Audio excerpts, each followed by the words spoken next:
A very Merry Draftmas to all of you. We are at Kingdom Bar and Grill hanging out with a bunch of dear pals. A bunch of people came out and hung out watching the draft with us. Thank you all for joining us here live. We are at Kingdom Bar and Grill, as I just mentioned, and I am here with my two dear friends, out-of-towners, Maddie Lane, Craig Stout.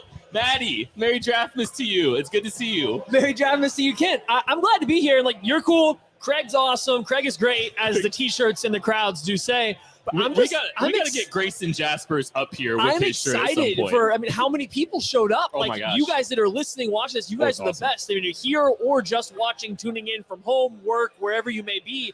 You guys are the best. But shout out to everybody that was able to come here, because this is a good turnout. So this is amazing. This is great. This is awesome to see everybody here. We're all excited for the draft. This is fantastic. If you are watching this right now, I need you to do one thing for me. Go down, like this, comment, and subscribe. Tell us what you're liking about this. Make sure to hit that like button. Let's get this going, because we got a full draft night in front of us. We're all excited about what the Chiefs are about to do. We're all excited about what the rest of the NFL is about to do. So please get down there, hit that like button for us. Yeah, this is absurd. I'm so excited. We've been hanging out with a bunch of people out here at Kingdom Bar and Grill, getting to talk to a bunch of the KCSN subscribers, watchers, and my goodness, it's so loud out here too. We can barely hear each other right now. This is great. There's a palpable buzz. Oh my gosh. Oh, there should be a palpable buzz. The Chiefs have an insane amount of draft capital. They have more picks than anybody in the NFL draft. For now. And we'll get there in a second, Maddie. I think we have 6 hours of coverage. So I think we can probably get away with maybe not going straight to the trade-up scenarios. We're doing it all in 10 minutes. But, the Chiefs have 12 picks. They've got 2 tonight already, and a lot of a war chest of picks to potentially – Woo! How about those Chiefs? Yeah. You're late. You can hear that. You can see – I'm telling you, the energy here is absolutely insane. But, yeah, the Chiefs have a lot of picks after day 2. They got 10 picks total between day 2 and day 3. That they can use to potentially move up tonight in the draft. There's a lot of different things. There's a report from Jay Glazer that they might be using next year's first-round pick as, a potential move to move up. I'll be personally. I know Maddie's fine with it. You go. Why would you be happy with the Chiefs giving up a first-round pick in the year that they host the NFL draft? Well, first, I just wanted to say, yes, Kent's talking about future draft capital the rest of this weekend. We're going to be here at the Kingdom Bar the rest of the weekend. We're going to be here for the entire NFL draft. So if that is interesting to you, make sure you come on down for that. But as far as giving up a first-round pick, you can get picks back. You can trade a player. You have multiple picks, like you said, to trade out. You want to give up a 2023 first-round pick, even if it's in Kansas City? Go get another one back. Yeah. Go get your blue-chip player. That's my philosophy this year. Go get a blue chip. Don't fill your team with Jags. I'm with you. And I'm not asking, the Chiefs to go full Raiders. The Raiders are in Las Vegas this year and don't have a first round pick, don't have a second round pick. They forecasted, or mortgaged the future for this. I am fine with them trading away an asset for next year. I'm not on board as Maddie, trading the full first, maybe a second to get up there or whatever the case may be. But I am fine with doing that. I just want them to trade up, because I think there is a clear cliff in this draft, and I think that there is a potential to add a blue chip player the front of the draft is a little bit shaky. There's a lot of question marks. There's a lot of very specific team needs in the first 12 picks.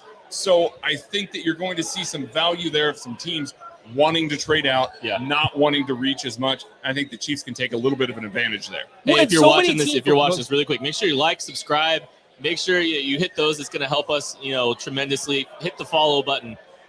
What we're doing here at KC Sports Network, we really appreciate it. What do you got, Maddie? I was just saying, so many teams want draft capital from next year. That's the thing. Everybody wants draft capital next year, and presumably what's going to be a better QB class. Mm-hmm. If you can capitalize on that right now, if you're the Chiefs who don't need a quarterback next year, why not, right?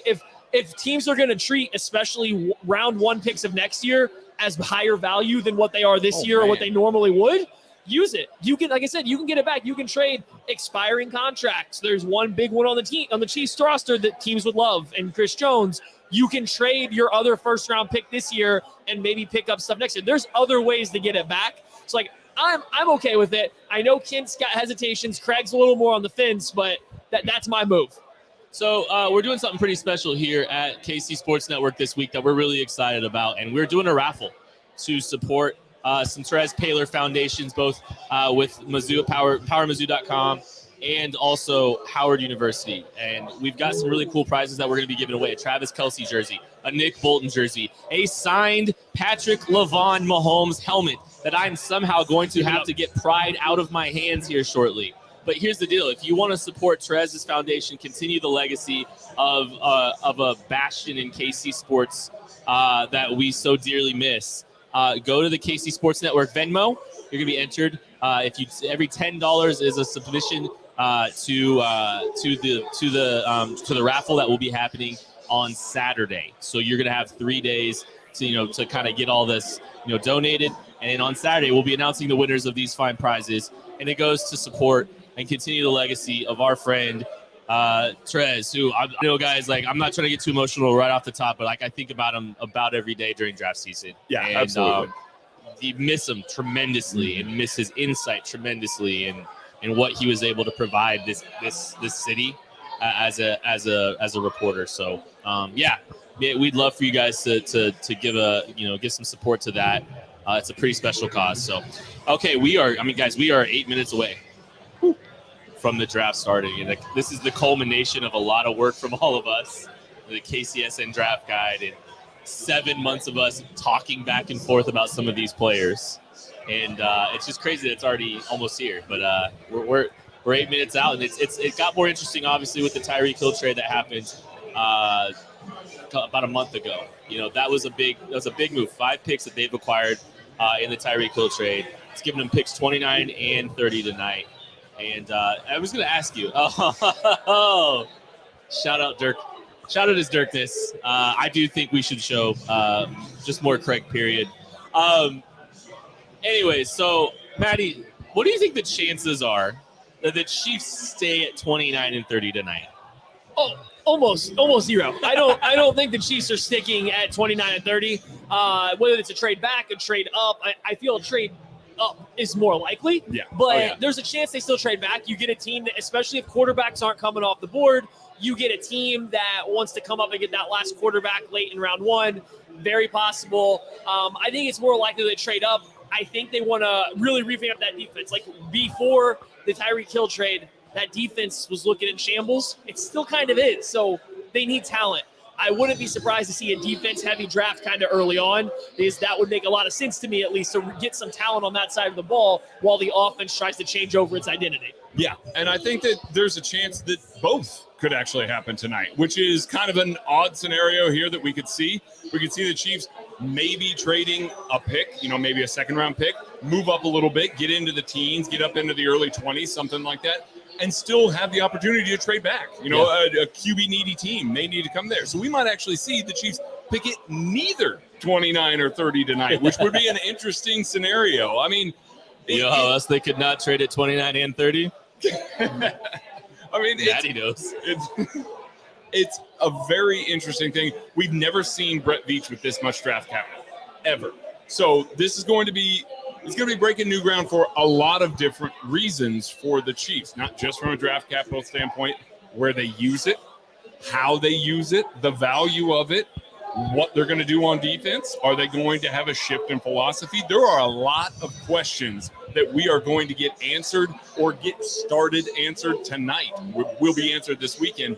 And I'm really excited about that. There's a big shift here on the horizon. There's a potential for a massive shift, like the status quo being broken.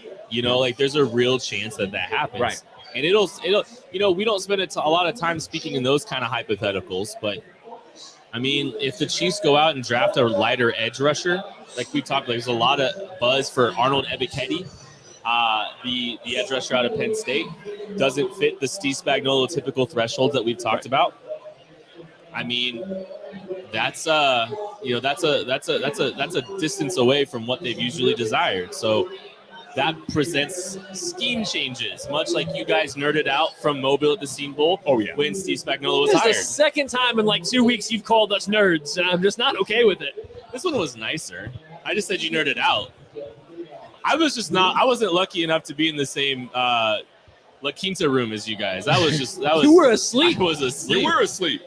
We were busy grinding Steve Spagnuolo film. Like, that's what we were doing. So, yeah. We're just built different, Kent. Yeah. Sound like a wide receiver now. That's a wide receiver tweet if I've ever heard one. So, we're about 4 minutes out from the draft happening. A lot of buzz. Some people are saying, we're talking. There's been a lot of talk about Kayvon Thibodeaux and the discussion about if he does fall out of the top 10. There's talk right now. There's been some projections recently that he's going second in the draft. I saw that from, I believe, Josh Norris. That's picked up a lot of steam here, mostly today, right? And here's the thing. I think anyone that kind of follows a lot of what we do on Twitter knows I'm huge on this Kayvon Thibodeaux, no matter what movement right now for the Chiefs. I want him to go second, or I want him to fall to the Chiefs range where they can trade up. Because if he goes second, I won't be upset because there's no chance they get there. I think it makes sense. He's the best player in this draft for my money. So going to, I'm not mad. I'm not sad that she's going to get him, but I get over it fast. If he starts falling and then I have to start getting real antsy, you'll see me stand up and start pacing on this live stream. And he's there at 8, 9 as I try to want the Chiefs to trade up for him. So go to or fall to 9, 10, 11, 12, because if he's there, I'm going to be a wreck. Yeah, he is. Can confirm. Confirmed. Yeah, can confirm. No, he, I think, is one of the hinge points for the Chiefs in this draft. I know it seems like we blow that up a lot, but it does definitely feel like one of the edges falling could be the thing that causes the Chiefs to alter their draft strategy. If all those guys go early, if there is a true run on edges early in the draft, I think that the Chiefs are just going to stay put. I don't know that they're going to make that trade up. They shouldn't. Yeah, they shouldn't. But if you start to see, even as early as pick number 9, I think we can start to see maybe the Chiefs, Brett Veach, looking at the capital, looking at next year's capital and saying, listen, we got a chance to fix that opposite spot from Frank Clark, make an impact move, get a guy on a rookie deal, a cheap deal, and solve this defensive end dilemma once and for all. I don't know that he'll be able to restrain himself. We're going to be monitoring all the trade-up scenarios for the Chiefs. I will be doing the draft math for about every single pick until the Chiefs inevitably do trade up and probably trade up for somebody that we're not throwing. I don't know. We'll find out. I'm looking forward to it because, the Chiefs have about as much draft capital this year as they've had in the last 3 years. Mm-hmm. I mean, the math, if you do the math on it, they have a lot more draft capital than they've had. And we're the nerds. I'm dealing in straight numbers. At least you guys are doing film work. But yeah, they're loaded. They've got a significant amount of draft capital. They've averaged about 256 points in draft capital entering the draft weekend. This year they have about 730. Yeah. So they're about 3 times their normal draft capital. And we know Brett Veach is aggressive. And interestingly enough, the last couple of years, it's been relatively mild when it comes to actually in draft trades. Small trade ups like for Noah Gray last year. But this year, all bets are off. Yeah. He's never had this much draft capital to play with. And, so much is going to be told tonight. Like you said, it's just there's some defining moments here for the course of this team. Hey, if you guys are watching this, make sure you hit the like and subscribe button. We really appreciate it. There's a lot of you watching already right now. The draft hasn't even started, but It's about to start. We're under 60 seconds. Oh, we're getting oh man, this is wild. But okay, so before the draft kicks off, what is more likely, Brett Veach has a less aggressive draft. I give you a hug is more likely. Okay, fair. That's going to happen. Brett Veach has a less aggressive draft, closer to what he's done the past 2 drafts, or he has an extremely aggressive draft. I'm not looking for the gray area. I'm looking for one or the other. Which is more likely? I think it's extreme. I think he looks at this opportunity to say, hey, look, we're going to be picking in the late 20s and 30s for the next 12 years. Sometimes situations present yourself. Why are you ending Mahomes' career so early? Sorry, the next 22 years. Thank you. Thank you. Continue. And I think they're just looking at it going, okay, well, how many times are we going to try to be able to get a blue chip player? So this could be a year where they try to go get a blue chip player. And if they do surrender next year's one, as part of that, I'll be a little bit sad because the draft is in Kansas City. I think he has enough draft capital to do it this year. Well, I mean, there could be a market inefficiency this year. You talk about it all the time. If there's a year that you could possibly get a discount on some higher up picks, it might be this one where the draft class is, generally speaking, not as strong as it is some other years. That doesn't mean there's not good players. It just means there's not as many as there usually is. So you want to play the other side of the coin. You want to trade your number 1 wide receiver in the NFL while everybody else is trying to pay him. You want to go against the grain a little bit. It might be worth it this year when you have all this capital to kind of make your big move and see what you can do with it and then settle back into kind of status quo going forward. It does seem like Brett Veach is making the moves opposite of what the NFL is doing right now. And I don't hate it. There are some definite moves that need to be made still to help round out this roster, to help complete this squad. But when we get to the end of this weekend, we could be looking back at the Tyreek Hill trade going, oh, I get it. I understand. I see what they were seeing now. I understand what sorts of things Brett Veach was trying to do in building this roster. And again, it makes for a very exciting weekend because of that. Oh, absolutely. And it's starting, guys. I mean, It is starting. And just so you know, if we see the picks, we are spoiling them. Yeah, if you're listening, we will spoil the picks. Like I said, if we see it come about something else, if somebody yells it out from the crowd here at the Kingdom Bar and Grill, we are going to announce it. So if you're watching this live simultaneously with some other coverage, I do apologize, but we will talk about the picks as soon as we come across them, Absolutely. whether it's on the national broadcast or not. I won't apologize. Of course you won't. Why not? Hollywood. Hey, it's going to be fun. We're going to have a lot of fun here. We're going to be at Kingdom Bar and Grill. We're here right now. We are going to be here all weekend covering the draft. It is packed here. This is amazing to see. Crazy. We'd love y'all to come hang out with us the entirety of the weekend because we're going to have a lot of fun. And thank you to everybody watching right now. Hit the like, subscribe button if you get a chance. We have already seen a lot of donations to the KC Sports Network Venero to support Therese Paylor. And I'm just going to remind you, you get an opportunity to support Therese's foundations, Power Mizzou, and at Howard University. $10 donations to the KC Sports Network Venmo gets you a chance to win Travis Kelce jerseys, Nick Bolton jersey, or a Patrick LaVon Mahomes signed helmet. So a lot of really opportunities to win.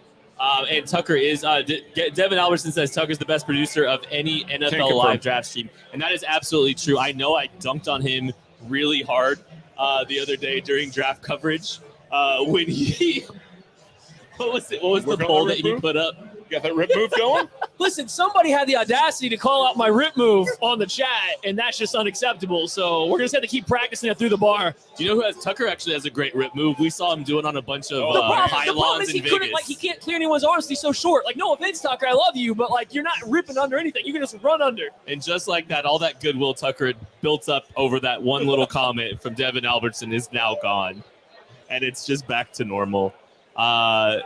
So yeah, we're getting pretty close to Jacksonville being on the clock. The expectations are Trayvon Walker, I believe. A lot of people have been reporting that as recently as last night. So, hey, Jonathan Beggs coming to the Kingdom Bar as well. I'm sure we'll be able to find some room for you. But it is filling up pretty quickly tight, here. But there's room. I mean, you're hanging out with a bunch of draft nerds, and I'm sure there's going to be some people amenable to help. We can elbow too. people out. I can come over there and rip through some people and get them out of the way. Since Mike Denny tried to call me out live on stream here, we can mix. Oh, we'll send Tucker. Okay. I'm pretty sure at some point we got to get Grayson Jaspers up here to sit with us so he can wear the Craig is Great shirt right here at some point. So we might have to do that later in the show. because Craig is great, which is a joke on the KCSN Discord. All right, so the expectations are our Trayvon Walker here with the first pick when the Jacksonville Jaguars do get on the clock. Matt, do you like that move? It's a good move. A lot of upside. They need pass rush help. They need some kind of defensive end to come in. I get taking him over Aiden Hutchinson. If they're going, listen, I would take Kayvon Thibodeaux. No, I have no doubts, no questions. Thibodeaux is the best defensive end in this draft. Period, hands down. If you're going that route, take him if you're the Jaguars. But if they're not, Trayvon Walker makes sense, especially now they signed Cam Robinson to a long-term deal. That kind of seems like it took tackle off the board. Yeah, Ekwonu was the guy that I think everybody thought may be the pick. The rumors were that Doug Peterson really liked Ekwonu, a guy that would help solidify their offensive line. He could play a little guard. He could play right tackle. He's got experience at a lot of different places, and then could eventually take over left tackle for Cam Robinson. That long-term extension, I think, spells the end of Ekwonu to Jacksonville Jaguars. Go with the edge if that's the case. It doesn't benefit the Chiefs, unfortunately, but it makes sense to go with the edge and the highest upside, arguably the highest upside guy that you can possibly get in the draft at the edge position, Trayvon Walker. After one, it gets pretty wild, I think. Yeah. I mean, we're going to see all kinds of crazy stuff happening after one. I mean, it could be Thibodeaux too, as soon as two. So, I mean, I don't know. So, Trayvon Walker, it was expected to be the first pick, and as soon as we see that, we will definitely announce it. Their Jaguars about to be on the clock, and everybody's about to boo Roger Goodell here very shortly. Uh-oh. You think they'll do that in Vegas?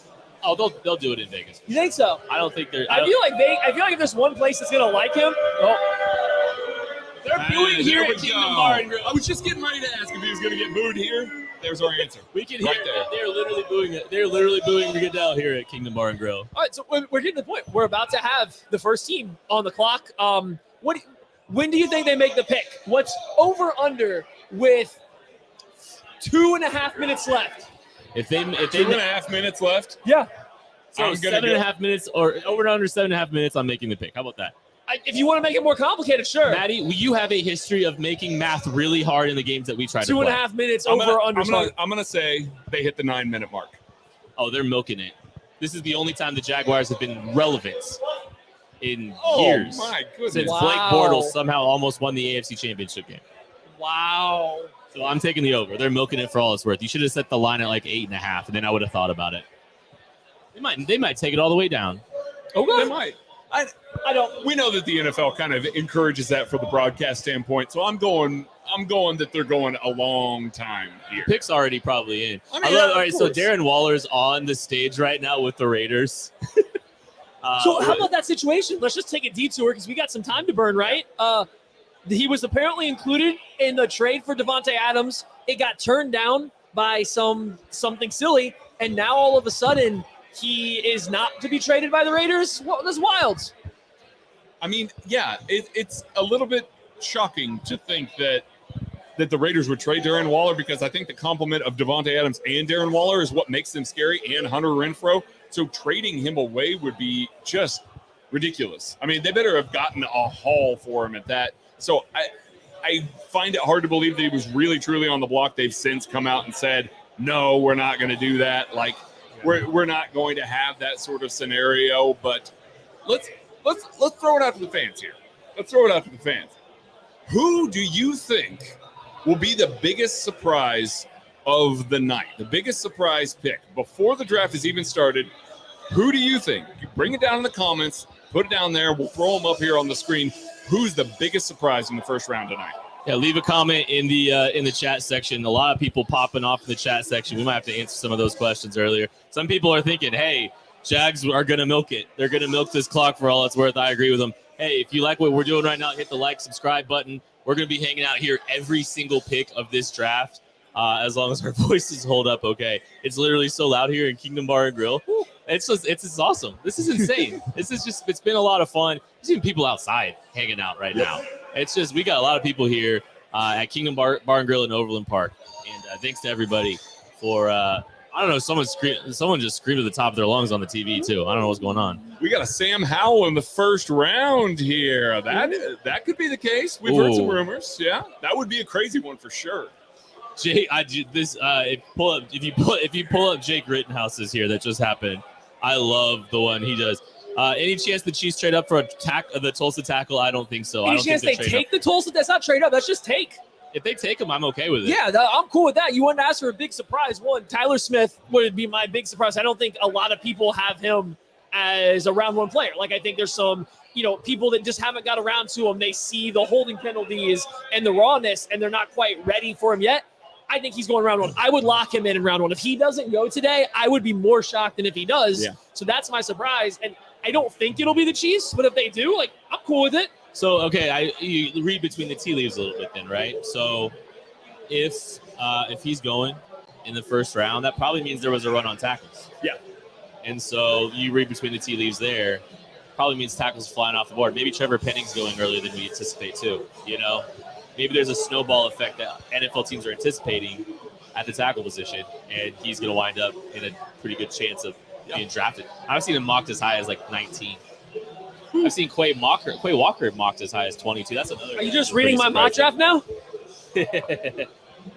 I mean, it's crazy, but it's not unexpected. I wrote on the KCSN Daily. I basically put together this scenario. One of the things for the Chiefs that would make it an ideal scenario for them is a ton of offensive linemen going off the board, and part of that is a tackle run. Trevor Penning, Tyler Smith, Bernard Raymond, those guys are all very easily first-round players. I mean, I think that none of those guys in the first round would be huge surprises here. So that would be good for the Chiefs, I think.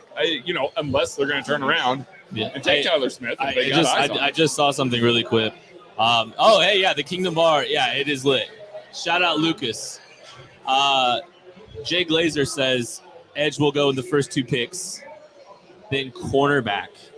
I think that's pretty shocking. The next 2. The next 2. Corner, no. 2 corners back to back. Oh. So the Jets one, I kind of came off Jets at corner, but it makes sense. I mean, Sauce Gardner's really good, so. Oh. Hey, shout out Devin Albertson.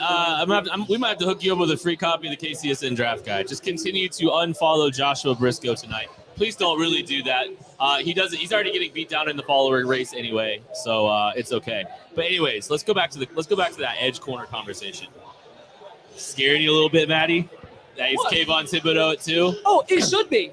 I want Kayvon Thibodeaux to go 2, so I don't have to get nervous about it. I obviously want the Chiefs to be able to trade up for him, but if he goes 2, I already said I can't be mad. I'm happy because the player that deserves to go number 1 overall only falls to number 2. He goes number 2. We all move on. It's no harm, no foul. It's just a draft crush that you don't get. It happens every year. The issue is if he starts falling, that's when I get a little nervous. So go number 2. Now that said, I don't think Detroit can pass on the hometown hero. I was going to say, what if it's Aiden? What if it's Aiden Hutchinson? It should be. I think it's going to be. But imagine if Aiden Hutchinson has a good career and Thibodeaux doesn't, and they passed on the hometown hero.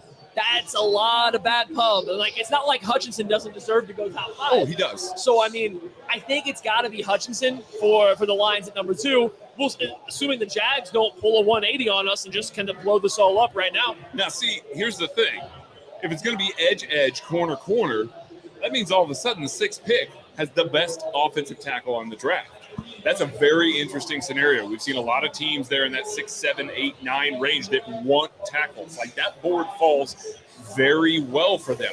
That being said, if that's the case, from the Chiefs' perspective, edge, corner, and then a run on tackles there in a row, one of those edges would be falling towards the end of pick 10, about where the Chiefs could theoretically come up by trading 29 and 30. It gets real interesting if that's the way that the draft starts to shake out here. So do we think at 5? So we think at pick 5, it's a tackle? Yeah. With the Giants, you get the best tackle in the draft at pick number 5, and then and then at pick 6, Charles, you got another tackle going there. So Evan Neal or Charles Cross going to the Panthers. Pick 7 that's where I think it gets super interesting for the Chiefs. I think that's the highest chance. That's where I start to perk up a little bit. 7, you're going to give up a lot, absolutely, but you might be able to get there. But even just for the draft, that's where it gets interesting too, though, right? Because That's the first team, which the Giants, they'll have their back-to-back picks. What do? Where do they go with their second pick? So, I think just even them having to their second pick, that's what starts to make them the most interesting. Absolutely, it does. And we get real crazy then. We get real crazy then. Stuff is going to start going. We've heard from GMs, we've heard from draft analysts that this is going to be the most bizarre first round, that there's no good consensus on these guys. And we can start to see it very quickly here. We can see it in the first pick of the draft here. Are the Jaguars on the clock yet? Yes, they are. Absolutely are. About half the time is left. Good Lord. We're about 2 minutes away from where I set and the pick is in with the under. I have the pick. You guys ready for the pick? Yeah, announce the pick. I will be announcing the pick. I will not be waiting for Roger Goodell to say anything.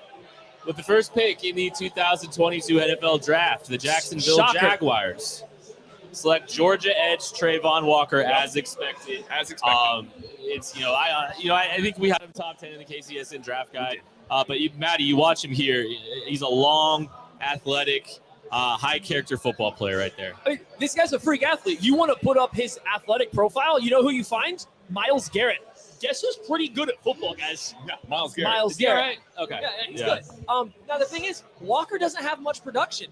And that's the thing, the way Georgia, you're seeing on some of these plays. One, you see 12 guys, even though only 11 play or around the football at all times because it's Georgia. But there's not a ton of plays for Walker to make because so many guys are making it. So you're betting on the potential, but that physical profile is so hard to pass up. Oh, it's tantalizing. You don't get that length, that bend, that explosion, that athleticism. All of that combination of a player makes any risk of production, moot. It really does. You can feel comfortable taking that man and projecting him to have a very good career. As we talked about, specifically with the interior guys, they rotate a lot of guys on that Georgia defense. Kirby Smart's a really sharp guy, brings lots of different pressure packages, running that tight front. He's going to be able to slot in and play as more of a traditional edge for a lot of defenses and put up quick production. I really do believe that he has the highest ceiling of any edge in the class. Now, it may take him a little while to get there, but the highest ceiling of any edge in the class. If you are watching this right now, thank you so much. We are going to be covering every single pick. We will have highlights of most of the guys that are drafted today as well. If you want to hit the like and subscribe button, add comments. If you want to tell us who you think the next pick in this draft is at pick 2 after Trayvon Walker was taken with the first pick, please, give us your opinion. We'd love to see that. You can also, by the way, you can still buy the KCSN draft guide at the link below. So you can purchase our 300-page Chiefs-specific draft content book. It's down there in the descriptions. And you guys, guess what? Wait, is Roger Goodell about ready to tell us what? Breaking news, and the bar has just found out that Trayvon Walker is the first pick in the draft at pick number 1. Jags fans look happy about it, so that's good. I don't think it was a surprise, so good for them. They're happy about it. Well, I'm looking right now. Trayvon Walker's family they don't even care. They're just happy. They're just calm. Oh, the tensions are high. Okay, so this is the best cut to a film ever. This is amazing. I think the Jags selected with about 4 minutes left on the clock. Do we think the Lions go over under a minute and a half left? Maddie math. Now, see, here's the thing. I think that they'll go quick. I think Dan Cable's got his guy. I do. I really Who's do. his guy?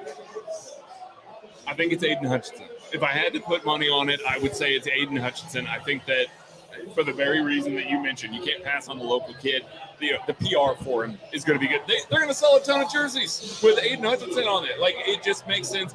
Plus, he fits. He makes sense.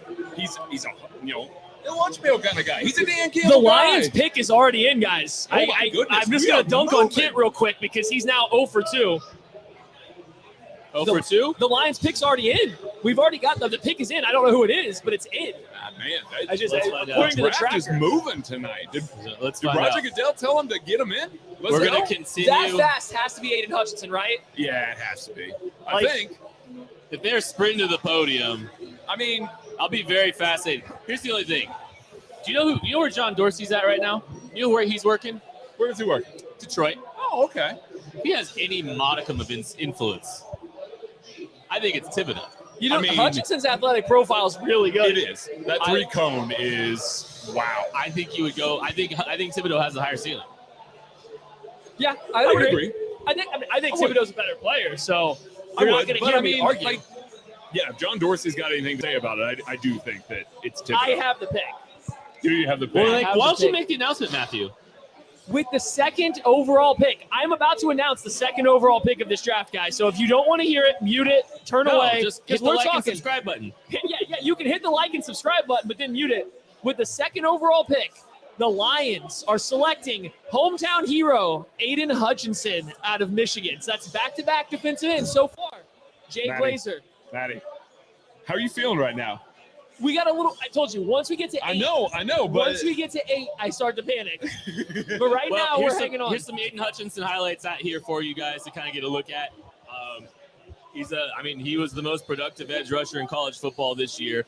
Had an outstanding year. Came back after some speculation that he might go to the draft last season. Came back, turned himself into the second pick in the draft. An absolutely dominant player. Maddie, what else do you think about him? I mean, he's really good. I mean, it's hard. He's just ridiculously good. He just was a constant pressure machine. He destroyed a lot of guys that he lined up against. Yeah. I mean, people look at him and it's like, oh, he's got shorter arms. Didn't matter at the collegiate level. We'll see if it matters in the pros. But, yeah, that 3-cone, that agility, the ability to get to the quarterback, it's good. He was going top 5 in this draft. That it's not a bad pick for the Lions. Get certainly a higher floor than some of the other guys that are going to go pretty high in this draft. I think he's a quality player, yeah. And it's officially being announced now. Can I just say I love the pace of this draft so far? Yeah, we're cooking. The Chiefs might draft like today. Let's hear the reaction, huh? Yep. Yeah, so yeah. See, there's some people that are kind of excited. Yeah, so, that was not near as big of a roar. I was going to say the Walker reaction was a little bit bigger in the room here. Aiden Hutchinson, maybe because it was a little bit chalk. Maybe people thought it was going to be Aiden Hutchinson. I said 10 times now that Thibodeaux should go number 2, right? Sure. I don't want to. I'm with Craig. I don't think it's a bad pick by the Lions in any way, shape, or form. It's just, it's a safe pick. It's a good floor pick. Smart. And I understand from where they are, you can't pass on that guy. You cannot pass on Aiden Hutchinson at that spot. So, I get the pick. I think it makes sense. But, man. Well, okay, here's the thing. It's not like, sometimes we talk about Brett Veach opting for a single or opting for a double or something like that. This is still a triple. It's not like he played it safe. He just, it's a good pick. It's a quick pick. It makes sense because he's still a ridiculously good player. It just, there are a couple questions about whether or not it's a home run. Yeah. So, the second pick is Aiden Hutchinson, 2 edges off the board here. All right, this is where I think it's going to even get even more interesting. So, there's been a lot of hype about where Aiden Hutchinson may or may not go. So, we have that kind of out the board now. So, all right, pick 3. A lot of buzz about Derek Stingley Jr. to the Houston Texans. A lot about Sauce Gardner, too. I mean, Sauce Gardner's – I don't think you can go wrong with either. Both different issues. I think Sauce Gardner is one of the cleanest prospects, from all indications. Derek Stingley looked like the second coming of Dion at corner at one point his freshman season. He was outstanding. He was just an absolute monster as a true freshman 3 years ago. So I don't think you can go wrong with either of those guys. So, guys, give me a percent on cornerback or any other position. What percent is corner and what percent is any other position drafted by the Texans? I'm going to go 95% corner. I'm going 95. I'm going with the heavy. Best offensive tackle and the best defensive end on the board. Listen, the Houston Texans should take the absolute best player on the board. I think it's a corner at this stage. I think it is because they can do with literally any position right now. Kent, do you have a percentage that you think it's going to be a corner versus another position in the draft? I think it's 100% a corner. Okay. 100. It's not because I know the pick yet. I really don't. I'm just kidding. There are some beliefs out there that it will be Derek Stingley at pick 3. Jay Glazer believes it will be Derek Stingley. So we will wait for confirmation on that. Makes sense. I mean, for all the reasons we talk about, he's an outstanding football player. I mean, he's amazing. That's one of the guys that you've been a proponent of trading up for if he fell out of the top 10. Yeah, he's probably the other number 2 guy that I would trade up for would be Stingley after Thibodeaux. The pick is already in, so the Texans, I don't know it yet, but the pick has been officially turned in. This draft is cooking, guys. Vegas has got these GMs. I think they all just want to go play the tables. They got some dice to throw. They're all just trying to get out so they can got to go go play make the their money tables. back from last night. I think some of the GMs have a Cirque du Soleil show to go to at 9 p.m. and it's only 5:30. Draft They time heard there. the KCSN Blue Man Group was in town recently, and they wanted to go take a peek. And if you guys haven't seen that, hop on over to BJ Kissel's Twitter account, and you can see the Blue Man Group itself on the header. Yeah, you're hanging out with the Boxcar Club tonight, and you guys have no idea what that means. But yeah, it looks like the pick might be in. We are sitting here waiting to try to find out the third pick, and we will announce it. I'm good. I've got the pick. Okay. I do have the pick. Do you have it too? Go ahead. Okay, so with the third pick, the 2022 NFL Draft, the Houston Texans are indeed taking cornerback Derek Stingley out of LSU. I don't think this is a move anybody anticipated even a week ago. The sizzle started, and you're getting an outstanding football player in Houston and an elite corner. Yeah, I mean, listen, he's the best corner in the class. I don't think it's close. Sauce Gardner's good. He had a great final year at Cincinnati. He's a very good player. Derek Stingley's different. He's different. He can do everything. There's no real weakness to his game other than his measurables are average, slightly below average. That's it. Yeah, that's the only thing. This is going to be the best cornerback drafted with under 31-inch arms since 2010. The rest of them, there have only been 3 other ones. This is the 4th. Wow. And he is easily the best. The rest of them are, the Chiefs have one in Mike Hughes, Damon Arnett. It's those types of guys that haven't panned out. I don't think that there's any worry about his length because he just does everything at such a high level. I know there are some qualms about his LSU tape over the past couple of years. Looking at it and going, he's been injured. The effort level was maybe a little bit questionable. Obviously, the Texans don't have a problem with that. I didn't either. I think he's just that good of a player, that rare of a talent. This is one of my favorite players in the draft. And rightfully so. Hey, if you are watching this and you like what's going on here, thank you all so much. By the way, we got like 500 people watching right now. Hit the like and subscribe button. It helps this show continue to grow. And hey, leave a comment too. I want to know who y'all think is coming at pick 4 to the New York Jets. We're sitting here. Jay Glazer predicted 2 corners and then 2 edges. As of right now, he's 3 for 4. 2 edges have gone. Let's see if we can listen into the reaction. Wait for the reaction. Let's hear the reaction from the Kingdom Bar and Grill. Let's see if we got anything here. So we got to figure that out. Oh yeah. Okay. Yeah. So. Jonathan Taylor is ready to be heard. There's a little bit of surprise here at Kingdom Bar and Grill. I'm seeing a lot of kind of surprised and perplexed faces over here, but I get it. I mean, it's not necessarily what we've all anticipated. The trenches dominating. And if it does happen, and Jets take Sauce Gardner, oh my! The trenches are not. I mean, that's 2 out of 4 going in the trenches. I'm feeling icky here. I'm feeling icky to the Jets. The rumblings about Mekhi Becton, yes, not great. We've heard that he's been up over 400 pounds last year. There's some questions in that building. And even if, let's say he's good, let's say he's fine, across from him, George Fant, he's a 6th offensive lineman, and he's getting up there in age.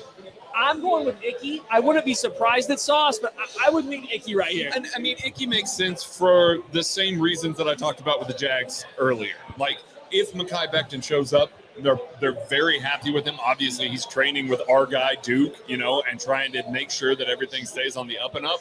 If Icky shows up, Mekhi Becton's good, George Fant's good, Ike Ekwonu can play on the interior. He's really capable. Now, it seems early to take a guard, but at this point, you're willing to gamble to give yourself that insurance to protect Zach Wilson. They have to protect Zach Wilson. They got their franchise guy they believe. Give him the best chance. I remember a Super Bowl team last year that chose to go receiver over protecting Joe Burrow. So, it could be. I mean, I've seen there's some people saying potentially receiver. It just about got the quarterback killed during the playoffs. Do you have the pick? No, but I got an interesting nugget. Right before the draft, Travon Walker was in a serious car accident in Athens, Georgia, crashing into 2 parked cars. He emerged without injuries because apparently he's half superhero, and maybe that's why he was the number 1 pick. I don't know, but seriously, this is a serious thing. He got into a serious car wreck, according to Ian Rappaport. Oh, wow. He's okay. I don't know if there was any injuries since the other 2 cars were parked, so it sounds like nobody was hurt. But that just was information that was passed along, so that was worth noting. That's absolutely wild. Yeah, and he came out okay. Yeah. That's Maybe that's, he's Thanos. Maybe Jordan Davis is. No citations either, but a scare. Wow, that's that's crazy. All right, so yeah, if you are watching this show, leave a comment. Tell us who you think is going fourth overall. We still don't know the leaked pick yet. We're keeping an eye out. It's not in yet. Keeping an eye out on social media. The Jets are taking their time. Oh, here this is where the Chiefs trade up, of course. I mean, I wonder if they're a little surprised. I wonder if they are a little bit surprised. I mean, there's about 6 minutes left. But this feels like a pretty anticipated 1-2-3. The Jets should have been ready for this 1-2-3. Fair. Like, there should be nothing catching them off guard right now. And, now, normally in the NFL draft, everybody goes down to, 12 seconds left and makes a pick for no reason. Yeah. I would be surprised if the Jets came in here thinking that these weren't going to be their options, right? So, come on. Let's move it along. At least a tackle or a cornerback or the third best edge. I mean, yeah, it makes sense. But they're taking their sweet time. This is wild. I don't know. I'm fascinated to see what the fallout from edges going off the board first and corner going this early. We aren't really talking a ton yet about the potential corner run now. If Sauce Gardner does indeed go here at 4, things get really crazy there too. Some of these guys might start flying off the board a little earlier. And I don't know. Maybe that's good for the Chiefs. That's probably good for the Chiefs, I would think. I think there's a pretty hard cliff at corner, though, after the first two. There's Derek Stingley, there's Sauce Gardner, and then with Andrew Booth's injuries and Trent McDuffie's measurables, I think it's just a hard cliff. And the same way about with edges is you have the top 4 and then a hard cliff. So, I think you're just starting to see teams get into those cliffs before it slows down. Now, I don't have the pick, but the Jets pick is in, so we're going to be waiting around for that for the next couple seconds. I mean, yeah. I would be interested to see how teams view Trent McDuffie. If we see him go off right after the top 10, I think you could see that run on corner. But I think it's going to take that third guy to fall in. I don't know that anybody expected Derek Stingley or Sauce Gardner to really go off the board. Yeah, we have picks. You want to say, Maddie? All right, so we do have the Jets pick in. It is cornerback Ahmad Sauce Gardner out of Cincinnati. So we did go defensive end, cornerback. Sauce Gardner is the pick for the Jets at pick number 4. What do we think? How are we feeling about Sauce Gardner here? Look, he had an outstanding final year, and he's a guy that, if you remember a year ago, Maddie was clamoring to the Chiefs. Maddie, you're pretty good at this, man. I'm just going to say. He was clamoring for him. He was clamoring for Chris Olave last season. What are these guys doing still in school, man? I know, right? All they did was go top 5, and you're looking at Sauce Gardner right here. You see the length. You see the athleticism, the ball production. An outstanding physical prototype, high-character football player. A lot to like about him. It's hard to carry the nickname Sauce and be able to back it up. And he absolutely does. He fully backs it up. He just carries himself with the attitude of a number 1 corner. You could have convinced me that this guy over Derek Stingley, if an NFL team liked him more than Derek Stingley because of the swagger, because of the ability to lead the room a little bit, I'd believe it. Because I do think that he's capable of doing that. I think he's that kind of guy. He's wired that kind of way. So from that regard, the Jets are getting a guy that's going to be able to lead that room. They got a couple of younger guys, maybe a couple of number 2 guys that are in there. So it makes sense. Ooh, we got a question here. Yeah, go ahead. Jackie Virgo says, hey, if Kayvon Thibodeaux is there at 9, we all know the 6-1 to trade. Does Veach get bold? I think that's about the range that Veach does start getting bold. I think that's an area that he might make a move. He might be aggressive. He might go in and go grab it. Oh, Mike Estery loves Craig Stout. We love Craig Stout too. Shout out to our guy Grayson Jaspers, who literally showed up in a Craig is Great shirt. I'm telling you, we got to get him on here. By the way, if you like what we're doing here, 4 picks in, hit the like, hit the subscribe button, leave a comment. Want to know who you guys think is coming at pick 5. We're going to start transitioning and talking about him soon, or that pick soon too. But we're sitting here with Ahmad Sauce Gardner. And also, another thing, if you want to support the Therese Paler, foundations that are out there to help support young journalists, PowerMizzou.com scholarship program. Also, Howard University, we have a raffle going. Everyone is excited about Sauce Gardner being selected at pick 4. But go to the KC Sports Network Venmo every $10 that you donate gets you an opportunity to enter to win a Patrick Mahomes signed football helmet, a Travis Kelce jersey, also a potential Nick Bolton jersey as well. So we got some really fun things. We'll be raffling them off on Saturday. And again, hit the like, subscribe button. We would really appreciate it. All right, so Sauce Gardner's off the board. Taking a look to try to figure out who the next pick will be in this draft. Number 5 to the New York Giants. It's got to be tackle, Who's right? the top tackle? Correction. Who's the top tackle for the New York Giants? Man, that's going to be interesting. I mean, Okay, so Joe Shane comes from the Bills. So does Brian Dable. yes. Well, that's Is interesting. it a tackle? Maybe. Yes. I think it has to be. Who else would it be? Another edge. Another edge rusher. Are you going to see Kayvon Thibodeaux come off the board here? I don't think so. I don't think so. I think we're going tackle. So here's my thing. Do they take Icky Ekwonu from North Carolina State to pair with Andrew Thomas and get 2 massive bruisers? Does Brian Dable tap into the Nick Saban pipeline, get the inside scoop on Evan Neal, my offensive tackle 1? I think he's the most talented with the most upside of this group, and get him since he has played right tackle, because I don't think they want to move Andrew Thomas, who showed signs of improvement. I don't think that they should move Andrew Thomas. I just don't think so at all. Oh, I gotta snug up here. We were told by our producers. Our ace producer said that we got to really snug up here. They said we weren't close enough. I mean, I don't think that close. No, but I'm not listen, used to. We're doing I'm the rest of the draft just like this. I'm not extremely closer. used to this, by the way, especially the being left out part. So yeah, we're sitting at pick 4. Evan Neal, I think, makes a lot of sense. I think so too. I think Evan Neal is the one that makes a lot of sense for them, and I think he's the best tackle in this class. We've had a lot of discourse going back and forth. Number 1 on the KCSN draft guide. Brian Hinson is asking who would be your dream pick for KC. You could go. You have the floor, Maddie. Yeah, it's a trade up for Kayvon Thibodeaux. I mean, we can pick whatever spot we want to, 7, 9, 12, 13. If Kayvon Thibodeaux's a Chief, I'm standing up and jumping for joy, and you guys will watch me do it. For me, it's Jordan Davis. I really love Jordan Davis. I think even though everybody's going to look at it and go, it's a nose tackle, what's he going to do? I think he just completely changes the impact of your scheme and what you can do. It doesn't matter if it's Steve Spagnuolo. It doesn't matter if it's a future defensive coordinator. He's perfectly capable of altering the scheme completely. I think his impact goes well beyond his snap count and everything like that. So that's a slam dunk for me. We're getting pretty close to Chiefs trade-up territory, boys. I think the draft starts getting really interesting for the Chiefs here in a few picks. You know, the Giants. We think about the Giants, and they're coming up here. Their second pick.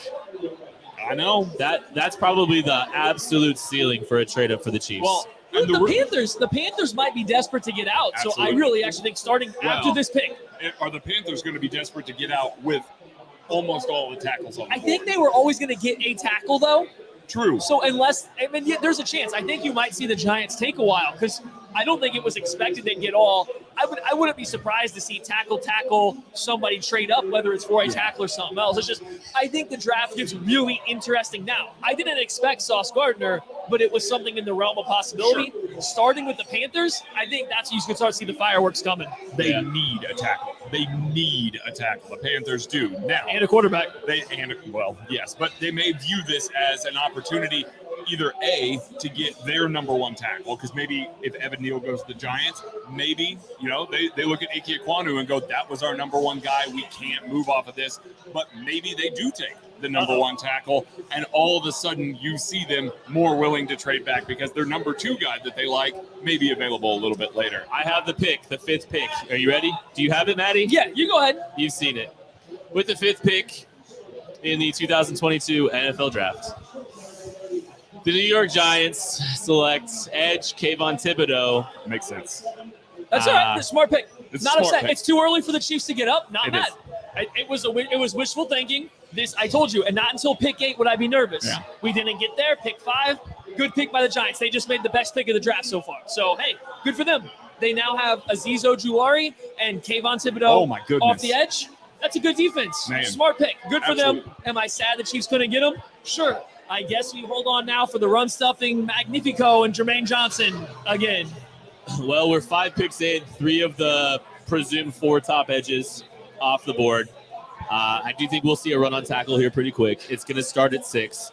The interesting thing is, and Kayvon Thibodeaux, it's pretty sad, obviously, for Matty. I know you're fine. You say you're content.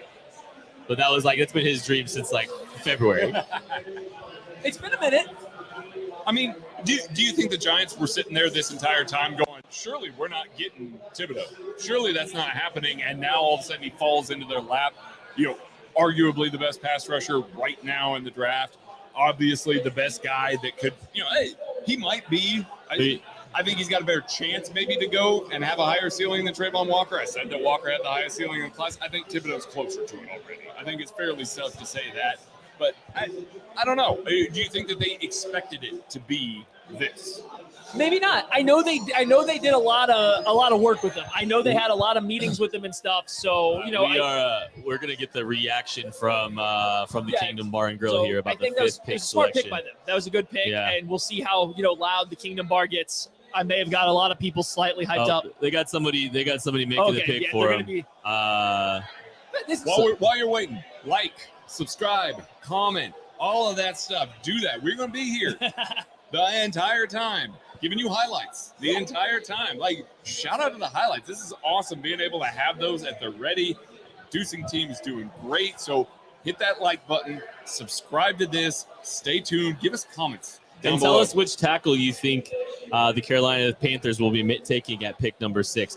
I'll get to it in a second. I want to see the reaction real quick, potentially. Oh, Goodell's still just playing this one out. I think the Panthers are going to go with Icky. That's my guess. I think they're going to take the guy that they think is the most natural left tackle because they don't need a specific one. Correct. Well, what's interesting is some of the buzz out there was that Charles Cross was their guy, and they love Charles Cross and all this stuff. Have expected 2 tackles. Exactly. So we're gonna find out who they're. We're gonna find out. That's the trick. The Kingdom Bar is disappointed. It's almost dead quiet in here. Actually, that was the least loud I've heard it in the Kingdom. They just got the news of the Kingdom. So here's a thought for the Giants pick. Actually, what if it got to them and all the tackles were on the board? They knew they were going to get one of their top 2 guys at 7 now. Absolutely. Maybe that was the change and to take Thibodeaux now was they know they're getting one of their tackles coming up at 7 because no way one team can draft 3 of them. We'll see if they trade out. But as far as I know, I haven't checked the rule book lately. The NFL, you can't draft 3 tackles with 1 pick. I don't know. The Panthers could probably do with 3 tackles, though, if we're being honest here. I mean, they could do with the whole offensive line. But, no, it makes sense. Take the guy that probably isn't going to be there. Don't leave it up to chance there. Take your defensive end, turn around, take the second best tackle. Maybe, let's say that, Carolina takes your favorite guy off the board. Take the second best guy. And you're in a great shape there. Kevin Thibodeaux and Evan Neal would be outstanding. What a that is an outstanding draft for the Giants if they land those. That's a great start for Joe Schoen and his tenure there with the Giants.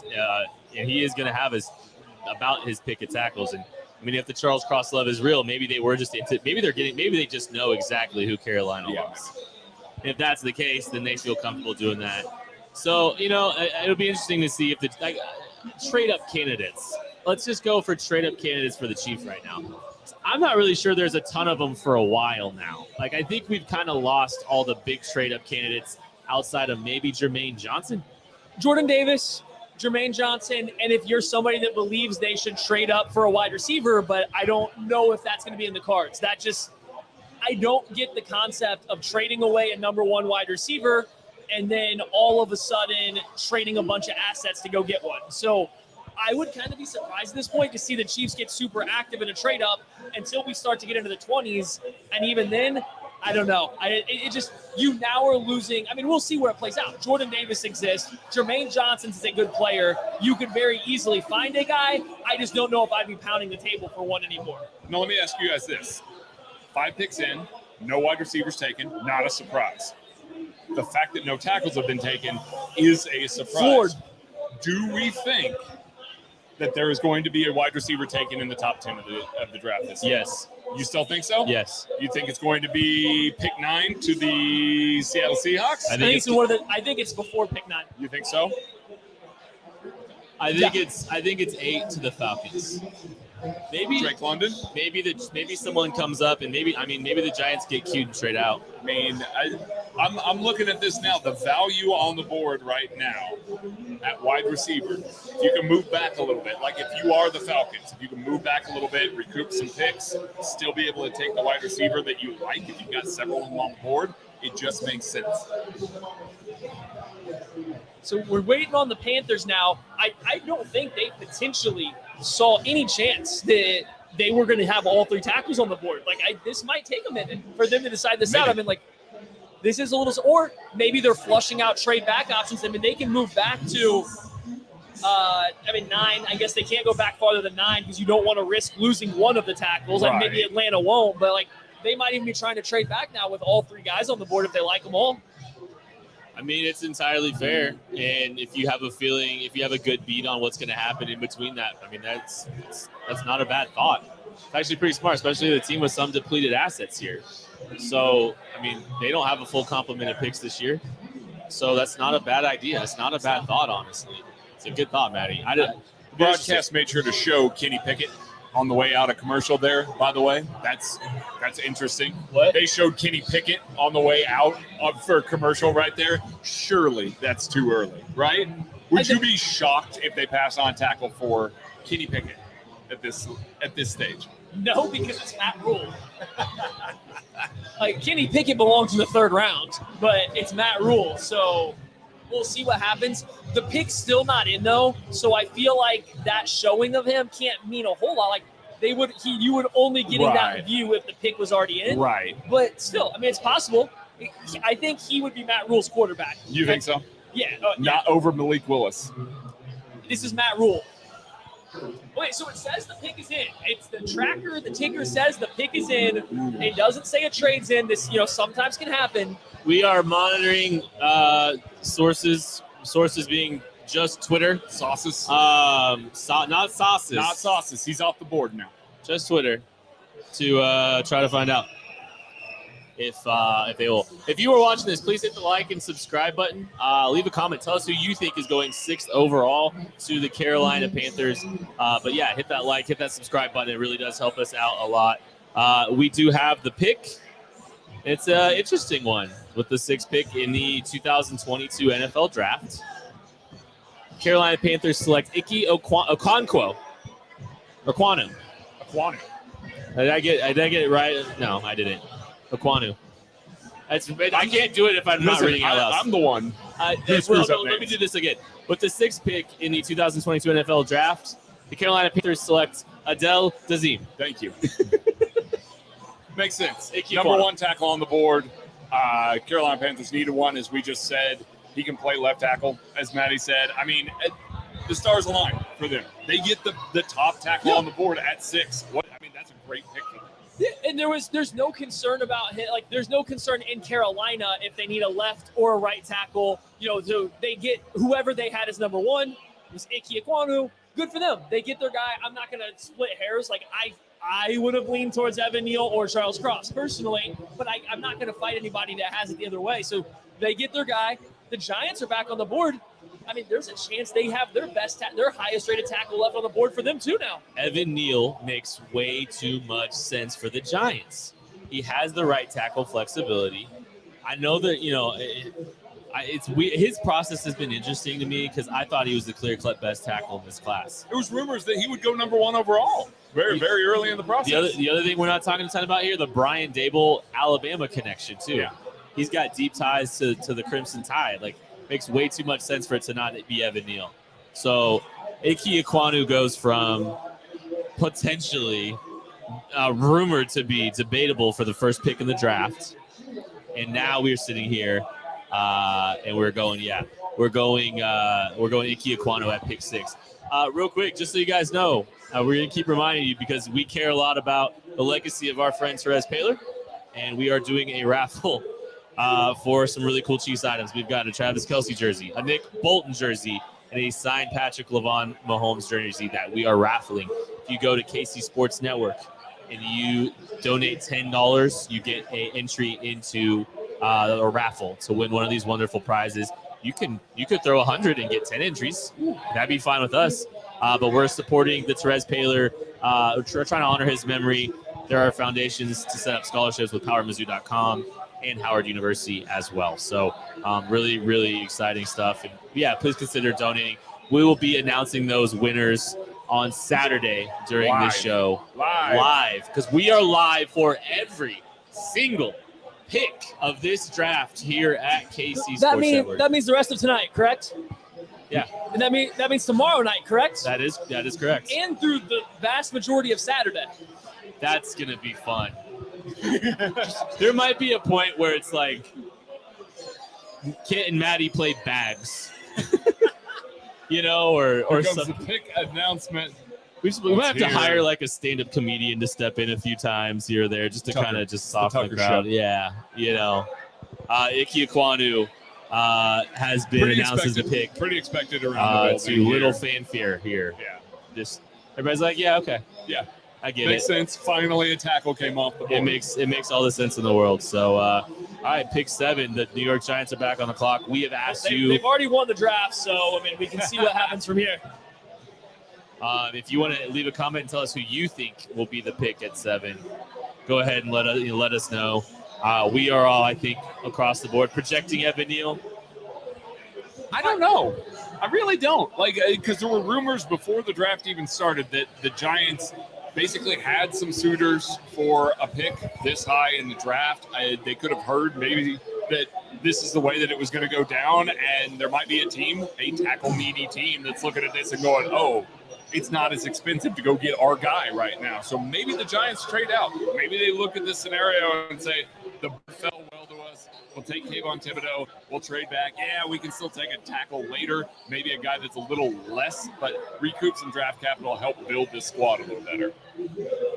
Yeah, and so it's just where do they go from here? Where does the rest of this draft go from here? We've hit that kind of pivotal point, and now I don't think anybody had these 3 tackles being available from the Panthers on, right? So, that is kind of making it pretty easy. Still, the Giants need a tackle. The Seahawks need a tackle. The Falcons will have their pick of a quarterback, or the best defensive end left, or the first wide receiver on the board.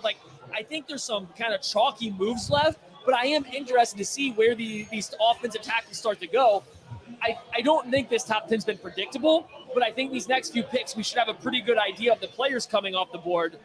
You guys know, and just so everybody in watching this right now knows, pick 29, pick 30, pick 121 gets you to pick 7. Jermaine Johnson is probably one of the big names, I wouldn't be thrilled if them trading up for a receiver. Jermaine Johnson, the last of that clear tier 4 of edges. 29, 30, and 121. He does make you better, but that's a lot to give up. I agree for that guy. I'm just telling you, I'm going to be monitoring. This is about where we're going to start monitoring how much it's going to cost the Chiefs to move up. Yeah, I just think that formula changes the moment you lost the blue chip edge rusher. Yeah, and I don't think Jermaine Johnson's that. He's in between. He's not quite a full blue chip. It's I think that completely changes now. If the Chiefs, the pick is in for the Giants, we don't know it yet, but the pick is in. If the Chiefs trade up now, I'm nervous. I'm very upset if I see a trade come up for them in the next 5 picks now, at least. Yeah, it's because it's probably a receiver. And if it's in the next 3 picks, that means the Chiefs are giving more up than what they got for Tyreek Hill. Yeah. Think about it in those lights. Do you want the Chiefs to trade more draft cap? Would you trade Tyreek Hill and a draft pick and a 4th round? Would you trade Tyreek Hill and a 4th round pick for Jameson Williams? No, I wouldn't. I have the Giants pick. The New York Giants, the New York Football Giants, with the 7th overall pick in the NFL draft, select Alabama's offensive tackle, Evan Neal. Yeah, what a Giants. What a draft. Taking Evan Neal. They got my number 1 edge rusher. They got my number 1 tackle. They got my number 1 and number 2 overall player in this entire draft. Yeah. Call it. They won. They won the draft. No, that's an excellent draft for them. Just absolutely awesome draft. It couldn't have started much better for them the way that the board fell. And yeah, they get a cornerstone tackle. Watch them locking guys down over off the edge here against Miami. But you get a cornerstone tackle. Yeah. You get a cornerstone defensive end. you walk away from picks 5 and 7 feeling awesome about yourself. Well, and you've got a guy. I think both of your tackles can play right tackle now. So him and Thomas both have the ability. You've got two bookends. You've got two stable bookends on your offensive line for the foreseeable future. And Daniel Jones has zero excuses to not succeed now with the amount of protection that he is getting from this front. And I mean, you can see Evan Neal. I mean, I don't get it. His process has been so quiet. Yeah. I just don't know why. I don't understand why. I don't understand why he fell all the way to 7. I think people have some issues with some of his technical things, I guess. The fact that he didn't do all of the testing at the combine. I have a hard time poking holes in Evan Neal's game. I really do. I get there's some balance concerns, but that's a technical issue. That's something you can fix with good coaching. You anticipate going to the NFL, you're going to have good coaching. I don't comprehend why people are down on him as a prospect. For my money, his upside is just as high as Icky's. Yeah, I agree. And you're coming out of the SEC. You're playing against some excellent competition all year long. Georgia twice, the number 1 player on the board. You played up against him. He's seasoned. We've seen these guys come out of Alabama, specifically the tackles, offensive linemen, just consistently be pretty good. And they've held up at the NFL level. So he's got the pedigree. He's got the ability. He's got the upside. I mean, I don't think any of us would have suspected that he would have fallen out of the top 10, but here he is at number 7. Number 7. It's crazy that he lasted this long, but hey, Giants win the weekend.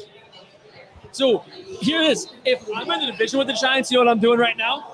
I'm making sure Michael Clemens is like number 1 on my big board for day 2 because that's like the one guy that absolutely gave everybody on Alabama's offensive line fits. You want to go get Michael Clemens, let him go up against Evan Neal, let him go up against Andrew Thomas. He owns the SEC. He does. He absolutely does. Priority number 1. Giants are coming back around in round 2, drafted Michael Clemens just so nobody else gets him. Yes. All right, we are here at the Kingdom Bar and Grill in Overland Park. We've got 360 Vodka hanging out here. We've got a bunch of people hanging out as well. Hit the like and subscribe button as well if you're just watching us right now. Leave a comment. Tell us who you guys think pick 8 will be from the Atlanta Falcons, who are on the clock. I think this is probably the best shot of seeing a receiver go off the board. I think it is probably a receiver, and I do. And I think everything is pointed to Drake London so far. I think he'd be a hard guy to pass. I think he's a very complete receiver. He's got the size. He's got the ability to separate. He can win underneath still. He's not just a big body contested guy. He doesn't necessarily have the blazing ability of a Jameson Williams, but he's a very complete receiver, and they need a very complete receiver. Now, I will hear the argument. Kyle Pitts, a guy that's very similar to Drake London. Do we want to turn around and still take another guy that's very similar to Kyle Pitts? Arthur Smith would. He did with Tennessee, so that's why I feel like Drake London makes the most sense. But there's been a lot of Garrett Wilson wide receiver 1 rumblings. I still get the feeling that Jameson Williams is wide receiver 1 as well. So I don't know. I don't know on those 3. I think it's one of those 3 guys right here. I would be surprised if it's not one of those 3. I would lean towards London, then JMO, and Garrett Wilson bringing up the rear. Give me your projection then. Drake London. Drake London. With the 8th pick in the 2022 NFL Draft, the Atlanta Falcons select wide receiver Drake London out of USC. The first receiver is off the board. That was about the one that I think everybody was certain of. I really do think so. And I got the argument for the other guys, but there was just so much smoke for Drake London. Just made all the sense in the world that it was going to be him. You know something that kind of makes sense with the Drake London process, because he didn't run a 40 time. Yeah. He didn't need to. He knew he was going 8. He knew where he was going. I think very obviously. We got some highlights here of Drake London. You're going to see him dominating the Pac-12, which really isn't that hard, but he's a very productive player, big physical receiver, very true X-type receiver. Man. We got have drinks coming in. we have some 360 beverages coming through here today. Hey, yeah, we Sure. do. What do we got here? What do we got here? Okay, so I have 360 vodka. This one is raspberry mixed with cranberry juice, and then the other one is huckleberry mixed with lemonade. So we got a bunch of 360 drinks out here. I will take. I'll take the first one here. Thank you so much. So we got 360 out here hanging out. We're all celebrating with some cocktails here. Cheers, fellas. Listen, if Cheers, you're out thank here, you so if you're much. watching the draft, guys, you Shout got to out, make thank sure you you're so much. celebrating the draft with 360 hanging vodka. out here at the Kingdom Bar and Grill. We got some cocktails. I see my guy Wes Burns out here, out here as well. So yeah, we're having a good time. But yeah, Drake London is the pick. Good move. Oh, So that is now- delicious. It's a good So pick. now what's up? Seattle's on the clock. Did they get the last edge rusher, Jermaine Johnson? Did they go get the last offensive tackle in Charles Cross? Do I think they be the team that looks at quarterback in Malik Willis? Yeah, I think this is quarterback watch too. That's a very good point. In fact, Eric, always what I want everybody to do. If you are watching the show right now, please hit the like and subscribe button. But also, tell me who you think the pick is at pick 9 here. We're playing along with you as well. Literally anywhere. Like This that's is- the thing. Here's the thing. Yeah, and so yeah, 360. Matt Gage asked if 360 is a KC company. Yes, sir. they are. Yes, sir. KC And one true of our through proud and through. sponsors. Holiday Distillery up north, out in western Missouri. BJ and I will be out there breaking down the entirety of the draft there on Sunday too. So, anyways, back to pick 9. This is team. If you're an agent of chaos, Yeah. This is where things get interesting too. Charles Cross, best tackle on the board. Malik Willis, best quarterback on the board. Maybe this is a trade back if there's somebody that they're wanting. I don't think the Chiefs feel great about where they're. I mean, I highly doubt the Chiefs are trading up here, but you never know. You never know with Brett Veach. I firmly believe if the Chiefs are trading up, it's for defense. Yes. I would agree with that So sentiment. if it's Jermaine Johnson, that's the only one I think that makes a ton of sense for me right now. And at this point, looking at the board, I think you stay. I do. I think you stay. 100%. Because right now you got one wide receiver off the board. You've still got some tackles on the board that can come off in the next few picks. You don't have to give up 29 and 30 to move up to pick 9 here to get your guy. So I'm fine with the Chiefs staying put here. I think Seattle might be fielding calls because I think they're in a little bit of a weird spot. So where's BJ? BJ is literally to my left right now. Here. BJ's our sign guy. There's his hand. There's BJ. Yeah. BJ's right over here. I'm sure you will hear from him at some point this weekend, but there's so many different options that the Seahawks can go with here, and I don't know how much they love any of them. I think that's the part that's tough with all of this is that I don't know that they're in love with the prospects that are left. So maybe they do want to trade out. Maybe they want to get out a little bit, let the board make a decision for them a little bit more rather than reaching for a guy or trying to take somebody that they're not as much in love with at this point. I'm hoping desperately for a quarterback. Start the quarterback run. Hey, that would be great. You start the quarterback run. Chiefs get 3 quarterbacks before pick 29. Oh my goodness, they're sitting pretty. Yeah, that really helps. And I mean, this has all been very interesting so far. I think a guy I'm keeping an eye on, George Karloftis, as we start getting into the 10s. I think that's a guy we got to pay attention to. I think James. I mean, hey, Jermaine Johnson's still on the board too. Yes, he is. I mean, I anticipate he's going to be gone pretty early here. I think so too. But man, that's the farther he falls, the more interested I am. I mean, yeah. But I don't know. What's the earliest that you would willingly trade up for Jermaine Johnson? I'm assuming it's not here. It's not pick 9 right here. No, just so we know, for pick 9, a 29 and 30 gets you there comfortably. Yeah. So you could actually do it a little bit differently if you wanted to. You could go, you could kind of finagle your picks a little bit too. 29 and 30, you probably get a little something back from Seattle too. Okay. A little small pick, like a round 5 pick. Okay. But yeah, I don't know if I would trade all the way up here for Jermaine Johnson. Would you trade up into the early teens for it? I think that's where I'd start thinking about. If he's there at pick 13, Like you're talking maybe 29 and 50, trading both of those that's assets probably and be able to move that'll up. get I think you, that's where I am too. Yeah. Yeah, that should get you pretty close. I mean, I think 2950 and 2950 and 135 gets you to 13 with Houston. I think that's a comfortable spot. And I think he might still be there. We'll see. We'll see here. But It's realistic. I mean, we're sitting here, we're looking at 9. I mean, what they do here at 9 is going to be a pretty big one.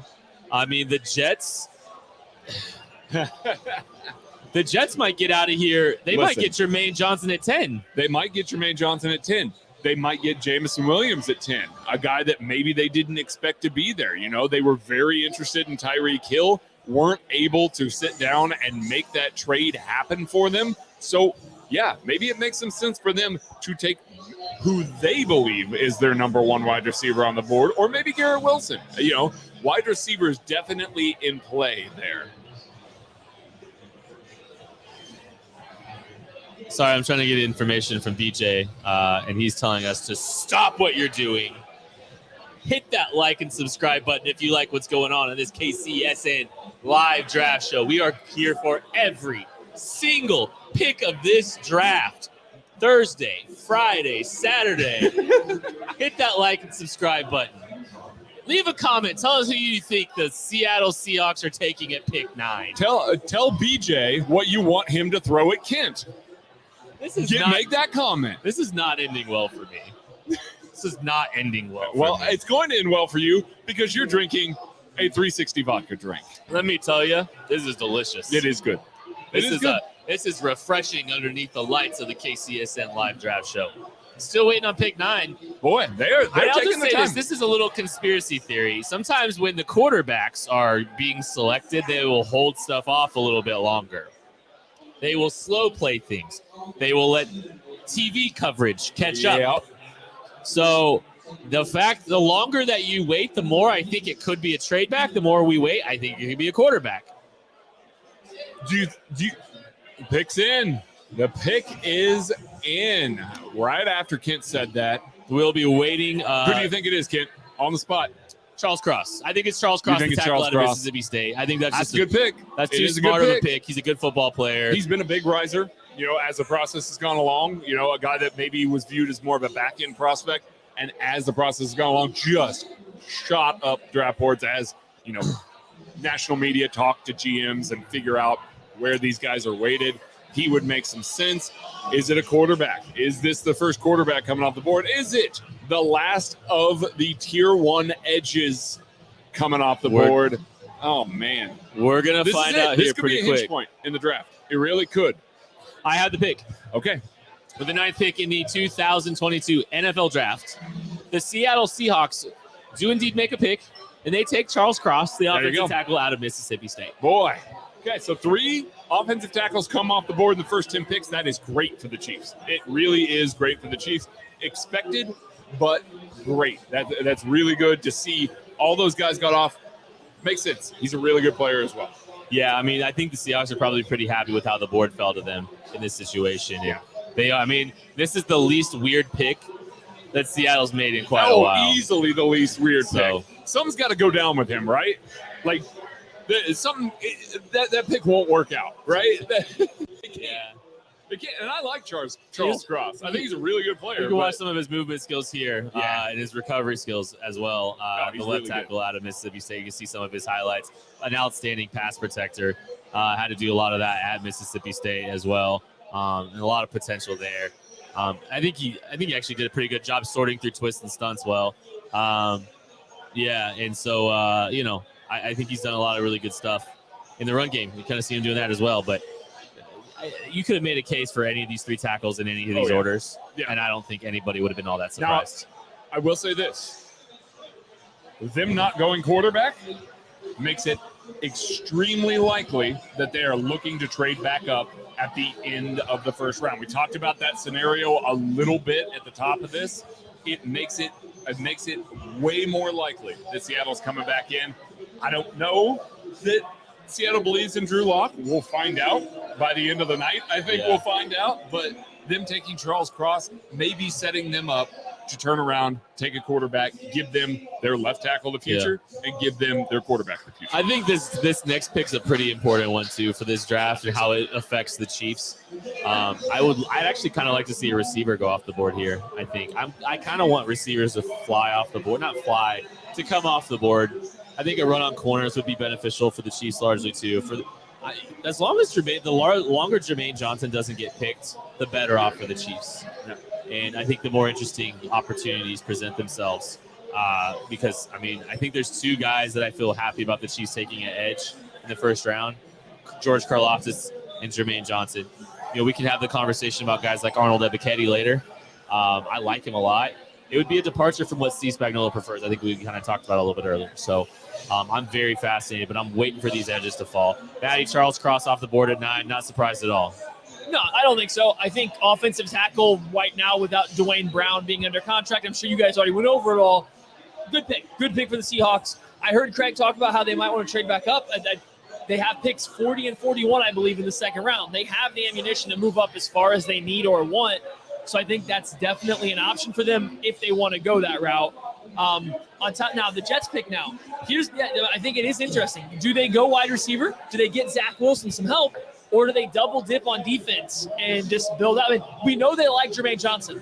Yeah. We know they like him. You're not after Jermaine Johnson. The next defensive end is a significant step down.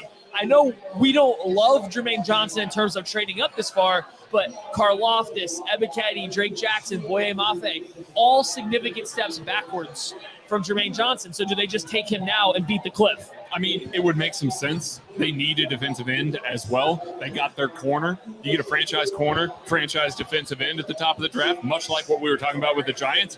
It makes sense. You've made your defense so much better. I just think that there's so much smoke around the wide receiver position this offseason for them. Now, the thing that gives me some pause, they haven't wanted to come off of pick 10 this entire process. They have wanted to keep pick 10. Didn't want to give it up for Tyreek Hill. Haven't reportedly wanted to give it up for Deebo Samuel. Maybe they had this in mind. They wanted to go defense, spin around and get a wide receiver somewhere else. Maybe it's not a wide receiver. Thank you, everyone, for watching this. Thank you to everyone for watching this live draft show from the Kingdom Bar and Grill. If you like what we're doing, please hit the like and subscribe button.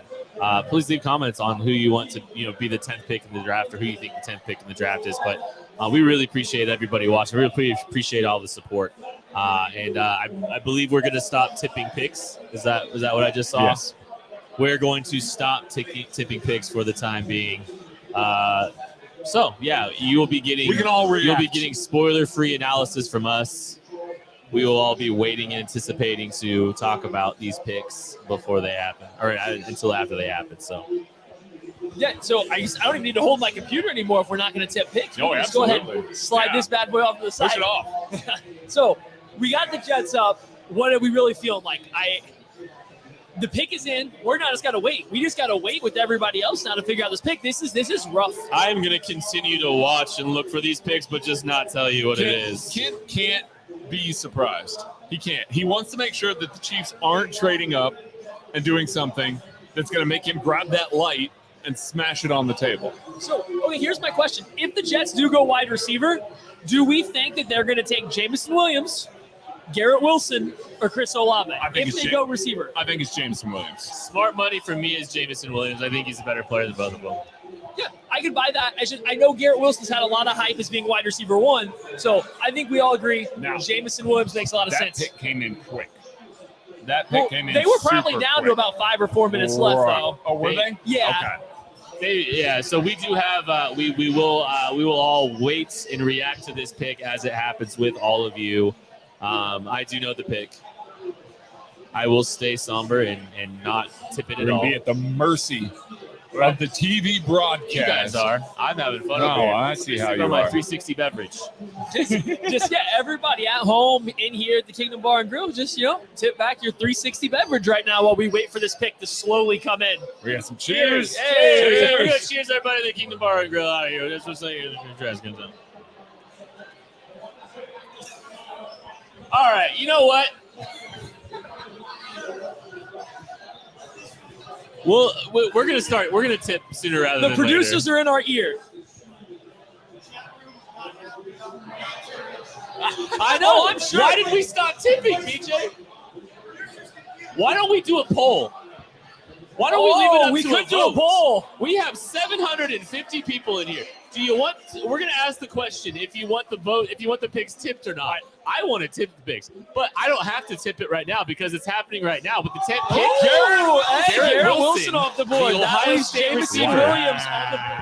I apologize for being. I has apologize gone because I gotta 10th be in and overall. out though. I got some family stuff Everyone going on, so I'll be right wants back. to tip. Everybody, we are being spammed with tips. We are tipping. We will tip. Screw it. We're tipping the rest of the show. We didn't tip once, and now we're going to tip the rest of them. Okay. Garrett Wilson, though. What do you feel about that? How do you feel about him? I know Matty has come up on him in the process. Like, Yeah. he's gotten more comfortable with him. We're a little bit hard. I don't think so. I don't. I think that I like Jameson Williams better. I think that he is more capable of, taking the top off a defense, being a splash impact guy. And if you're taking a wide receiver pick 10, you want that guy to be good. Now, don't get me wrong. Garrett Wilson, really good. I can see exactly how he's going to win in the NFL as you can on these highlights right here. I do think that he's going to be a very good player, but I personally would have gone with Jameson Williams here. I was more of a Jameson Williams guy myself, but I mean, Garrett Wilson's a very good football player. Guy, he's not the biggest guy, but he wins with the ball in the air. I mean, he is a ball winner up in the air. He can great body control, great hands, tracking ability, his ability to track the football. Pretty good route runner. Some conversations about, okay, maybe he does a little bit too much at the top of the route stem, and it's not really that necessary. He's a pretty route runner rather than a good route runner. I think there's some. I think the high end version of him is like a little Stephon Diggsy. I think there's some Stephon Diggs to his ability. And would you take Stephon Diggs top 10? Exactly. Absolutely. If you believe he's Stephon Diggs, you take him 10, and he does have a high ceiling. I totally agree. He does have a high ceiling. That guy. Yeah. If you're going that guy that early, you want a slam dunk. And I mean, Garrett Wilson's going to play really well with Zach Wilson. It makes sense. They got a guy there that makes sense. I got to say something. We've put up the question: should we tip picks to a vote? And you can never get anybody to agree on anything. Everybody wants the picks tipped. 90% of you want the picks tipped. So thank you for those that have already voted. Oh, now it's down to 88-12. Screw it. We're pipping picks, and I believe we do have a trade coming in. The first trade in this draft, I believe. So we're going to keep an eye on this. The Washington Commanders have traded out of pick 11. The New Orleans Saints are now on the clock. So we do have our first trade out of the draft. We didn't have a trade. We did. We didn't have the trade in the top 10. We didn't have a trade in the top 10 for the first time in a long time. Yeah. So, that being said, who is New Orleans coming up for? Who are they jumping in front of right now to make sure that they get their guy? That's the question here, because I think the easy one is if you are giving up. Now, that's a small jump up. New Orleans is just a small jump up, so it's not like they're forecasting a lot of their future to go get a quarterback or something like that. They might be jumping up. What if it's Houston? Houston. There's been some talks that Houston might like a quarterback. Do you think Houston would have taken Malik Willis when they had a guy that showed promise last year? Some people say Kenny Pickett. Ooh, Kenny Pickett. Oh, my. Kenny Pickett, that would be interesting. That would be really interesting. To me, Malik Willis seems like a much more I don't know. I got ready to say a much more New Orleans quarterback, but I can see Kenny Pickett functioning in that offense. A lot of the same structure. I know it is. Like, but Sean Payton's gone. Sure. But a lot of the same players, all a lot of the Taysom same Hill run types concepts of receivers are out the window. You don't know that. You just assume. I don't think Pete Carmichael can get away with doing that. He doesn't have the clout. While we're waiting, Therese Paler Foundation. Go to the Venmo page. Make sure you donate $10. For every $10 that you put in, you get entered in a raffle for a signed Patrick Mahomes mini helmet, Nick Bolton jersey, Travis Kelce jersey. We will draw those on Saturday, and every single one of the proceeds, every little bit of it, goes to the Therese Paler Foundation, whether it's Power Mizzou or the Howard University Foundation, taking care of people in our good friend Terez's names. So please, please, please go to the KC Sports Network Venmo, donate, and then after you do that, come back here, like, comment, subscribe, do all that stuff. Housekeeping. You did a great job, buddy. Hey, thanks, buddy. Just so you know, if you're coming to Kingdom Bar and Grill this weekend, they have a chicken sandwich here with bacon and gravy on it. It's incredible. And we have 360 vodka here as well. Hand model BJ just gave us that. Just come hang out with us. We're going to be here all weekend. We are literally going to be here for every single pick. It's absolutely crazy out here. People are having a great time. It's been so much fun to see everybody support, getting to hang out with some of the people. Got a whole bunch of people from the Discord that that have gotten to meet each other. I think that's really cool. Everybody, the Discord behind the personas, everybody interacting with everybody in the KCSN community, getting to meet these people has been awesome. For both us and them, it's been really cool. We're continuing to keep an eye on tipping the picks because 90% of you said to tip the picks. New Orleans makes a trade and takes it all the way down. Go read Dirk's. Go read his Dirkness's Twitter profile. Shout out his Dirkness. He said something really funny. Pick is in, and we are waiting some news here on the pick that I think it's quarterback. I think it's a quarterback. We're gonna keep refreshing. I don't know what else it could be at this point. I mean, a tackle would have made some sense, but all the guys are off the board. I think it would have been before this if it was going to be a tackle. So oh man. So the Washington pick traded 1698, or Washington received 1698 and 120.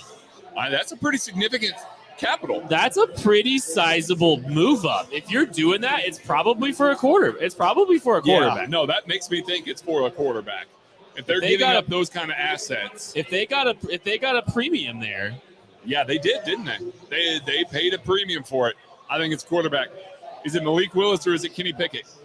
I think it's Kenny Pickett. I'm going to say Malik Willis. I'm going to say Kenny Pickett. I'm going to look. Okay, so this is interesting. We have the pick. The 11th pick in the 2022 NFL Draft, the New Orleans Saints select wide receiver Chris Olave. Oh! Out of Ohio State. So, it's a little bit of a surprise here. That is a steep price to pay. Chris Olave is a hell of a receiver. That is a steep price to pay to move up. They traded receiver. 3 picks. And I'm going to kind of look at it and do the draft math and see if everything makes sense here. They traded 16 and 98 and 120. It's about fair value. Is it about fair? It's a little bit high. It's a little bit. It's the Especially volume of this. I love this for Washington. Oh yeah, no, this makes all the sense in the world for Washington. Now let's talk a little bit about Chris Olave before we get into analyzing the move here. Awesome route runner. He's a great rounder with some long speed. Good tracking the football over his shoulder. I think he does a good job winning at the catch point, even though he's a little bit of a smaller guy. He's the most polished receiver in this class. Absolutely. And he's probably the safest receiver in this class. I think that his floor is higher than some guys' ceilings are that are going to be taken towards the end of the first round here. So makes a lot of sense. It's just a little bit surprising trading up for Chris Olave. Listen, I'm not surprised that Saints organization loves Chris Olave. I mean, that makes a lot of sense what they do. Now, Sean Payton's not there, but a lot of guys come from that system. So it makes sense to love this technical, super refined route runner that can win on all 3 levels, right? So, I get it. I'm just floored that Jameson Williams is going to be wide receiver 4 at best right now. That's shocking. Yeah, that shocks me. And now, well, okay, but I'm gonna throw something out here. We really have not spent a lot of time talking about how Jameson Williams is probably starting on the PUP list. But he's not playing until November. But he's that good, though. I understand. We're talking about bad teams. These teams, none of these teams are competing right now, right? They're not good teams. So, like, what do you care if you have to spend half a year? No, we got a lot of Chiefs fans are very upset on the broadcast about this. Well, about I mean, this I pick. get it. I too wanted Chris Olave to play for the Kansas So City Chiefs, but another name still on the list, Kyle Hamilton. Yeah, safety 2 still available. He might be off the board here. Kyle Hamilton might get off the board here. I apologize, guys, for jumping on and off. Had some family stuff going on, but I should be back for now, so everything is all good. But I saw, a couple of tweets and stuff come at me. We're good. We're all good. I'm just here for the ride with you guys, fellas. Like I'm here for this. We got Olave off the board. What's next? Who's next? What are we getting next? oh man, I mean, pick 12 here. What we got here? So The Minnesota Davis. Vikings. this is where Kyle Hamilton goes, I think. Trent McDuffie. We got 3 different names, all on the defensive side of the ball, just came out of our mouths. Chaos. All right, let's ask the chat here on the Let's draft get show. Everybody, give us who you think the 12th pick to the Minnesota Vikings is. Maybe this is where the Chiefs are looking to trade up too. This is again in Chiefs trade up territory. We're getting real close. We are in the danger zone. Yeah. We are in the danger zone. I hope not for what's available. Jermaine Johnson's still on the board, Maddie. We're about 7 picks away from where I want to consider trading up for. You wouldn't. Okay, I asked For you this Jermaine while you were Johnson? gone. Huh? For Jermaine Johnson. Yeah. Oh, late teens. Late teens. We were Mid to talking late about teens. this a little Mid bit. to late teens. If you start getting so I tweeted it out earlier this week, kind of like the ranges that I want to trade up for guys, right? And I believe the big Jermaine Johnson one was if I'm making the trade up for him, if we're doing anything before pick 15, I want to get a good deal out of it, right? I want to win the trade. I want to get plus value on the trade charts if we're going up to 15 or above. Now, if you want to start looking we have breaking go news ahead. here. The Lions. Detroit Lions have traded up with the Minnesota Vikings. They came way up. Pick 32, pick 34, pick 66. Woo! that's a heavy trade. That's a quarterback. They have- I know I That's- just said that about the Saints, but that's a quarterback. That's got to be Malik. It's got to be. So was Malik Willis at number 2 really not that much smoke? Maybe That's not. a big trade. Maybe not. Who would have been sniffing around Malik Willis in this pay, in this point of the draft? Is this a quarterback? Right. Who would have been sniffing around him? A quarterback at this point in the draft. Who's coming immediately after this? That could have been Houston. sniffing. Houston. Houston Houston again. love is real. Interesting. 32, just so you know, guys, 32, 34, That's a lot of picks. 66. That is roughly the value of the 7th pick in the draft. That's got to be 7. quarterback. They have given up an enormous amount of draft capital. They have given, I mean, now granted, it's in the division, so you're paying the divisional price potentially. They gave up Pick us in. the value of the 7th pick in the draft to move out. Wow. A rare interdivisional trade, and they paid a hefty price for it. Boy. What if gave they up don't a trade up for a ton. quarterback? Oh, man. This draft is chaos if they don't trade up for a quarterback. Hey, what if they take Jamison Williams? What if they traded that for Jamison Williams? Do Oh you wait, think- hold on. Here we go. Just a Jared second. Goff? There is more to the trade, which makes a little bit more sense now. 32, 34, and 66. The Vikings set back 12 and 46. Oh, That makes more sense. That This wasn't a part of. That was not This a was part kind of. of the range that I was hoping Thibodeaux would fall to, and this is the area that I would really have made the trade. He didn't, obviously, but this is an area that I was eyeballing was the Minnesota Vikings. So just what about it? What if they traded up for Jamison Williams? All right, yeah, I'm going to announce the pick here. I've got the pick. Okay, let's do it. With is this the 12th pick? 2022 NFL Draft. The Detroit Lions select Jamison Williams. Okay. With that compensation Wide back, it receiver makes out of sense. Bell. Yeah. So That's- Jamison Williams that's is the wild. pick here at 12. That's I'm happy he's off the board so the Chiefs don't trade up for him. I'm glad that there's no longer the reason to be antsy to trade up for Jamison Williams now.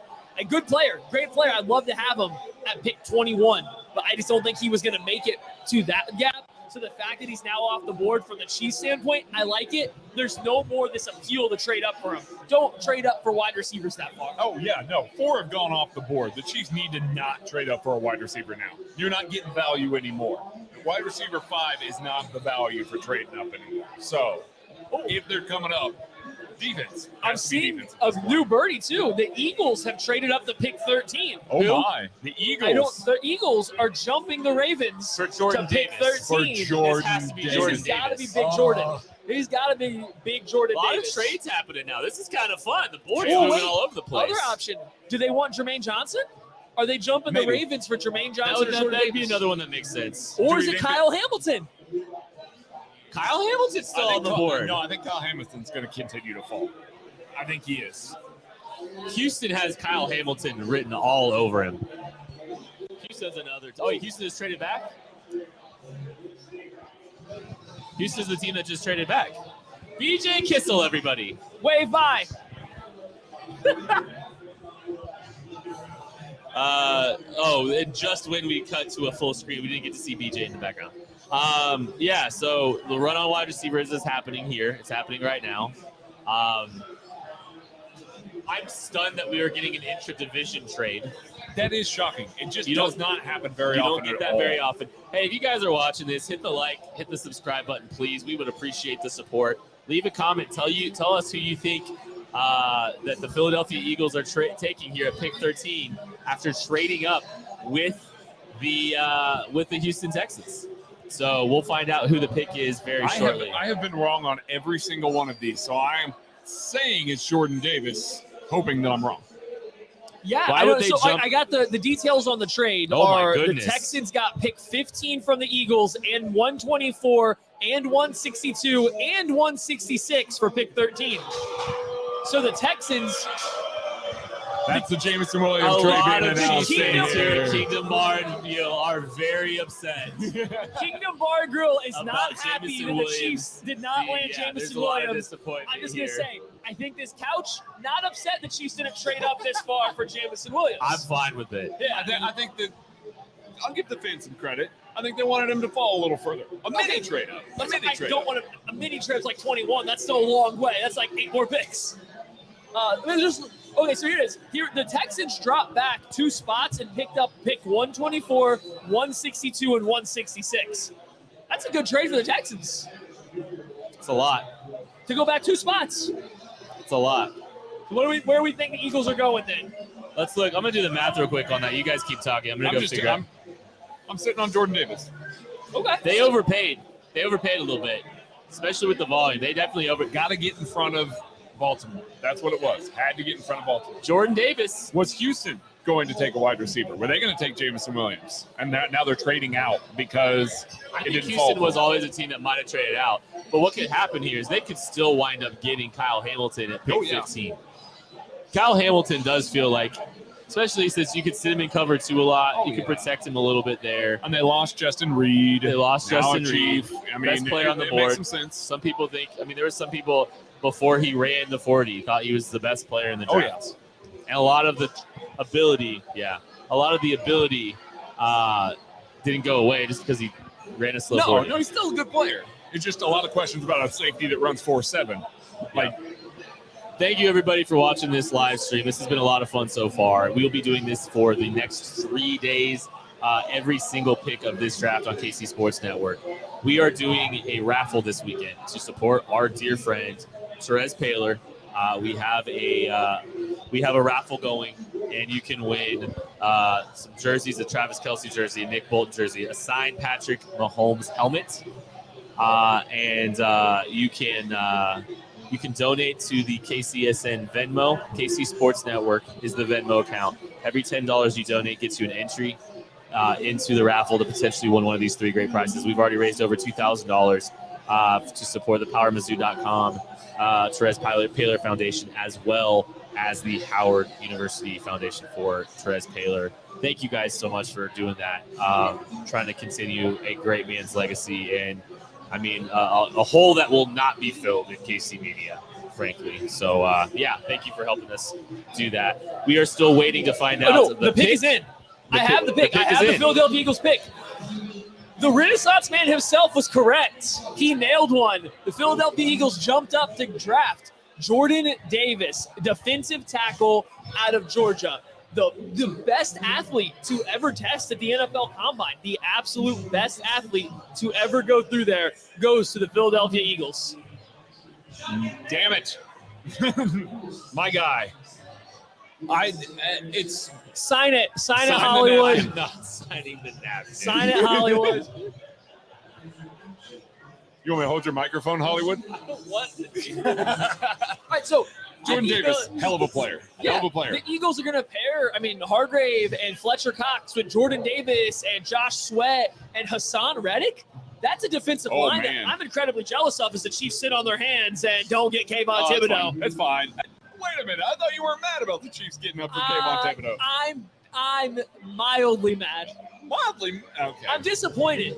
I'm Let's- disappointed he didn't fall. Let's just absorb how awesome this Thanos-like creature in the middle of Georgia's defense is. Listen, I think we're going to do the same thing that we've done with all these super athletic nose tackles over the past few years. We're going to get 3-4 years down the road, and we're going to be going, damn it, that was another awesome pick, because this type of player just does not come around, period. You don't get guys that big, that move that well, play with his power, play with his instincts. It is very rare to get a player like that. And when you see guys like that with that athletic profile go this high, and then you add on the instincts, you add on everything else that comes with him, like I could seriously gush for the next 3 days. We could spend the next 3 days of draft coverage. Honestly, if you want to do that for a few minutes, I'll take a nap. I mean, you're going to take a nap? Nah. A few minutes. Jordan Davis is on. Well, how are you taking a nap? Jordan Davis is on the screen right now. This is the most electrifying. Excuse me, The Rock, but this is the most electrifying man in sports Ergo entertainment. person in the history of the world. No, he's fun, man. I mean, we've had the conversation about, maybe he's one of those just rare guys you just go trade up for. And, we've had the conversation about specifically with the Chiefs. I mean, he's a game changer along the interior. There's some questions there. Maddie, I know you said the farther he falls, the more you have questions about him. Listen, I'm distracted right now. I'm sorry, because I have just found out some important news. The Lions actually gained the equivalent of a third-round pick in their trade-up to draft Jamison Williams, according to the Jimmy Johnson chart. They gained value to trade up. Now, I understand the Jimmy Johnson chart's not exactly up to date, but I've seen a lot of people say that people love the value that they got now across Twitter. Like, people are thinking Detroit made a great trade up. So I haven't checked it. I haven't draft mathed it. I'm not Kent. I'm gonna look. That's disappointing. That's disappointing to me if that was the price it took. And I'm not even a big go draft Jamison Williams guy, but to get Jermaine, to get Jordan Davis, if I'm getting plus value. It's about the value of a third-round pick that they gained by trading up. So what are the Chiefs doing? Why didn't we get Jordan Davis? Why didn't we go get Jermaine Johnson? Because- You want to gain a third-round pick in value to go get one of the last few good players? Woo! They're just going to sit there and hang on to our Jags. Man, that's a little bit surprising. That would have been like, it would have been like, that would have been like, trading. I'm trying to do the math here on the fly. It would have been like being able to trade 29 and 62 to get all the way up to 12. Wow. That's about right. That's about what it would have been like. I would have done that. 29 and 62 to get up to For 12. Jordan Davis. Draft Jermaine Johnson or Jordan Davis. That would have been fine by me. So, yeah, this is interesting.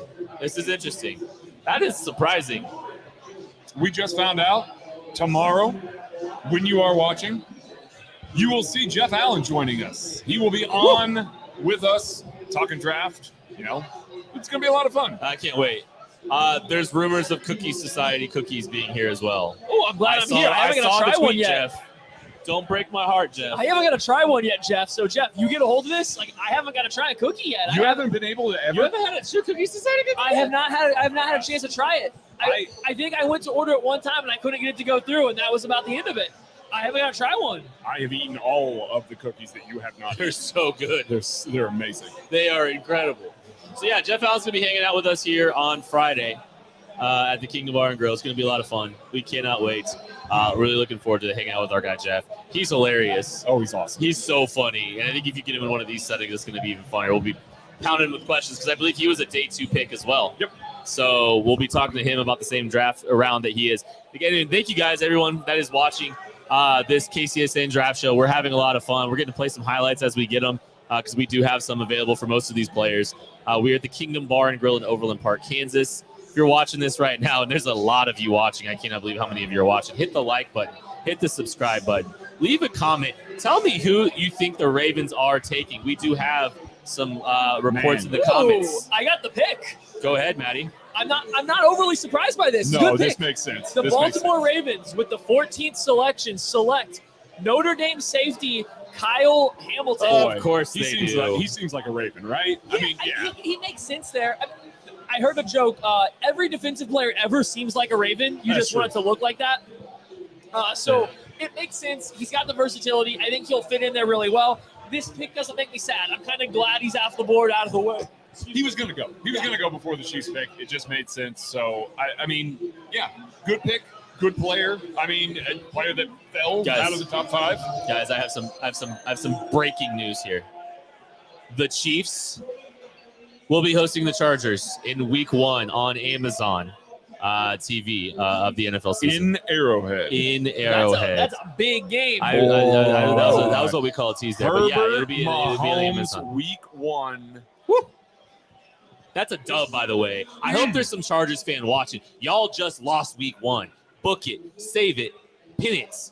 You're losing in Week 1. The Chiefs are bopping you. It's going to be a lot of fun. Marquez Valdez-Scantling's going for over 100 yards and a touchdown. Ooh. I don't know. That feels right. It feels right, doesn't it? It does. It does feel right. Rant's about to come out about a Week 1, a game 6 months from now. The Chiefs haven't even made a pick in this draft. I'm already talking on the Chargers. I don't care who they pick. Chiefs are winning. You're feeling good about this, huh? Thank you for watching. Hit the like, subscribe button if you haven't already.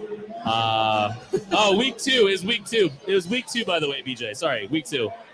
Everyone's correcting us in the comments. Week 2. All right, so while we're maybe waiting here, because I think we're way ahead of the broadcast, we're waiting around a little bit. Where are you guys sitting with the Chiefs, like just draft outlook now? Just how are you feeling?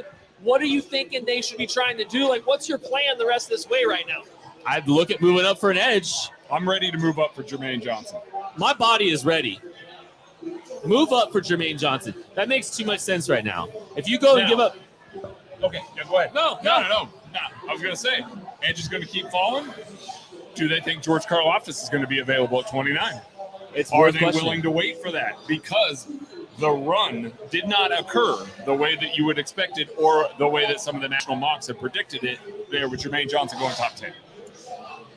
Yeah, so I'm in such a torn spot because a lot of talk about this whole draft process. The Chiefs not willing to pay a premium to move up. They're not going to make a big jump. Premiums aren't involved.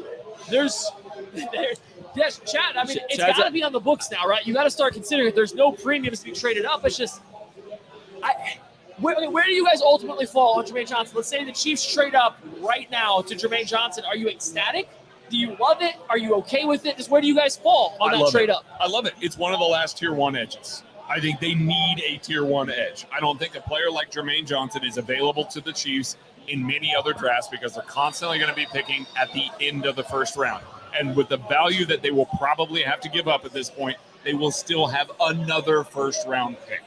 And so you're going to be able to double up. You're going to be able to get a tier 1 edge. You're going to be able to turn around, get a receiver, corner, safety, whatever the case may be with pick 30, or trade back out. You know, we'll see what kind of happens. I'm team go get Jermaine right now, just like me and Alex Brewer. 29, 50, get you there. I mean, do it. Do it yesterday. I think you still have. You think assets. it'll take that? Just based on what we've seen, it better not take that. It better be less. It might take just 29 and 62. Yeah, it better be less based on what we've seen. 29 and 62. Boy, I'm doing that. I'm doing that now. That's a fine great deal. You're talking great deal. It is a good deal. We are in good deal range, and so that would be a good deal. I wouldn't be upset.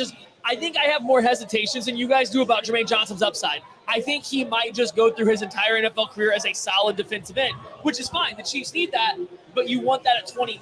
You don't want to trade up into the teens to draft a solid edge. We talk about older prospects. He's an older prospect. He is an older prospect. Where's he out of his developmental curve? I think he comes in day 1, but where's the upside there? Like, is he a guy that we truly believe can be a double-digit sack, actually gets attention from the opposing offense's game plan?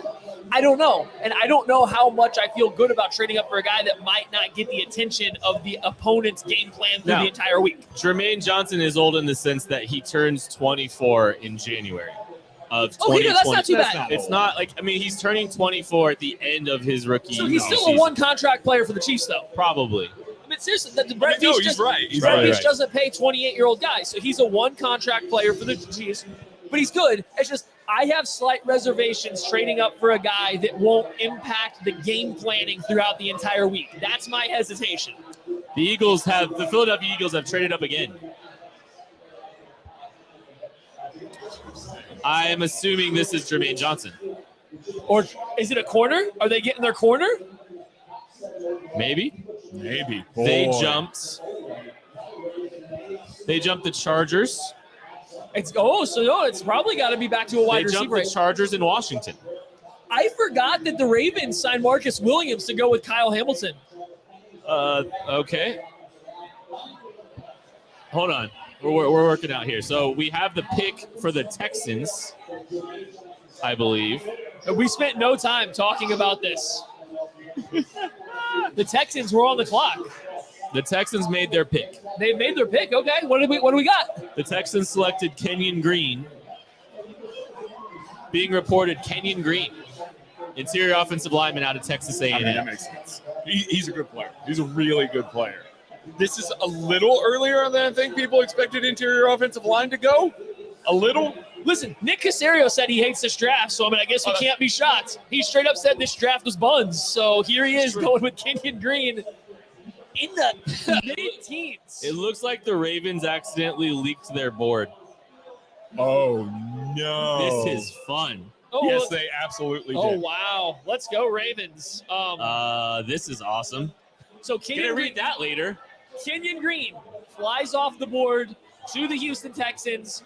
I guess they're bolstering the interior. I actually didn't see this coming. I would not have pegged the Houston Texans, who literally need every single position on their roster to be filled. And they went interior offensive line in the middle of round one. Now, he's a good player.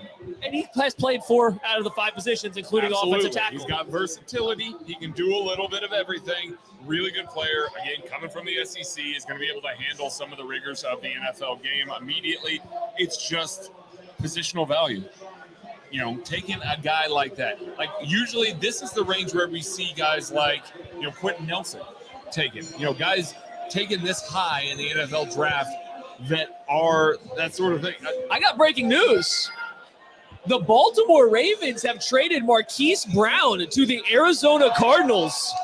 Wow. I don't know what the return is. This is from Field Yates on Twitter. The Ravens have traded Marquise Brown, who, remember, partially retired to go play video games, to the Arizona Cardinals. Wow. And I don't know what the return is yet. I'm assuming it's got to be a round 1 pick. I mean, pick 23? Do we think they got pick 23? I don't Surely know. not. I'm waiting on what's coming back. This is crazy. What? There are so many trades. This is awesome. I love the NFL draft. This is why I loved it. This is why I love watching it. This is incredible. That's a stunner. Wow. That's a stunner. We're kind of getting lost in the weeds on where we are in the draft now because they're going to drop a player trade into in the middle of the first round. Wait, is this the domino that leads to Deebo Samuel coming to the Chiefs? Title, YouTube video, that now. No. Okay. So who do we have up on the clock right now? Because I'm a little lost on who's up after the Pick is in for the Texans. We know it's Kenyon Green. Yeah, that's Kenyon Green. Who's up after the Texans there? Thank you, Tomo. Hey, Tomo, appreciate you, buddy. Thanks, man. This has been a lot of fun. And thank you guys. There's so many people watching. Thank you all so much for watching. If you are, hit the like button. Hit the subscribe button. Tell us whatever you want to see happen for the Chiefs here, because we are in prime trade up territory. We could see them sitting. Are we? They might need to sit. This draft is going crazy right now. They might need to just sit and wait at this Maybe. point. I don't know what they should do. I don't know. I'm in a weird spot right now. I don't know what's happening. I think we're in a very strange location of this draft right now. We're kind of waiting to see what unfolds. I'm trying to pull up here to kind of get a grasp on everything that's going on. Wow. All right, so we are at. Is the Washington This would be the Commanders up now? Washington Commanders would Okay. be up right now. So we got the yes. Washington Commanders up now. They traded back a couple spots. They are on the board. They shouldn't be looking at Jermaine Johnson. Do they want to jump back again? Ooh, maybe. Favorite draft show you watched ever? Thanks, Dustin Peterson. Do they want to jump back again? Or is this the time do they take the second-tier wide receiver? Maybe. What else do they need? Could they go with Treylon Burks here? Treylon Burks makes sense in this scenario. They have a bad quarterback, so I don't know. Like Carson Wentz isn't. No, Treylon Burks is a terrible fit for Carson Wentz. That's true. No, you're absolutely terrible right. Fit for He's Carson a Wentz. terrible fit for Carson Wentz. So here's my thing. We are looking at the Washington football team. Do they go offensive line? Trevor Penning. He would be the next tackle off the board, yeah? Him or Tyler Smith, depends on who you like. So it's just, we've kind of entered this point of the draft where I don't know. Oh my Lord, we got the pick. The Washington Commanders have saved Chiefs fans everywhere. Jahan Dotson out of Penn State is the pick for the Washington Commanders at pick 16. That is way a earlier. 175-pound wide receiver just went number 16 to the Washington Commanders.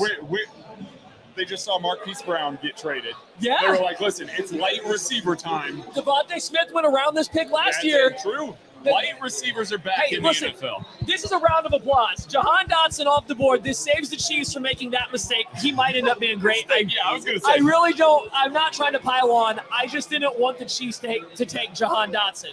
But the Washington Commanders, I like football team better. I'm not going to lie. I like football team. Me too. They take Jahan Dotson out of Penn State. Who just took Jahan Dotson? The Washington Commanders. This is great. One of my nightmare scenarios is off the board. I'm actually a little bit surprised that he went off the board this early. I am a little bit too. This is the run on wide receivers. It is. This is the run on wide receivers. He's the first tier 2 wide receivers, Jahan Dotson. Over Treylon Burks. Or anyone else. Or over George Pickens. All right. Boy, let's just watch a little bit of Jahan Dotson because he has a value. He has value. He's a good football player. I just don't value him the same way other people. So kind of on the smaller side. Speaking of Marquise Brown getting traded, this is another very slight, slender receiver. We were talking about that. Was they must have seen Marquise Brown get traded, realized Devontae Smith went around the same time and said, "Oh no, this is when we do 172-pound receivers." Did you guys see the results of the trade for Marquise Brown yet? By the way, no. So, by the way, we'll talk about Jahan Dotson in a second. The Cardinals acquired Marquise Brown and pick 100. The Baltimore Ravens received pick 23. That's how much. Excuse me? Yes. Pick 100 and Marquise Brown for the 23rd pick in this draft. That is a lot. I'll do the draft math real quick for you. Yeah, you do the draft math. Okay, so essentially the Ravens picked up another first-round pick and got rid of one of their comp level picks to. They traded Marquise Brown. Oh, let me do the math. This is crazy. This is a tricky one, but hey, like they traded Marquise Brown for, I believe, the value of pick 20, about 29. So they traded a first-round pick for Marquise Brown. Maybe I don't want the Chiefs to go trade for Deebo Samuel if Marquise Brown. Count. That's the Cardinals. The Cardinals do weird stuff all the time and then stumble into wins. Steve Keim. I don't know. I don't know how he has a job. But, wow, there's just a lot going on here. This is insane. All right, so the Chargers, who the Chiefs play on Amazon, week 2. Week 2. In Arrowhead. They are on the clock. What are we thinking? Tackle? I mean, Penning's available. Tyler Smith's available. Offensive line makes a lot of sense here. It does. They could go offensive line. They kind of get their choice of the tier 2 tackles here. I don't know. They don't have a second-round pick, so they can't pick up another tackle that can walk in and start. Yeah, I mean, maybe we'll get another intra-division trade. Chiefs will move up here. I mean, anything makes sense for them. Edge rusher makes sense for them. Yeah, I mean, it would make some sense. I don't know if it would be my first choice for them. I think that I would probably – I'm scooting over here. I would probably lean towards the fact Good that – to see you again, buddy. Hey, welcome pal. back. I would probably lean towards the fact that they just brought in Khalil Mack, right? So is that really where they want to go? We'll see. I'm a little lost. I think they should go Penning. That probably sounds about right. Let's ask the chat. Let's see what the chat thinks. And by the way, if you're watching the show, thank you so much. We're here at Kingdom Bar and Grill in Overland Park. hanging out, having a great time. We got some 360 vodka here, some drinks flowing, a lot of people hanging out, watching the draft with us. It's been a lot of fun. I just stepped out for a second hearing people talk about how much fun they're having here. It's been really, really cool. So hit the like, subscribe button. Tell us who you think is going to be the pick here for the Los Angeles Chargers. I'm hoping it's a punter. Wow. So here we are. We're getting really close to the area where I think a trade for Jermaine Johnson does start to actually make sense to me value-wise. Once you cross the 20 threshold, once you get past the Steelers, that's where I start to really feel like a Jermaine Johnson trade up makes sense. You're now no longer worried about the limited ceiling. You're no longer worried about him not being a stud pass rusher. You're just getting a good football player that's a plus across the board. So we're getting dangerously close to where I would really start to try to pound the table if it was up to me. Now, it's obviously not, but like we're getting to that point where the Chargers, the Los Angeles Chargers, getting another interior offensive lineman off the board, Zion Johnson at pick 17, a guard out of Boston College. He has played left tackle. He's played left tackle. Didn't look that great, but he played left tackle there last year, moved back to guard. The Chargers go with Zion Johnson. Do they think they have someone that they can kick out the tackle already? People are hyped because they're seeing the Zion Johnson news coming here. Just Zion to the Chargers? Yeah, this is great. This is great for the Chiefs. No, he's a good player. He's a good player. He's a really good He's player. going to step in and start. It's just I don't know if he solves the right tackle spot. Well, and I'll just be honest with you. Where I sit right now, I'm just rooting for the Chiefs situation right now at this point too. And that's good for the Chiefs situation because they didn't need to use the 17th pick in the draft to get a guard. They got Trey Smith in the 6th round. In the They 200s. got Creed Humphrey at 62. I mean, they bolstered the interior of their offensive line with much lesser picks than that. I mean, let's talk a little bit about Zion Johnson, though. Very good player. So here's my question. I just want to know, is Matt Filer kicking back out the tackle? Or is he going to play and Zion Johnson left guard? Or is Zion Johnson jumping out the right tackle? Stout with a Stout. Let's go. He's sipping on a Stout right now. Oh, man. Did Craig get a also, double? funnily enough, his hat has the word tall on it. Stout drinking a Stout, the tall man wearing a tall hat. Okay, Zion Johnson, good football player, technically sound. He gets out of the blocks pretty well. I don't think he's the most nimble mover out of all the interior. Yeah, but he's a good player. He can step in and play really well right off. Okay, I just saw a comment that I got to go research now. Are we? Is this true? Wow, this is real. This is from Adam Schefter. It's a blockbuster trade. wow. The Philadelphia Eagles are acquiring A.J. Brown in a trade. For what? I'm assuming, aren't they about to pick again? I don't think. No, they picked twice. They traded up twice. Dude, the Chiefs, the Kingdom Bar and Grill is thrilled about Zion Johnson going. Oh, no. That's Jahan Dotson. No, you're right. They're announcing the Jahan Dotson. You're right. The Eagles were on the clock after the Chargers. The Eagles are on the clock after the Chargers. Did they trade that pick for A.J. Brown? Because I'm assuming this pick is for A.J. Brown. yeah. If that's all it took, though, and the Chiefs weren't in that action, No, it was the 18th pick and another 3rd round pick. Okay. that's it? Yeah. A first and a third. First and third. A high first. 18th. Calm down, Chiefs would have had Matty. to come up. It would have been a lot. That's a lot. That's a good amount less than Tyreek Hill got. It would roughly the value of the 14th pick. That's less than Tyreek Hill got by a decent amount, right? It's less than Tyreek Hill. It's expected though. It's less than Tyreek Hill by Okay. about a third, by about a Okay. late third, about a 3rd round Okay. Sure.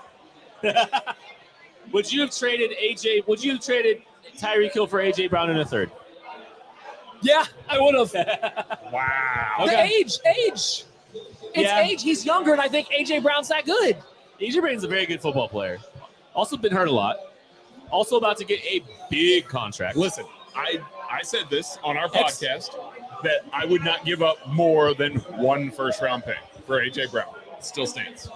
The Chiefs would have had to give up. So to do that, the Chiefs would 29 have, and 50? the Chiefs would have had to give up. About 29 and 62, I think, for AJ Brown. That's it? 29-62? You're trying to make me mad now. Okay, is this the going rate for Deebo Samuel? I think Deebo gets a little bit less. Less? I think so. Hello. Okay, hang on. We're about to get the Kingdom Bars reaction to Zion. Oh, this is a good reaction too, I'm sure. All right, let's wait for it. We got to wait.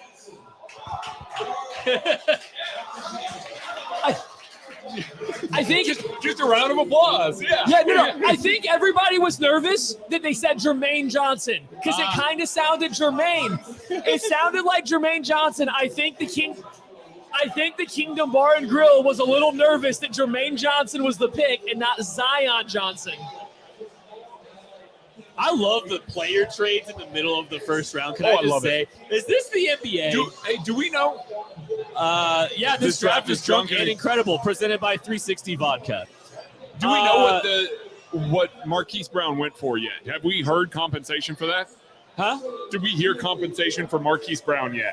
Oh, yeah. Have you heard the compensation for No, Maurice? I haven't. Okay, so the Cardinals gave up pick 23.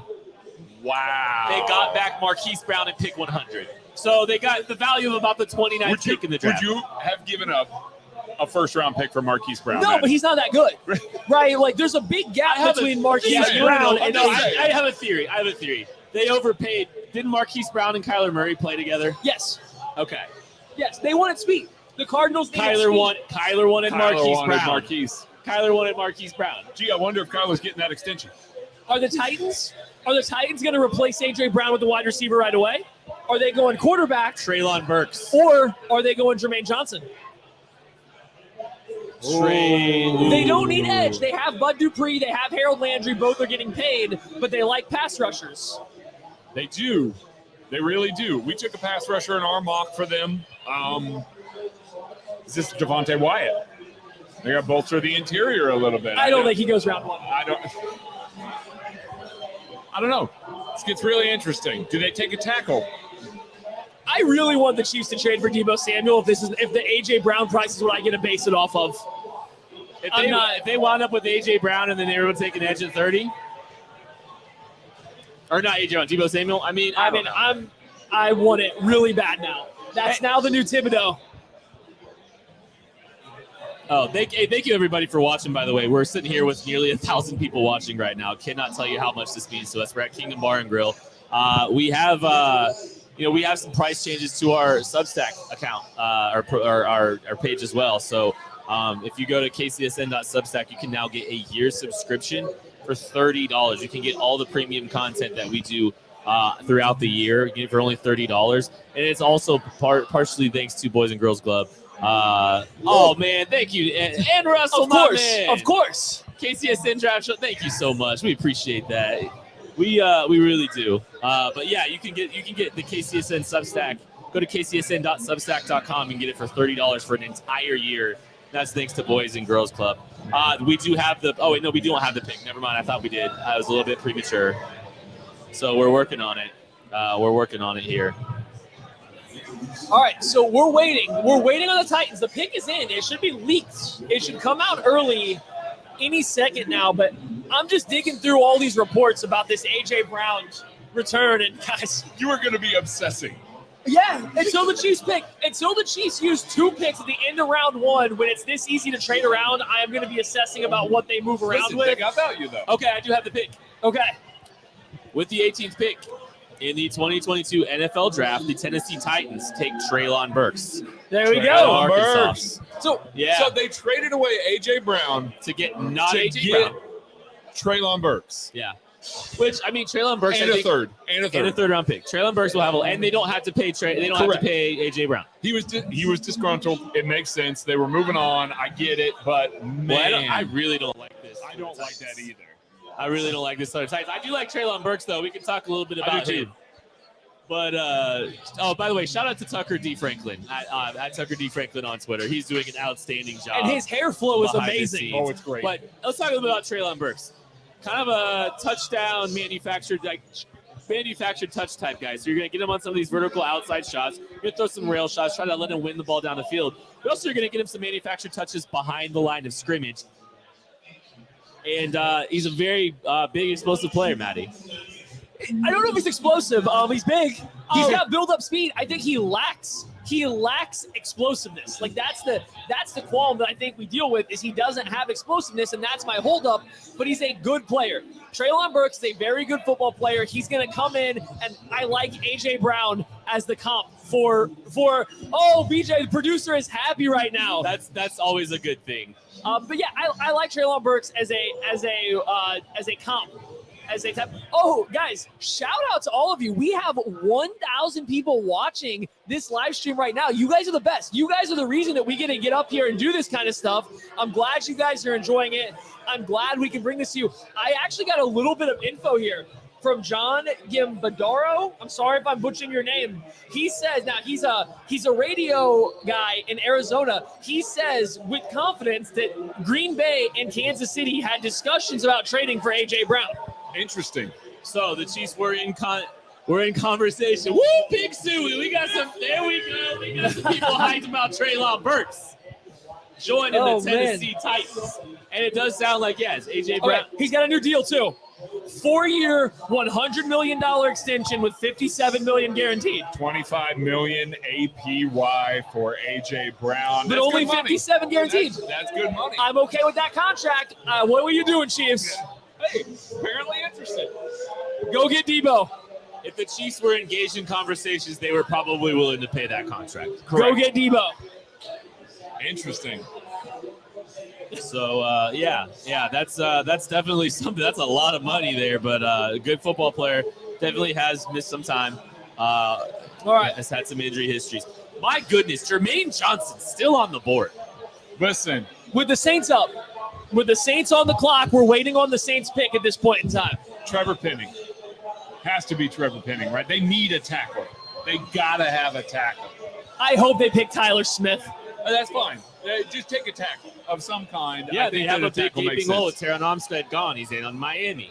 I mean, it makes a lot of sense. That being said, they didn't have to go up and trade up significantly to go get their tackle. They got Chris Olave, turn around and let the tackle board fall to you. It makes sense. I like this move for them if they make a tackle here. Trevor Penning is still on the board as well. So that's another one you got to keep an eye on there. There's some quality tackles still on the board sitting there too. This board is falling decently for the Chiefs right now, if I'm being honest.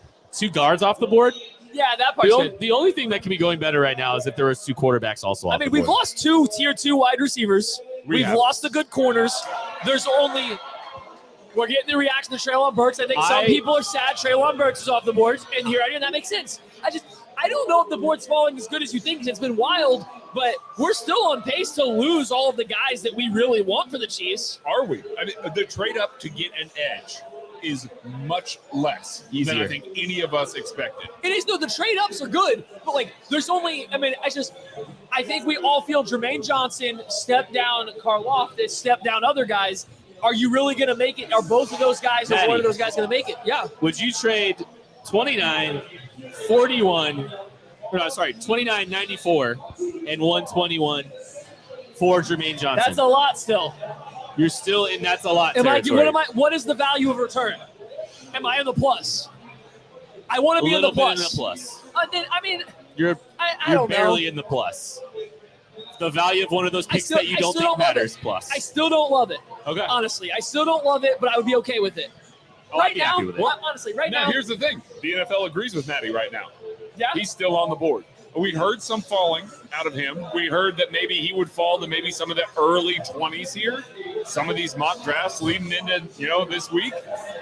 It's looking that way all of a sudden. Yeah. I'm also keeping an eye on the Packers coming up here pretty quick too.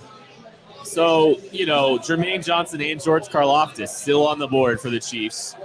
Packers, you would assume, are taking one of them. And I don't think there's any pressure to trade up until one of those 2 guys goes. Karloftis and Johnson. I agree. There's no pressure until you get there. So you're hoping that drags off for 5, 6 more, or 4, 5, 6 more picks. And then you can go up and get whichever guy is still left, right? So, I get it. It's just, I don't know. I think this board is teetering on the edge of being really bad for the Chiefs at 29. Interesting. From a wide receiver standpoint. And defensive end. Now, I wouldn't be surprised. Now, let's put this on the board. There has not been another cornerback that has come off the board since Sauce Gardner. And is there another one worth it? No, that's what I was going to say. I know we're not high on it, but Matty Kent and Craig and Fort Thanks, Knox. Aaron Russell. Appreciate you, I buddy. know that we're not high on this cornerback class, but you're going to tell me that Trent McDuffie at 29 is a player that you're going to be mad about? Is he got going to play short for the arms. Chiefs? I don't think so. No, he's got too short arms for Spagnuolo. But You I'm know just what? saying. You know what things I'm holding on to? Lewis Seen is still on the board right now. That's my only hope. Lewis Seen's on the Hey, board, listen, and Deebo Matty- Samuel hasn't been traded. A first round of Jermaine Johnson and Lewis Seen is still in play for you right That's now. acceptable. That's good. Acceptable. No, that's good. I'm doing backflips Listen, over there. I love Lewis Seen, right? So, Yeah. like, I'm going to be happy almost anybody you pair with him not named Christian Watson, right? So, like, we're doing good right now. George Pickens still on the board. I think we knew that would be the We case. just got a pick got leaked, and somebody in the area was happy. I don't know it yet. I'm working on it. We're waiting for another pick. The pick is in for the New Orleans Saints. So we're all just sitting here in silence as we. Oh, okay. So the New Orleans Saints are selecting offensive tackle Trevor Penning out of Northern Iowa. We can talk about him if you want. He's a mean dude. He's angry. He throws guys down. He jumps on them. He bullies them frequently. You know Is he what, that good though? do you know what I want? If my quarterback's coming fresh off an ACL injury, like Jameis Winston is, you know what I want? I want my tackle throwing defensive ends into his legs on a more frequent basis. That's kind of the scenario. Like Trevor Penning is an interesting prospect. He, I believe, kept Spencer Brown from moving to the left side Yes. at Northern Iowa. Correct. Which now makes sense because Trevor Penning has gone in the top 20 of the NFL draft. He has. Northern Iowa had two really, really quality tackles there, and he stuck around on the left side there. Had a pretty good Senior Bowl. Physical dude. Got into a lot of fights at the Senior Bowl with just about everyone. Yeah. A mean, nasty physical football player. It's pretty saintsy if you ask me. Pretty dirty.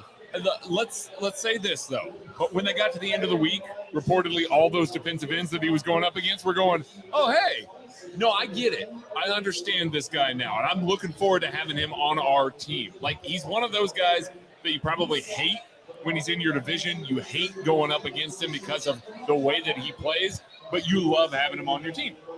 And he makes sense from that regard. And he's also an athletic freak.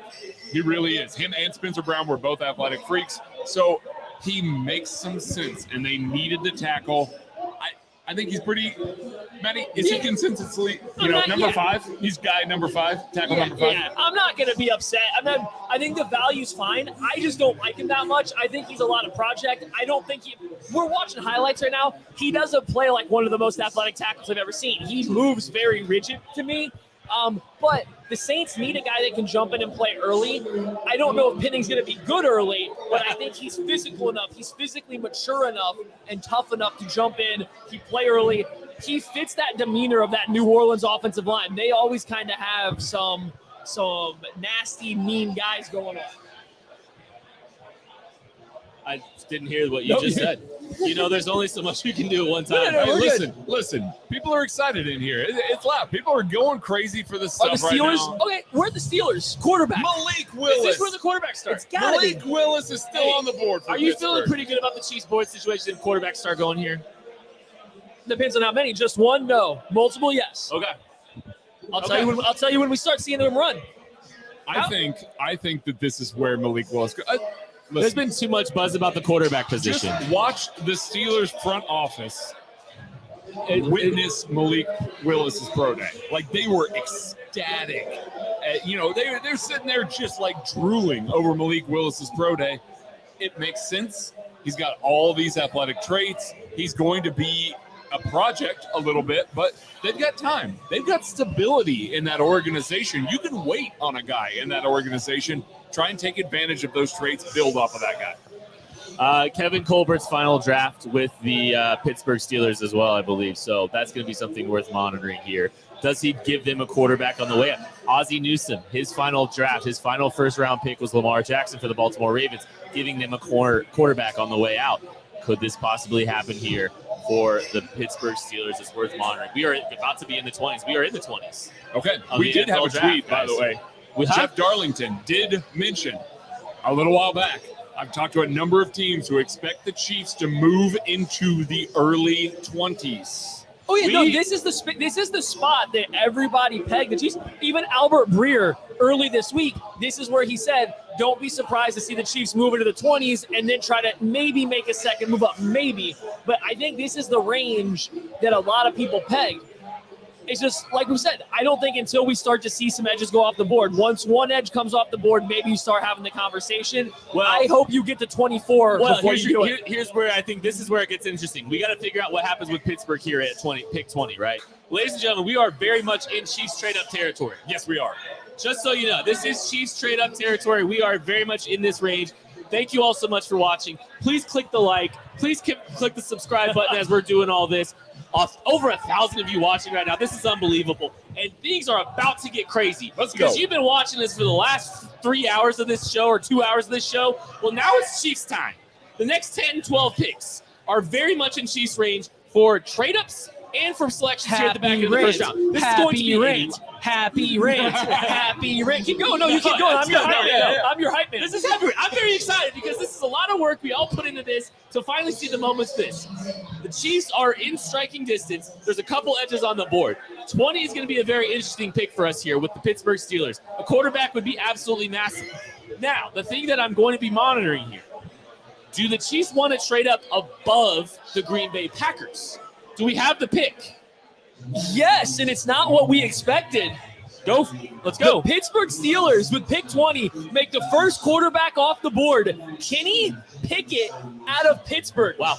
The least physically gifted of the quarterbacks is the first off the board. I have bigger hands than Kenny Pickett. Steelers. The Steelers go with Kenny Pickett. That's a move. Shocking. Well, okay, so Kenny Pickett's very familiar, very comfortable. That's where his games were played. Yeah. In Heinz Field. So he's very familiar that the Steelers are uber comfortable, obviously, with him. Uber familiar with him. Obviously, the traits of Malik Willis are tantalizing. But there's some things that a lot of people really like about Kenny Pickett. They've seen him play in the conditions out there. And granted, the fumbles have not been great. Because again, I have bigger hands. I have tiny hands. And now he's going to go play in Pittsburgh. Don't in turn the that cold. into a GIF. He is going to go play in the cold with his tiny hands. But that being said, arguably the most pro-ready guy, right? You can probably plug him into he's undeniably more pro-ready than Malik Willis. Desmond Ritter is more pro-ready in my opinion, I would agree. and would fit better into Pittsburgh's culture and what they do. And it's not like he's not used to playing in the same situations. No, I would agree with that. But Kenny Pickett, very pro-ready. They need a guy. No, they have Trubisky. Trubisky buys you a year or two. No, they need a guy. Is Kenny Pickett in year one? Is Kenny Pickett in year one better than Mitchell Trubisky? I would side heavy on Mitchell Trubisky. I think that there's a little bit more gamer to Kenny Pickett than there is to Mitchell Trubisky. I think so. Mitchell Trubisky is a robot. Mitchell Trubisky can't throw a layered pass to save his life. Kenny Pickett has some of those qualities, some of those intangibles. You can talk about some of the inconsistencies with his process at times, and I don't disagree. But I think there are high-level moments of him navigating the pocket, being creative from the pocket. I'm terrified of how he's going to operate behind a bad offensive line. Because when he had a bad offensive line at Pitt early in his career, he was awful. He was a god-awful quarterback. And now you're taking him to another bad offensive line? I don't know. I don't see it with Kenny Pickett. I know a lot of people do, so hopefully I'm just wrong for their sake. I get the QB readiness, but he would have been QB 4 or 5 for me. He's comfortable wearing 2 pairs of gloves. I was going to say, he better get a glove sponsorship. Like, Isotoner better be coming, knocking on his door. So, yeah, this is something that I think it's not a shock to see Kenny Pickett go in the first round. I think that everybody kind of thought that was a chance. I think it's a little bit of a shock to see him go before Malik Willis for me. I think they got the most game-ready quarterback. I don't think he's got the highest ceiling of anybody, but how often do the ceilings hit for quarterbacks? Not very often. And when it does, there's a lot of intangibles sitting under the surface that people really like.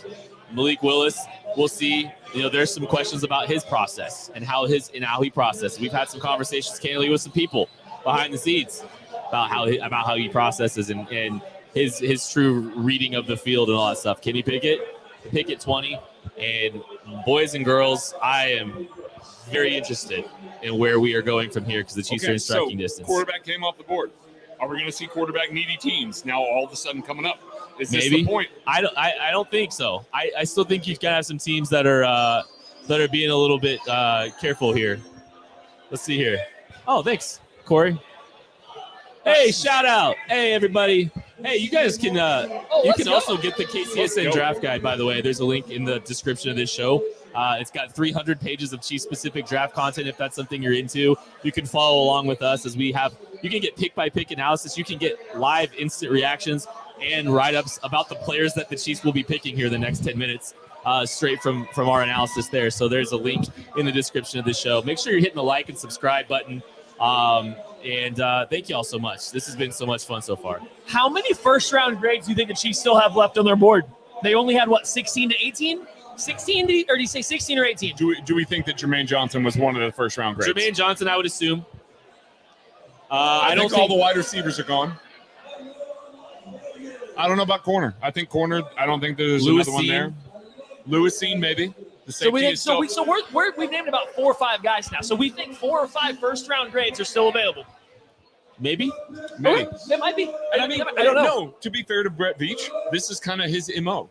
Like, he'll sit and he'll wait until the last of the tier. That's the Kenny Pickett reaction in the Kingdom Bar and Grill right just found out that Kenny Pickett is the 20th pick in the NFL draft. Everybody is all holding up their hands like this. Very excited. Oh, yeah, no, everybody's measuring their hands right now. I just, I can't see. Yeah, like everybody's just making all the small handshakes. But, guys, this is good for the Chiefs. Any quarterback that goes off the board is great for the Chiefs. The Patriots have traded back, and I don't know with who yet. Oh, here we go. The Patriots have stepped back. I don't know with who. Ian Rappaport has reported they're trading back. We're waiting on who at this point in time. We don't know yet. We don't know yet. We're on high alert, though. We are in Chiefs trade-up territory. I'm ready to be excited. The Patriots traded back. The Patriots traded back. Is it for another quarterback? Would a team come up and take a quarterback here? There should be. We might see a run. That's good for the Chiefs, too. Anything would be good for the Chiefs. We're waiting. Oh, here we go. Everybody is waiting on edge. Nobody knows what to think yet. I'm on the edge of my seat right now. No, let's put it this way, though. Well, I'm not literally. Veach, I mean, you can see me. Waits until the end of the tier before he's willing to go up and get a guy. He could have 3 or 4 guys with first-round grades on it and just waiting for the end of it to come. We've seen it time and time again. Even with positional value, even with wanting guys, he will wait it out. It could be that he's just waiting it out right now to see one of his guys go off the board, trading up for the last guy, essentially. Still waiting. We are still waiting. The Patriots have traded back. How weird that the report is that they're trading back and nobody knows who it is. Right to the Packers. Is it the Chiefs? The Chiefs are on the clock. Okay. The Chiefs are on the clock. To go. What do we? It's got to be. Let's go. It's got to be Jermaine. Jermaine Johnson. It has to be Jermaine. Oh, are you excited about Jermaine Johnson at this value? I'm really nervous that it's going to be for George Karloftis. Bar and Grill is out of their mind right now. Crazy right now. The Chiefs have traded out. The Chiefs are on the clock. Yeah. Listen to this. Listen to this. This is incredible. This is I wish awesome. y'all could be here to see this. People are hyped out of their minds. We've all known that this is a spot for them. Everybody's mentioned it. Here it is. Has the player they've been waiting for here? Did somebody fall? What is it going to be? Who do we have? Is it Jermaine Johnson? Incredible. We're all waiting. Everybody's on the edge of the seat. This is going to be great. I love this. The value's got to be good. Value has to be good here. We don't know. I think everybody in the kingdom wants Jermaine Johnson, right? Yes, I think that's like fair. Everybody wants Jermaine Johnson. Who's it going to be? Where are they going to go with this one? We're all waiting. There's going to be some silence here because nobody particularly knows yet. So hyped. So hyped. The pick is in. The pick is in for the Chiefs. It's any second now. We should be getting some info. Here we go. Welcome. Here we go. Everybody is frantically searching on what they're waiting for it. We have the entire kingdom. I've got the terms of the trade. Get it out quick. The Chiefs traded pick 29, pick 94, and pick 121 to move up to 21. Okay. Are they going to take Karloftis over Jermaine Johnson? That's an interesting question. Are they going to take him I over? have the pick. Do you guys want the pick? Let's have the pick. We have the pick. Do you guys want the pick? You guys, you sure you want the pick? You guys want the pick early or no? No, we shouldn't do it. Don't do it. We're gonna do it. We're gonna do it here. We're gonna do it a little bit more quiet. We're not. We love treatment. We're gonna do a little bit more quiet. The Chiefs have traded up with the 21st pick in the 2022 NFL Draft. The Kansas City Chiefs have selected cornerback Trent McDuffie out of Washington. Trent McDuffie. So there you go. You Okay. just got done Trent talking about McDuffie. him. So Woo! Trent McDuffie, what do you think? Oh, I love the player. I love Trent McDuffie. Wow. This is a tough one because I don't see how he fits Steve Spagnuolo's defense, but I love the player. I love Trent McDuffie. We all remember. We are seeing a shift in trends. This is true. We all remember how excited we got, how much we loved Byron Murphy, right? Yes. We all loved Byron Murphy. And Trent the Chiefs- McDuffie and the is Chiefs- better. And just so you know, the Chiefs liked Byron Murphy too. Trent McDuffie is better than Byron Murphy. I don't think he has to be limited to the slot or outside. I love the player. I'm intrigued why they thought they had to trade up here to get him, though. That part I find a little interesting. Listen, we can put the Brett Veach cornerback narrative to bed. We can put the Brett Veach cornerback narrative to bed. Rest in peace, the Brett Veach Did narrative. he just overreact to fix a narrative? I don't know. Now, that being said, Trent McDuffie is a hell of a player. He is a feisty player. He plays physical. He's going to be able to line up and be able to start for the Chiefs day one. It's happening. Like, it's going to happen that way. So, I'm excited for it. Yeah, so that's 3 picks. That's 3 picks for a small corner that doesn't hit. His profile doesn't hit, and they just spent 3 picks on a cornerback that doesn't hit. Interesting. It's like I want Craig see that response to this. 3 picks on a cornerback hold on, profile guys. that doesn't the hit. pick is being made by the Chiefs. We're gonna wait. here We're we gonna go. get the Here we reaction from Kingdom Mars. They take Trent McDuffie. So We're here we about go. to hear Let's see what they the say. Chiefs took, and they're going to get the Yo. Kingdom Barn Girls reaction. We're waiting. We have to talk over I Roger know. Goodell by law, so we're going to continue to talk. We're watching them to take City- Trent McDuffie. Are going to take. Oh, they are happy. Whoa! This They place, are this whelmed. place They was were whelmed. dead quiet. You could hear a pin drop, and then it turned to booze. Chiefs fans were not happy with this pick. I'll tell you what, he's a good player. He's a good player. It's just, I get it. I get why people are upset. All right, here we go. Yep. The Kansas City Chiefs have selected Trent McDuffie, the cornerback out of Washington. What's up, everybody? This is Ken Swanson. I'm hanging out at Kingdom Bar and Grill with my buddies Matt Lane, Craig Stout. We are reacting to the Chiefs' first pick in the 2022 NFL Draft. They traded up from 29, gave up 121 and pick 94 to move up ahead of, we'll talk about that in a second, ahead of some teams to acquire the Washington cornerback. And just want to get some initial thoughts from you guys. It's surprising. This is a surprising move by the Kansas City Chiefs. I think we all assumed that they would be trading up for an edge. They have not traded up for an edge. They went up and grabbed a cornerback that they must have really liked because they gave up some draft capital to do it. Yeah. Okay. So looking at Trent McDuffie, right? He's a smaller cornerback, right? You're never gonna see size listed as a strength. It's not gonna be length or anything like that. But he's a gamer. He's a good football player. He's tough. He's physical. He's willing to hit. He's maybe the smartest quarterback in this entire class, according to everyone that's interviewed him. Like, this value at the pick, at just raw pick value at 21 is good. There's just so many physical limitation questions that do have to come up. You trade 3 picks for a guy that's going to be an outlier if he works out. Now, here's the thing. We want to talk about outliers. Let's lay it down right here. This is the first cornerback since 2010 with under 30-inch arms taken in the first round of the NFL Draft. Over a decade. First one ever. So you look at that and you're like, wow, you are really expecting that to hit.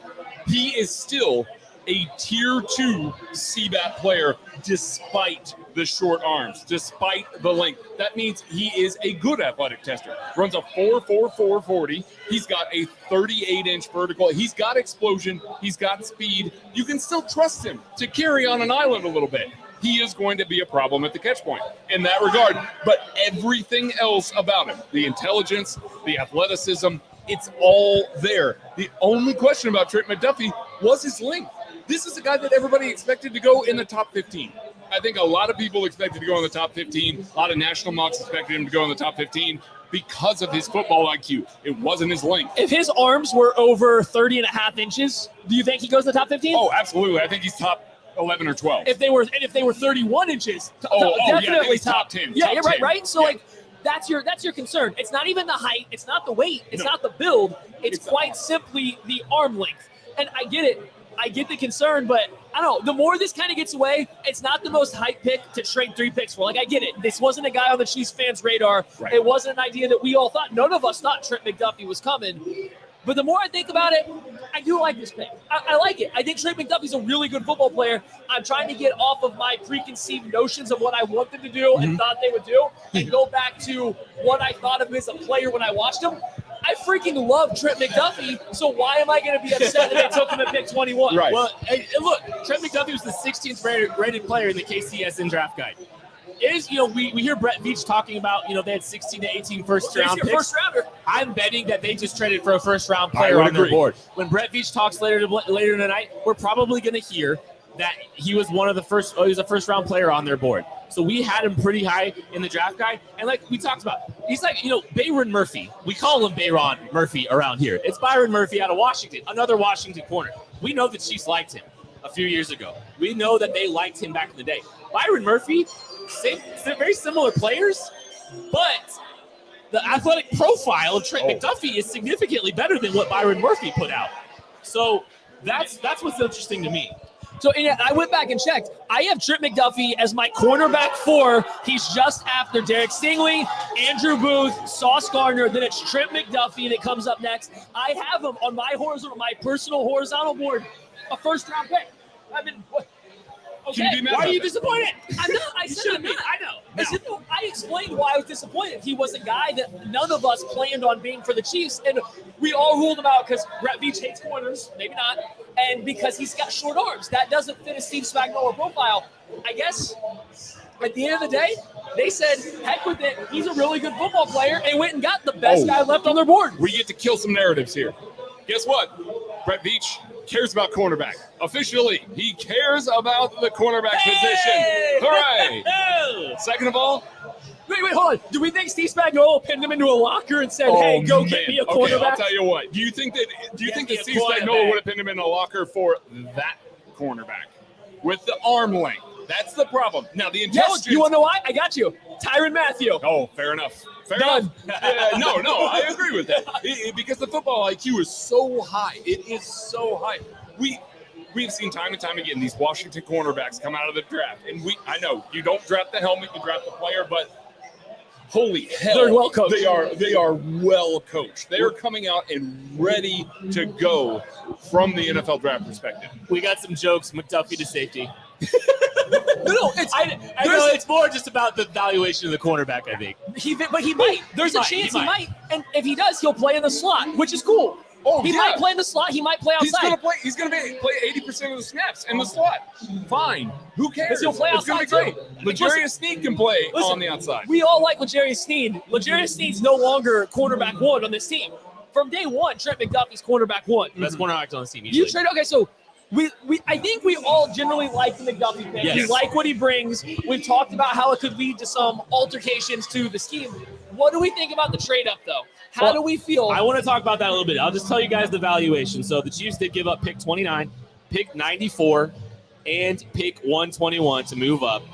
They gave up a little bit of a surplus. They gave up a little bit of a value. They gave up roughly the value of pick 174 extra on top of that. So they gave it a little extra over what the Rich Hill trade chart, which is what we tend to subscribe to here at KC Sports Network. We don't like the Jimmy Johnson one.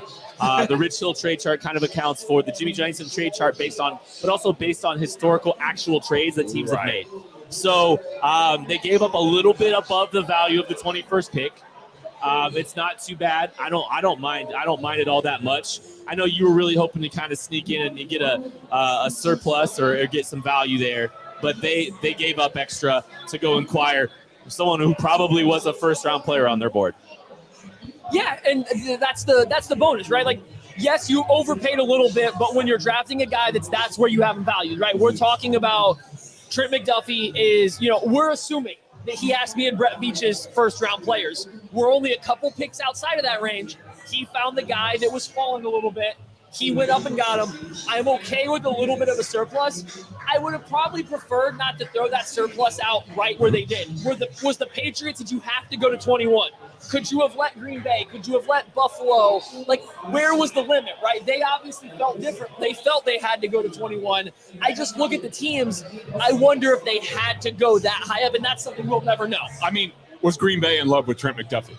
I mean, it's highly possible. I mean, he's a smart player that would fit right in with their defense. I mean, it would make some sense for Green Bay to acquire Trent McDuffie. And, when you're making these moves, it's not like you look at the board and you go, I want to trade to pick 21, but I don't want that value, so I'm just going to wait. No, it takes two to tango. You got to have two parties that are willing to do it. They obviously found one of the Patriots. Listen, it's a good player. It's your CB1. Your defense got better. The focus is no longer on we're going to clog the middle of the field with safeties and pray that our cornerbacks can hang on the outside. This is now giving you a shot to play a guy a little bit on an island. He might be matchup specific. We'll see with that arm length, but a really good player that's going to be ridiculously smart and play really well within even Steve Spagnuolo's scheme, whoever's scheme going forward. It's going to be a really good player for the Chiefs for a long time. He's going to start immediately and play 80% to 100% of the snaps for the next 4 years, 5 years. It's going to happen. Yeah, I mean, like I said, this is just – you had to just draw back. You had to step back from those notions of leading through the entire day. We're watching guys like Jermaine Johnson or Karloftis fall, seeing wide receivers go off the board. We're seeing teams get value trading up, so you start to set expectations all through the day. Just because Trent McDuffie wasn't in my expectations at all. I didn't think he was a great fit for the Chiefs just based on what they've normally done. So I removed myself from him. So there might have been some initial disappointment, but now that you sit back and go back, I agree with everything Craig said. He's a good football player. He's going to go out there. He should be your corner one through your entire first contract, through your second contract, and it should just keep going. Like, he should be that good for that long. Well, this is why I love doing this right after the pick. I love getting this reaction right after the pick because you see some of the emotional processing that you're kind of dealing with. The expectations were a little bit different for us coming into this, kind of anticipating maybe a little bit of an edge position. Maybe cornerback was obviously a very high position, but you kind of thought that the Chiefs were probably going to adjust edge position a little bit earlier than they did and maybe prioritize that first above anything. But you look at Trent McDuffie, they got a great football player. They did. They really did. And, I mean, if we're talking athletic Bayron Murphy. Oh, man. Okay, no, let's put it this way. Me, as someone who geeks out about defensive schematics, Maddie, as someone who geeks out about defense, Kent does too, but less not so. As much as not as much as we do. But I am more excited about what sort of coverages they're going to run, the sorts of things that they're going to do with Trent McDuffie on the field. He opens things up in what Spagnuolo can do a little bit. He opens things up in some of the schematics, like – Trent McDuffie and the drafting of him has opened up a whole bunch of content on the KCSN Daily newsletter. I promise you, film reviews, things like that, like schematically, things are going to be different for Spagnuolo in the secondary. And that's saying something because he's pretty exotic with his coverages. Where do you think that – so if we're looking at this way, where do you think the scheme changes might come in, right? Where do you think the Chiefs might go? Do you think this means more man? Do you think this means more zone? What do you anticipate seeing out of this? I think you get both. I think that you get the ability to play both, and having a guy that's competent on the outside and having a guy that not only can play both, but also processes it very quickly. Very, very quickly. We've seen Spagnuolo wants to run more two-read, wants to run more quarters, wants to run more things where there's more zone match, man match coverages, be able to switch things around, be able to siphon guys through some of their coverage guys. L'Jarius Sneed's been capable of doing it. Tyrann Mathieu been capable of doing it. Now Tyrann Mathieu's gone. It allows another guy in the secondary that can do some of those things, and you can trust him to play at a high level. Plus, he's going to be able to lead the room. Washington corners, he's a good guy from that regard. He's going to be able to come in, help lead the room with Justin Reed, and be able to pick up on things immediately. So, yeah, And you get some guys that grow together. Like that's big. Justin Reed, Trent McDuffie come in together at the same time. They get to start learning together, running whatever schemes are going to be changed, everything in the back end. L'Jarius Sneed's still young. You anticipate keeping him. You got a lot of young guys out there in that secondary right now. It's like that's a good place. The Chiefs, Craig and I talked about it. I don't know if Ken agrees. Build through coverage. It doesn't always have to be built through pass rush. You can build through coverage. I wouldn't have said that. There might have been a run on corners here, and the Chiefs might have been. I mean, I think the Chiefs were anticipating a run on corners, and especially with the corners falling off the board a little bit early, maybe they feel a bit more comfortable about maybe trying to get value at the pass rush later in the draft, and we'll obviously talk about that later as the Chiefs make their next pick. But I mean, as we're talking here, Kaiir Elam falls off the board, and Buffalo traded up for him. So, the run on corners is starting. Yeah. Teams are being very intentional about making sure they secure the cornerback position. And so the Chiefs went out and made sure that they got the best of the rest. Yeah, I don't hate it. No, and I feel good. McDuffie makes a lot of sense for Buffalo because at Washington, he played a lot of zone. Mm-hmm. They play a lot of zone. You put him across from Tre'Davious White. If that was something they were interested in, he makes a ton of sense for them. I don't hate the concept of jumping in front of them, and maybe that was the thing. Maybe that's why they had to overpay compared to everybody else. Maybe there was multiple people wanting that Patriots pick. That's entirely possible. Yeah. Maybe multiple teams wanted the Patriots pick, and that's why they kind of essentially had the worst trade up so far. Now, this is also a trend for Brett Veach. He constantly loses the trade value compared to other people when he trades up. That is a thing of his. But if you stop Buffalo from getting the better corner, and don't get me wrong, Trent McDuffie's a lot better than any corner that the Buffalo Bills are going to be able to draft at some point in time this draft. If they go that route, he's the guy. Yeah, absolutely. It just makes all the sense in the world from that regard. And obviously, Buffalo's not going to be able to trade up with New England, so it's the logical spot. It really is the logical spot. So the Chiefs may have had to overpay from that regard. Let's talk a little bit about cons. We talked about pros. Let's talk about cons.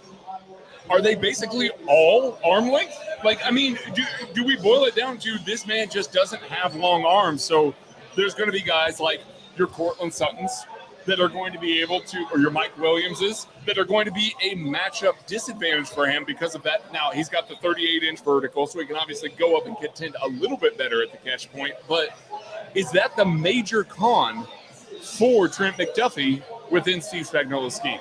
So I think the ball production is pretty lacking, right? He doesn't have a lot of ball production, and even when you do find it, it's usually breaking downhill on the ball or keeping his eyes on the quarterback. So it's out of zone, right? So, like, that is something you do got to contend with. Here's a corner that doesn't have a ton of experience playing the ball over his shoulder, working on the vertical route tree. Like, there's a lot of that there. That said, when those are your weaknesses, like that's all I'm dealing with, I got a pretty good player. It's just a matter of who's going to be the team willing to bite. And I'm not upset that the Chiefs are the team that were willing to bite. Not at all. And, you know, we talk a little bit about, like, Steve Spagnuolo. His historical preferences are, you know, some arm length. You know, he likes some length and size to his cornerbacks. But think about some of the guys that have played for him a lot recently. I mean, Rashad Fenton. Now, Rashad Fenton's one of the smaller guys. Mike Hughes. Smaller guy. So you're seeing him being willing to take some of these smaller corners, and he's got case studies on smaller corners playing up and holding on the outside for him. Yeah. Now, I'm not going to say Mike Hughes played well, but he's at least been willing to bend from maybe some of those preferences on the outside. And so, I mean, a lot of corners that they've had in the past have been guys that have been a little bit shorter. Outside of Charvarius Ward, who they got, you know, I mean, it's really been a lot of guys on the DeAndre Baker was plenty long. Yeah. I mean, they've tried to acquire some longer corners in the time period, but look who's played, though. Right. Yeah, the guys that have played. I mean, I'm for it. I really am for it. It's just Trent McDuffie is going to be an outlier. If he is good at the NFL level, he is going to be an outlier because of his arm length. Yeah. Sub 30-inch arms have not gone high in the draft. They've never gone to round one until right now. Right. And that's what you're battling. You're betting on you hitting the the rare part. You're betting on hitting the anomaly than betting the odds, right? And like that's the hard part. That is the hard part to swallow, especially when you consider how much they traded up, right? Like, I get it. I get the pushback and the fact that you are betting on hitting the one guy that works out at this level rather than betting on the odds of what traditionally works out. I get being concerned about that. I think as a fan, you should have some skepticism over that exact fact. But at the end of the day, at some point in time, we like to watch film. We like to be football guys. Watch the film. Trust the tape. Draft good football players. Absolutely. That's what this is. And I'm okay with betting on him being the exception to the rule. I just wish they could have done it at 29 and not had to give up the most so far on a trade up. I'm going to say that they had no chance of getting him at 29. I would agree. Probably They not. knew with confidence that they weren't going to get him at 29. Yeah. And so that's why they're sitting in this situation. I don't feel that too bad because I think we're going to look back in the totality of this draft. We're going to feel good about what they gave up. And we're going to feel good about where they're at after 3 rounds. Yeah. We'll feel really good about this football team. I'm feeling good. This is a good start. You got a potential blue chip player. Yeah. You have a potential blue chip player. There's only one metric that really doesn't stick that's that one sticking point, but everything else, there's a lot to like about the player. Okay. Let's do this before we get out of here. Let's give a grade. Okay. Let's give a grade on McDuffie. Let's try and exclude the trade part of it. Let's just the player Exclude itself. the trade? Exclude the trade if you can. If you can divorce yourself from the trade there. Okay. Because I think that we're going to have to pay that. Just period. I think that we're going to have to pay that to jump in front, get in front of Buffalo here. What is your grade on the Chiefs selecting Trent McDuffie? Without including the trade at all, we'll give it an A-, a pretty low A- though, without the trade, just because I like the player. Yeah. Good player, good value. I am a little concerned. You guys know me. I don't like to bet on anomalies, especially when it comes to the NFL draft. I want to play the odds. He's a huge outlier if it works out. That's what stops it from being higher because I think the value is really there. But he's a good player. I love this type of player. These guys know this is my favorite type of player. No, it is. Hey, he doesn't talk enough smack, but he's feisty. we'll get there. He's got quick feet, and he'll hit somebody. This is my kind of guy. Here's the funny part. That's an A-. Matty doesn't give out A-s very often, so we're underselling. When I grade stuff, an average pick, if it was perfect value, average across the board for the pick, it's a C. So an A- is a good grade.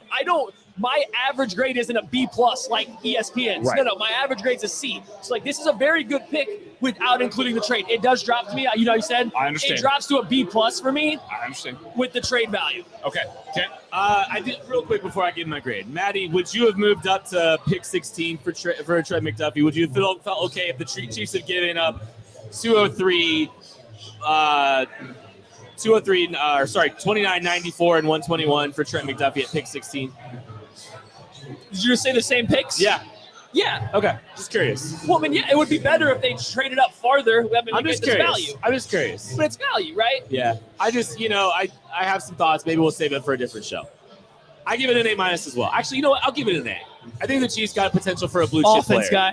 I know. I'll give it an A. I'm feeling good today. I love the pick. I think football character, physical athletic profile outside of the arm length, outstanding. The Chiefs finally adjusted the cornerback position. I think it's a good move. I like it. And I'm excited to see what the Chiefs do with the rest of this draft. Solid A for me. Brett Veach drafted a quarterback. Woo! It happened. Look, Brett Veach hadn't drafted a cornerback. He acknowledged the position and drafted one until he moves Trent McDuffie to safety. Trent McDuffie is a cornerback. Hey, he hadn't spent more than $3 million per year on a quarterback, and he hadn't drafted a quarterback or a cornerback before mid-round 4, before today. Correct. And today, he uses 3 picks. Do we count all 3 picks as cornerbacks now? Yes, let's do it. In the trade up. Okay. For Trent McDuffie. The first pick for the Chiefs, a cornerback for Steve Spagnuolo's defense. Can't wait to see our first look at him. Make sure you're checking everything out on KCSN. We'll have plenty of coverage on the KCSN Substack on this channel. Make sure you're hitting the like, subscribe buttons. All right. Let's move on. We got some picks to catch up on. Let's have some talks about some of these picks that have happened. Because the board is still sitting very well for the Kansas City Chiefs. Chiefs can still get a defensive end. Edge rusher still. Oh, boy. Part of what I wonder is if the reason they felt comfortable moving up for corner is because they feel good about the edges that are falling to them potentially. Maybe. Or if they're about to trade for Deebo Samuel. I'm still living in that world. I don't know. I think I think they're rebuilding the defense. I think they're going with the defense. Thank you guys, everybody here watching. Thank you guys. We appreciate you guys showing up, hanging out with us, watching. We're going to be still watching through the rest of the night. Be watching all day tomorrow for the draft, all day Saturday through the draft. So while you're here, hit that like and subscribe button down there at the bottom. Just go and throw it on there real quick. And Tucker, I don't know if you've done this yet. I would love for you to put up a poll on the YouTube about whether or not people approve of the picks. Okay, never mind. Tucker's doing a great job, but he can't do it right now. Let's run through the picks that have happened. Let's go ahead. Maddie, you want to run the picks back? If I can, once I find them all, yeah, absolutely. Okay, so the Chiefs jumped in front of the Packers, and we all thought they were going to get an edge or a wide receiver right in front of Green Bay.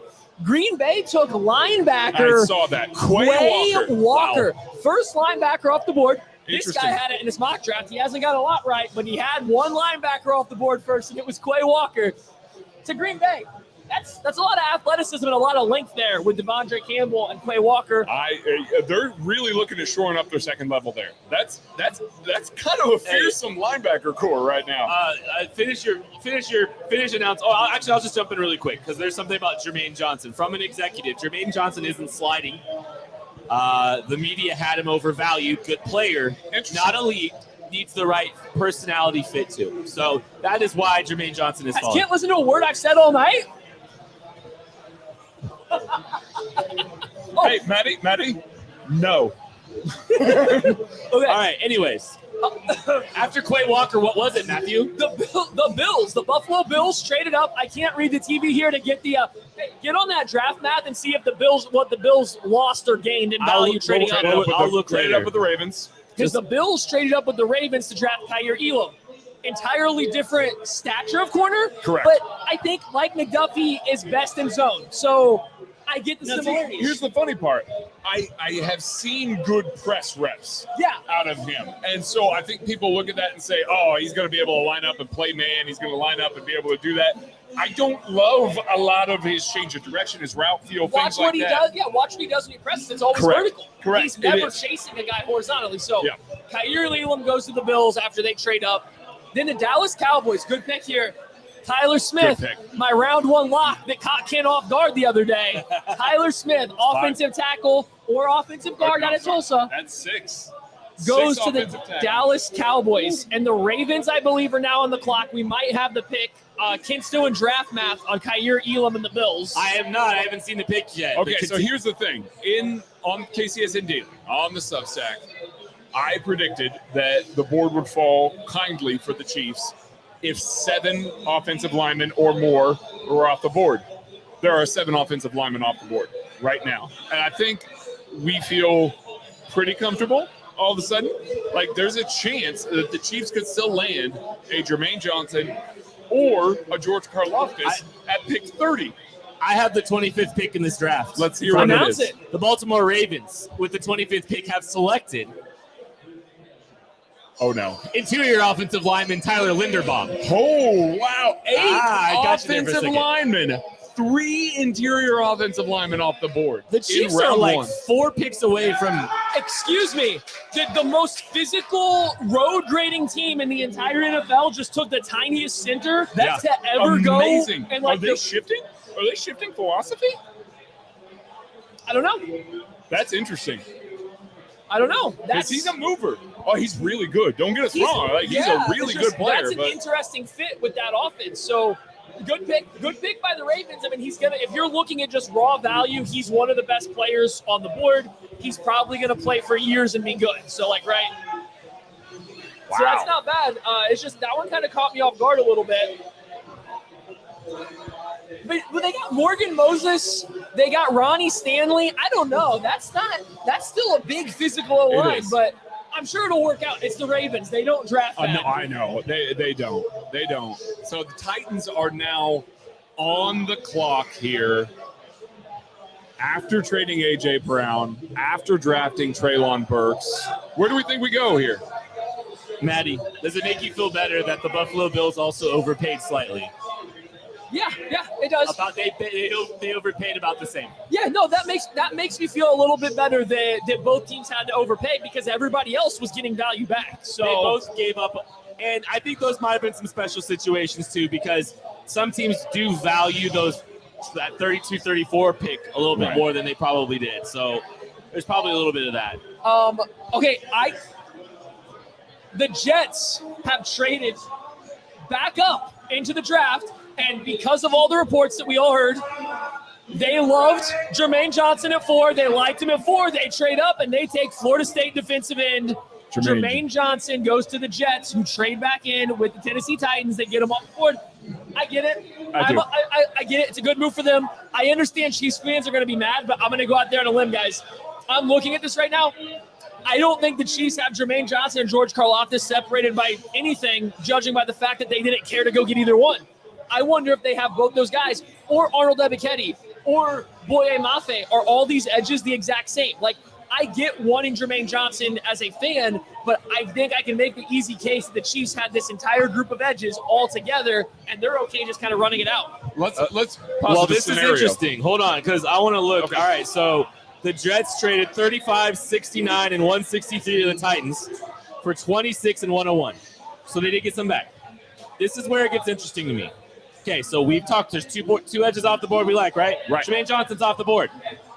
We have Tampa Bay, Green Bay, KC, the next 3 picks in this draft. We're 3 picks away. We're 3 picks away. There's one edge. Do the Chiefs try to move up to Tampa Bay spot at pick 27 to jump the Packers? Is there one edge? Sorry, we are 4 picks away. Chiefs traded 29. Oh, that's right. 30, sorry. Okay, so I think 4 picks is fine. Yeah. Who's your 4 best players that you think are available right now, right? Like, I know it's kind of hard. So I'm going to throw mine out there. For the Chiefs specifically, I think you have to include George Karloftis. I think so too. Yes. I would include Arnold Ebiketie because I really like him. Yeah. I like Logan Hall, I think, more than a lot of other people. I wouldn't be upset with a Logan Hall pick here. And then here's my personal favorite. Lewis Cine. You give me Trent McDuffie and Lewis Cine in this first round right now. Holy cow. That back seven's gnarly. It's gnarly. It's scary good. We got a couple minutes. I'm going to go grab a drink, guys. I'll be back and go find me some more 360 vodka. So I'll be back. Can you guys hold it down? I'm holding it down. All right. Maybe bring, yeah, okay. No, I'm okay. Thanks, buddy. Matty Lane in his short shorts, everybody. All right, so we're a few picks out. We are a few picks away from the Kansas City Chiefs making another selection. Thank you all for watching this. Please hit the like, subscribe button if you are watching. Leave a comment. Tell me who you think the next pick in this draft is going to be. It looks like we have Jermaine Johnson going 26 to the Jets right now. But please hit the like and subscribe button. It's really helping this channel grow. It's helping this particular stream grow. We're having a lot of fun. We're out at Kingdom Bar and Grill. It is still packed. It is. Chiefs fans have hung around all night to watch these picks, to see what the Chiefs are taking. A little bit underwhelmed by the Trent McDuffie selection. I know. I think it's maybe because of the arm length. I mean, a lot of the people that are out here are KCSN subscribers, are people that, subscribe to the draft guide, probably value arm length. We talked a lot about arm length. Trent McDuffie doesn't have it. So the value of it is just there. So that's kind of the thing that separates it. So I think when Chiefs fans see that, maybe the initial reaction is, oh, man. But he's a good football player. Very, very good football player. Lamar Jackson is upset right now with the Ravens pick. Yeah. That's wild. Is he upset with the Ravens pick, or is he upset with Marquise Brown being traded? Oh boy. Right. Just drafted he a weighs center. As much. I mean, Linderbaum weighs as much as Lamar. And he's posting WTF on his Twitter account. Maybe it's the moves as a whole there, but we just so you know, we will tip the picks as we get them. We are continuing to monitor the situation. The Chiefs have selected Trent McDuffie, the cornerback, out of Washington in a trade up, pick 21. Chiefs Kingdom, the Kingdom Bar and Grill is upset. Jermaine Johnson is off the board. Just came off the board, and now people are angry about Jermaine Johnson being off the board. So I think some people were very disappointed by that. So now, here's an interesting scenario. Okay. Let's say the Chiefs turn around here, a player that we like, but don't think necessarily fits a lot of Steve Spagnuolo's, protocols. Arnold Ebiketie. Yeah. If they come out of this draft with Trent McDuffie and Arnold Ebiketie, what does that mean for this defense? Well, I know you're going to be spinning, Oh, thinking about this. For the next. Listen, if that happens, not only am I happy because Arnold Ebiketie is a good player, but I'm also going to have a lot of schematic stuff that I'm going to be digging into there because they got lighter, they got shorter on the outside. Right. It's It's they a got a little more. deviation, man. It's a very strong deflection is it a from full the mean. pivot? It is a full pivot, and that gets me excited a little bit. Not necessarily because I think it's going to be better or anything. Steve Spagnuolo is a hell of a defensive coordinator, but I get excited thinking about that because it is such a deviation, and we've been begging for years at this point for the Chiefs to maybe break some of their standards, break some of the rigidity that they have in players. We like some of the players that they've added, but that doesn't mean that we've liked how rigid they've been with some of the additions that they've done. Length, strength, power, length on the outside. We're things talking like that. Karloftis. I heard camp band and the strength and power. I don't know where length came from. No, I was saying if they turned around and they drafted Arnold Ebiketie, like we're having a field day with what's happening with Steve Spagnuolo, right? Yeah, it'd be a lot of fun. Yeah. I like the potential of where this draft can go for the Chiefs right now, right? Yeah. Like I like Boy, it. that turned real quick for you. So I told you it was a process though, like because I set expectations all through the time of what I think, what I've heard the Chiefs don't like. At no point in time was I ever thinking the Chiefs were in the market to not only draft a corner but trade up for one. I kind of In started this kind of manner. Like, you Right. knew they were taking a corner. not in the first round though. No. I think it only turned late. Jalen Watson, Joshua Williams, Yeah, J3 dudes. It turned late to where I said, there's a lot of Kyler Gordon, Kair Elam love. I think I said that today to Craig, and I was like, maybe there's a chance, but I wasn't buying it yet, so I just wasn't ready for it. There was a mental process to get through it before I fall back on my grades and what I watched. So I'm good with it now. Just bring me Lewis Seen. If it's Karloftis, how do you feel? Yeah. If it's George Karloftis, how do you feel? It's good. It's still a good draft. Oh, it's a good draft. It's still a good draft. It's still a very I'm good not crazy about Karloftis, right? I don't love him. I just like him. Josh Kaiser out here, second screening like a champ of the lab guys. Thanks, Josh. Appreciate My you, man. buddy. I think it's known that I'm not the biggest George Karloftis fan, but I've come But around down on here him. at 30. Right. I've come around on him. The Jaguars have apparently traded back up. Have you guys talked about that? No, The just happened. Jaguars are on the clock now. Interesting. Who would this be for? Is there a tackle that they have left? Bernard Raymond? I mean, I don't know. Are we going to have 8 offensive linemen in the first round? I mean, that's They don't need a pass rusher. Do they That would go be- get it? Are they looking for a receiver? I mean, they could use a pass rusher. They only have one. They might not like Chason.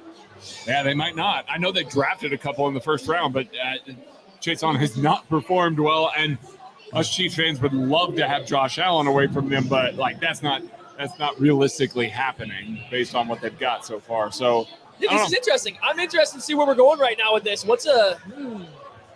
Is there another offensive lineman that we're missing that normally goes in the first round? I know. Okay, so we do have the pick. The Jacksonville Jaguars have traded up to select Devin Lloyd at the linebacker out of Utah. I mean, they did get rid of Miles Jack.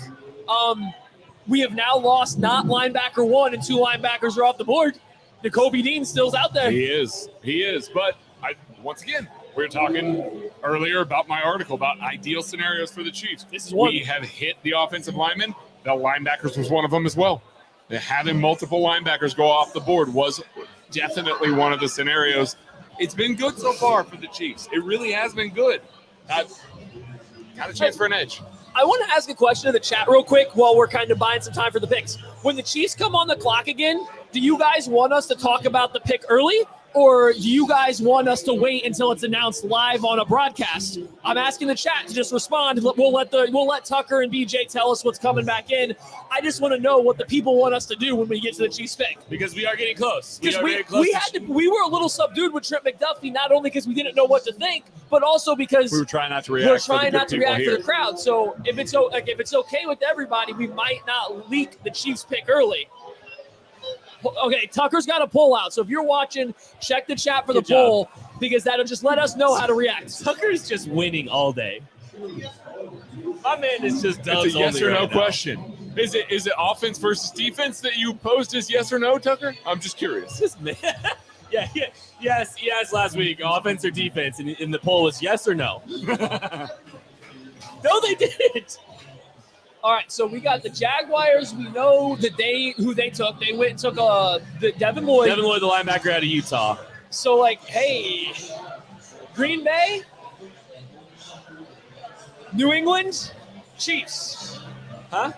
Green Bay, New England, Chiefs. That's it. Green Bay. New England is going to definitely take Lewis Cine. Cine. No, they're taking Daxton Hill. I don't know. Yeah. I'm just throwing that out there. I'm just mentally preparing you for the fact. I'm preparing the Chiefs to have Cine on the board and not take them. The Bucks If it's received Christian Watson, I am. Ooh. Just a second. The Bucks received pick 33, so the first pick tomorrow. 106, 180. To move up 6 spots. So Wow. pretty good value. Hey, quick poll. Yes. Chugger Seltzer, yes Oh. or no? I think we all just say yes. And the worst kept identity in Chiefs Twitter, Chief Bearcat, is also He's here. arrived. Finally. Oh, he's here just in time to watch the Chiefs pick Karloftis in a couple picks. His guy. His guy. His dude. Hey, can we get Tucker to chug a seltzer? Can we get Tucker to chug a seltzer on here? Again, we are just Cine a is few definitely coming picks off the away board from to the New Chiefs England, picking though. up I a- just think that it's a no-brainer pick. Why are you Tampa putting got good this? value. It's just a no-brainer. Why? I'm trying to brace you. Who do you like the most, Craig? I'm going to start dunking on them and saying they're gone. Yeah. Just so you He's guys gone. know, Jordan whenever Davis the is pick gone. does get He is gone. made, hold on, just a All second. right, so Okay. I'm going to go the opposite way. What? Sorry, go ahead. You guys are just having your own little Oh, yeah, we're conversation having a over there. conversation. We don't know what you're doing over there in your Here's what's little going world. to happen later tonight at the Airbnb. We're having a full conversation. I got to work on my rip move later. You done? You done? Yeah, what do you got? The Chiefs, we will be tipping the pick. We will be. We will be We will tipping be. the All Chiefs right, we're pick reacting this time. when we We're get going to react. I mean, I think we're to the point now where the Chiefs have probably taken an edge. I don't love the wide receiver board. I don't either. I don't. I'm fine. I'm fine sitting it Edge out or and waiting. safety? You Edge know, or safety? George Pickens. George Pickens at 50 tomorrow, at 50 tomorrow, or you trade up for it. or trade up. If I'm you fine told with me that. the Chiefs walked away from this draft with Trent McDuffie, George Karloftis, and George Pickens, Oh, that's awesome. That's a great I'm draft. just saying that's a big win. Yeah, it's The Jaguars picks being announced right now. Chiefs fans are probably going to get more excited about this than the McDuffie pick. Probably. Because people were not very happy with they the were McDuffie not. pick. They were whelmed. Very Very well. No, it was whelmed. underwhelmed. I don't think that'll help with the first guy you put in there. I mean, if they comes in with Karloftis after McDuffie, I think this place will be dead silent. No, I think right. I think the place will be dead silent, but us, I think we're happy. The floor is raised. The floor is significantly raised, actually. People are asking you if you shave your legs. No, I just have light hair. I mean, you guys can see. Why don't you stand up and show everybody? This is the point of the night we're at. Is this a trick? This is what happens when you do live shows What for if- 3.5 hours. People Why? Why are we talking about my legs? because you have short shorts like Dave Tobe. What's going on here? that means Matt Ariza. Oh my God. Uh-oh. Oh my. Are you guys happy? Let's go. And we just lost 20 viewers. Lost. Thank you, everybody, for coming and watching the KCSN live draft coverage here on the KCSN channels. We're here at Kingdom Bar and Grill hanging out. We've got a packed bar of Chiefs fans that have hung out with us all night. It's been an absolute blast. If you like what we're doing right now, hit the like, subscribe button. If you like Maddie's legs, hit the like, subscribe button. If you don't like Maddie's legs, Yes. Let's the go. like- The Packers have taken Devontae Wyatt at pick 28. oh, this is amazing. Jake is going to be The furious. Green Our Bay buddy Jake Packers Stack is going have to be double furious. dipped at the Georgia defensive front seven and taken Devontae Wyatt, defensive tackle. They got him off the board before the Chiefs. Is good. The Chiefs. We don't think the Chiefs are going D tackle. No, So we don't. they're getting and we're going to get somebody. They have the chance to get somebody we really like. Yes. We'll see what they do, but this is good. This is good for the Chiefs. This It is is. going incredibly well so far for the Chiefs to be able to take Who's our an edge. prediction? Who is our prediction for the New England Patriots to select? Daxton Hill makes sense. I'm saying Logan Lewis Hall. Cine. Oh, Logan Hall makes a lot of They sense. traded away too. Chase Winovich. They have nobody that can rush the passer. Here, we got some Devontae Wyatt highlights coming up here. Okay, just look for like the 13th best Georgia defender, and you'll find Devontae Wyatt. He's that think guy running free on the screenplay. The Chiefs are definitely getting a player that we like. I think it's safe to say that They should. Will they? They have the possibility to pick a player that we like. We're set up here. for them to take Boye Mafe right now. I think that they like George Karloftis better than Boye Mafe. I would think so. I think so. In just about every regard. Youth, Steve Spagnuolo play style. I know we were talking about Arnold Ebiketie and how they might shift. I think they might like Ebiketie better than Boye Mafe as well. I just think the play style matters. I really do think the play style matters, and Mafe is going to take some time. So with those guys on the board, I think Karloftis or Ebiketie just makes way more sense. Yeah, but the Karloftis versus Ebiketie conversation is worth mentioning because, like what we talked about earlier, it's a shift. Is it a shift? Are we staying kind of rigid with how we profile these defensive ends? Now, do we think that George Karloftis is a singular 4-3 defensive end, can't play in any other scheme, just for Spagnuolo, this is the guy? No, I think Karloftis makes a ton of sense as a 3-4 outside linebacker. I think so too. But I would still say I don't think you're getting clear definitions of a shift if you draft George I would agree with Karloftis. that. No, I would agree with that, yeah, no, absolutely not. But I think he has the fluidity. He's not going to be your guy you drop in coverage, but you put him in a Ravens-like 3-4 because we're talking 3-4. We're talking David Colin. That's We're from talking Baltimore. a bunch of stuff, yeah. They have a 3-4 linebacker that just rushes mostly. His name's Matt Judon, right? Like that's how you would use George Karloftis. So there's the path. I want to run something by you. Should the Chiefs consider trading back right now? We got Malik Willis still on the board, correct? And Desmond Ridder. Should they consider? I think it just depends on what they feel about the edge position. Does Seattle still have 40 and 41 right now? Yeah, but you're not getting both of those. I'm thinking that they're probably. I don't know if I want to like. I don't know if I want to move that far back. If I'm being honest, if I'm because of the board. Because of the board, and I'd rather just sit and take my edge. I mean, I'm fine with that. I'm great with that. I shouldn't say I'm fine with that. I'm great with that. But I mean, the Chiefs could get 40 and 72, but then they'd have to kick back something like a 135. I want nothing to do with 72. I don't want anything to do with 72.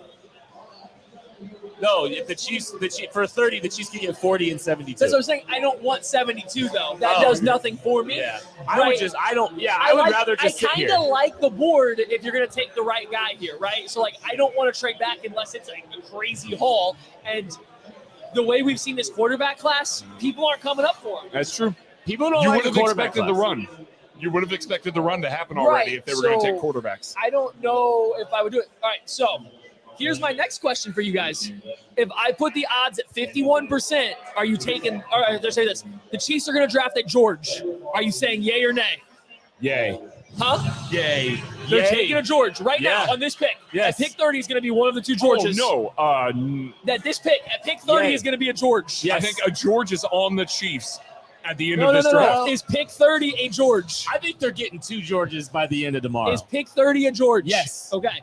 Pick 30 is Greg, a George. Don't fit sit. No. Okay. I'll be thrilled if it's George Karloftis. Packers selection is being announced right now. I'm looking to see if we can get ahead of and figure out the Patriots pick here. I'm very happy that Devontae Wyatt fell off the board. I'm excited to see this reaction at the Kingdom Bar and Grill. The I Chiefs really are am. officially on the clock. Oh, so okay. I haven't seen the According Patriots pick. to the wonderful talented Matt McMullen over with the Chiefs. He's saying the Chiefs are on the bar, which means All right, that we're waiting the for the Patriots have made Packers their pick. pick. Okay. Okay, the Kingdom Bar and Grill got the some Chiefs are on the claps clock. out, or getting some claps Chiefs are on the out. So And we're waiting. So this here is we really are. exciting again. Boy, what's happening with the Patriots We're right still now? waiting for the What's Patriots happening with pick. Patriots right now? It's so secretive. I mean, I'm with sure the pick Patriots. is in, and Well, I mean, Bill he's my- Belichick has to come out of the closet. He has to walk down the hall because he doesn't trust Is anyone he- else. No, wait. Did the dog make the picks this year? No, I mean, I think he's a. Whoa! I got the pick. Oh my! The New England Patriots in round 1 are taking Cole Strange, interior offensive lineman out of UT Chattanooga. I like Cole Strange. Cole Strange is a good football player. I will say this. Whoa. I will say this. Hold on. I believe Cole Strange was number 34 in the KCSN draft. I mean, he's guide. a very good player. It's just a guy that has flown completely under the radar for everybody throughout this entire process. That's I don't just even know if he's under the surprising. radar. It's just nobody propped him up that high, right? Like, I don't even know if it's under the radar. It's just he was good, not round 1 good. That We is had him nine. we had him at 34 in the KCSN draft guide. Yeah, but which, that guy, okay, you're right. It's not that much of a reach. It's just, but interior offensive line. oh, I know. I'm nine. not saying like I Four- get it. I four get If it. I'm a Pats interior fan right offensive now, I'm pretty upset. We missed out on the next 2 best corners to trade back and then draft an interior offensive lineman from UT Chattanooga. Yikes. Yikes. Well, the Chiefs are on the clock, everybody. All right, guys, the the Kansas Chiefs are on the City clock. Chiefs are All right. sitting on the clock. Thank you all so much for If coming you're and watching, 1,300 of you are watching right now. Hit the like button. Hit the subscribe button. Leave a comment. Tell me who you want the Chiefs to take here. We are so excited. The Chiefs are officially on the clock. if you're And, watching, for be their ready. final We pick will in the draft. spoil the pick. We are gonna, as soon as we see the pick, we're talking about it. So just know that if you're listening, we will talk about the pick the moment we come across it. Is this an edge? I hope it's an edge. Lewis Seen, baby. Give me Lewis Seen. I'm ecstatic with either. I'm thrilled if it's Lewis Seen too. Don't get me wrong. I think I want George Listen, Karloftis here. I think there's 2 guys I don't want. Christian Watson, Boy Mafe. Those are the 2 I don't want. I'm fine with almost anybody You're else. fine with Daxton Hill. You're fine with Lewis Seen. Travis Jones. Logan Hall I would love. Give me Logan Hall. I love that Ebiketie, talent. George Ebiketie I would really Karloftis. like. Karloftis is good. Anybody but Christian Watson. Sky Moore I'm good with. George Sky Moore Pickens you're I'm good good with. with. There's a lot of players to be good with. anyone- Which is terrifying. Anyone but Christian Watson or See, Boy Mafe. which makes me wonder, are they going to try and trade out of this pick? That's Maybe. a lot of guys that we're that happy I'm with. okay with, but are they? I will just say, I mean, with Matt McMullen saying that they are on the clock, I Yeah, think I that's think they're on probably the an clock. indication that they're probably going to stay and make the Listen, pick. Matt knows. Matt's got his 5 ready. His 5 observations ready for the player already. I mean, George Karloftis makes too much sense, right? He does. Like George Karloftis, this has to be the pick. We're happy with that. We're very happy with that. we're mildly amused by that. By who? I'm happy. with Karloftis. it. I'm happy I'm with it. good with He Karloftis. has And to be I'm the pick. probably lowest of all of us on Karloftis. I think we're good with that. That's a good first round. It's just he doesn't bring the excitement, but I can get excited about McDuffie. I'll make it through. You But got a Washington corner. I want Lewis Seen, Greg. They're going to go defensive back. I didn't get Kayvon Thibodeaux. Give me Lewis Seen. I mean, go both. Defensive back. That would be Instead of trading back, Kent, they should trade up and just take Seen and Karloftis. like Low-key, I would take Logan Hall over George Karloftis. Put it out there in the ether. I don't know if the Chiefs will because it requires a No. little bit more imagination, No. and they're not that imaginative in their usage. But I would take Logan Hall. the pick is in. All right, so here we go, guys. We do have the Chiefs pick. With the 30th pick in the 2022 NFL Draft, the Kansas City Chiefs have selected defensive end George Karloftis out of Purdue. Woo! I am very excited Big about George! This pick. This is a great Big pick. George. For him. Yeah, that's the key. That's the kicker. That's what makes it worthwhile, right? Yes. Like, if you traded up at all, I don't know. Like, woo. But the fact that you got to stay put, you got to get a guy that you like. You got to get a guy that's got that spag style of play. I get it. I like it. It's a good pick at 29. I'm sad it's not Lewis Seen. They'll trade up tomorrow to get him. I have hope. Okay. The Chiefs nailed this. I mean, The Chiefs nailed this. I feel great about Trey this. McDuffie and George Karloftis is a hell of a round 1. That's a hell of a round 1. And you still have 50. And you still have 62. Like, And you still have 103. correct. And you still got have 135. 3 picks tomorrow. You have 3 picks tomorrow. I mean, you've got to be feeling good about where they're sitting. Yeah, you do. Our buddy Chief Bearcat is fuming because he's been mad about George Karloftis for months. I'll just tell you, like, our journey with George Karloftis has been a little bit unique, and we'll talk about that here a little bit more in a minute. But it's been a little bit up and down. But the fact that they're getting him here at 30, I feel very good about. Yeah. I think, and you're going to get to watch this guy. He's still a very young prospect. As a linear athlete, very good. Some questionable turning ability. Listen, the Chiefs got a short-armed corner and an edge that can't turn, right? We're just banking on the anomalies right here. We're banking on being the exception. We got an edge that can't turn. We got a corner with baby arms. We're going for it. But they're good. I mean, they're quality players. Like, I'm playing the jester role here, right? Because these two guys really like the picks. I do too. I'm not upset in any way, shape, or form. There's got to be some yin and some yang here. I will push back that I would have drafted Lewis Cine because he's going to make more plays in his NFL career than George Karloftis will. Lewis Cine still on the board though. Trade up. If you didn't oversell to go get Trent McDuffie, you could go get him. Absolutely. Well, you can still go get him. Brett Veach is not making that many picks in this NFL draft. So yeah, it's just. We're going to be getting a reaction from Chiefs fans here in a little bit, but I can't wait to see that. There's some guys are still waiting. I think some people are having the conversation. But the Kansas City Chiefs have selected, with the 30th pick in the NFL draft, George Karloftis, the edge out of Purdue. I'm very excited about this pick. Ken Swanson, Craig Stout, Matt Lane, here at Kingdom Bar and Grill, hanging out with a ton of Chiefs fans. If you're not here, you're missing out. I'm just going to say this has been incredible. If you hear this and you're in the area and you don't come out on Friday night, if you don't come out tomorrow night for Friday for rounds 2 and 3, I'm sorry, I don't know what you're doing. You got to be here. This is the spot to be right now. It's been loud. It's been crazy. This is the spot for you guys. So absolutely. Be here if you can. Yeah, so come check this out tomorrow if you have a chance. Again, Chiefs have selected George Karloftis with the 30th pick in the NFL draft. Another player that was pretty highly regarded in the KCSN draft guide. I'm looking right now. He was 21. He was the 21st pick, or 21st player. Where they selected Trent McDuffie. Where they was 16. Yeah. The Chiefs got the 16th and the 21st best player on the KCSN draft guide board.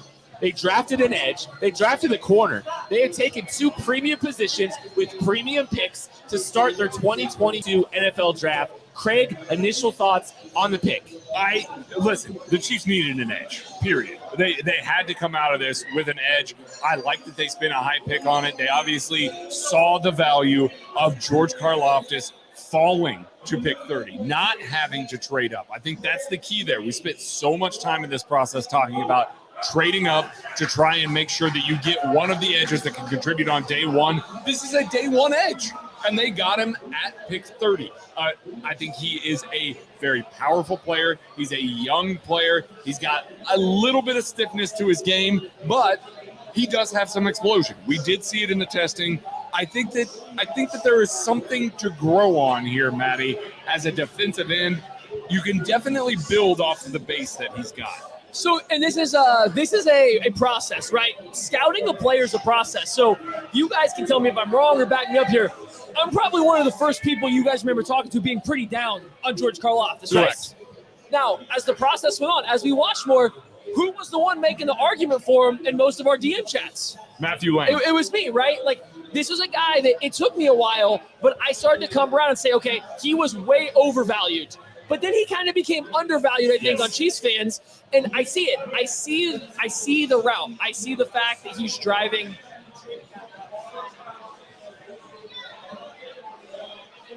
Okay. The Chiefs are trading back up. Whoa. The Chiefs are trading back up. The Chiefs are back on the board. The Chiefs are back on the clock. The Chiefs have traded back up into the draft after drafting George. All right, guys, we're live. We don't know what's going on right now. Here's the reaction to the Chiefs pick at pick 30 at the Kingdom Bar and Grill. This is pick 30 for the Chiefs. Let's go.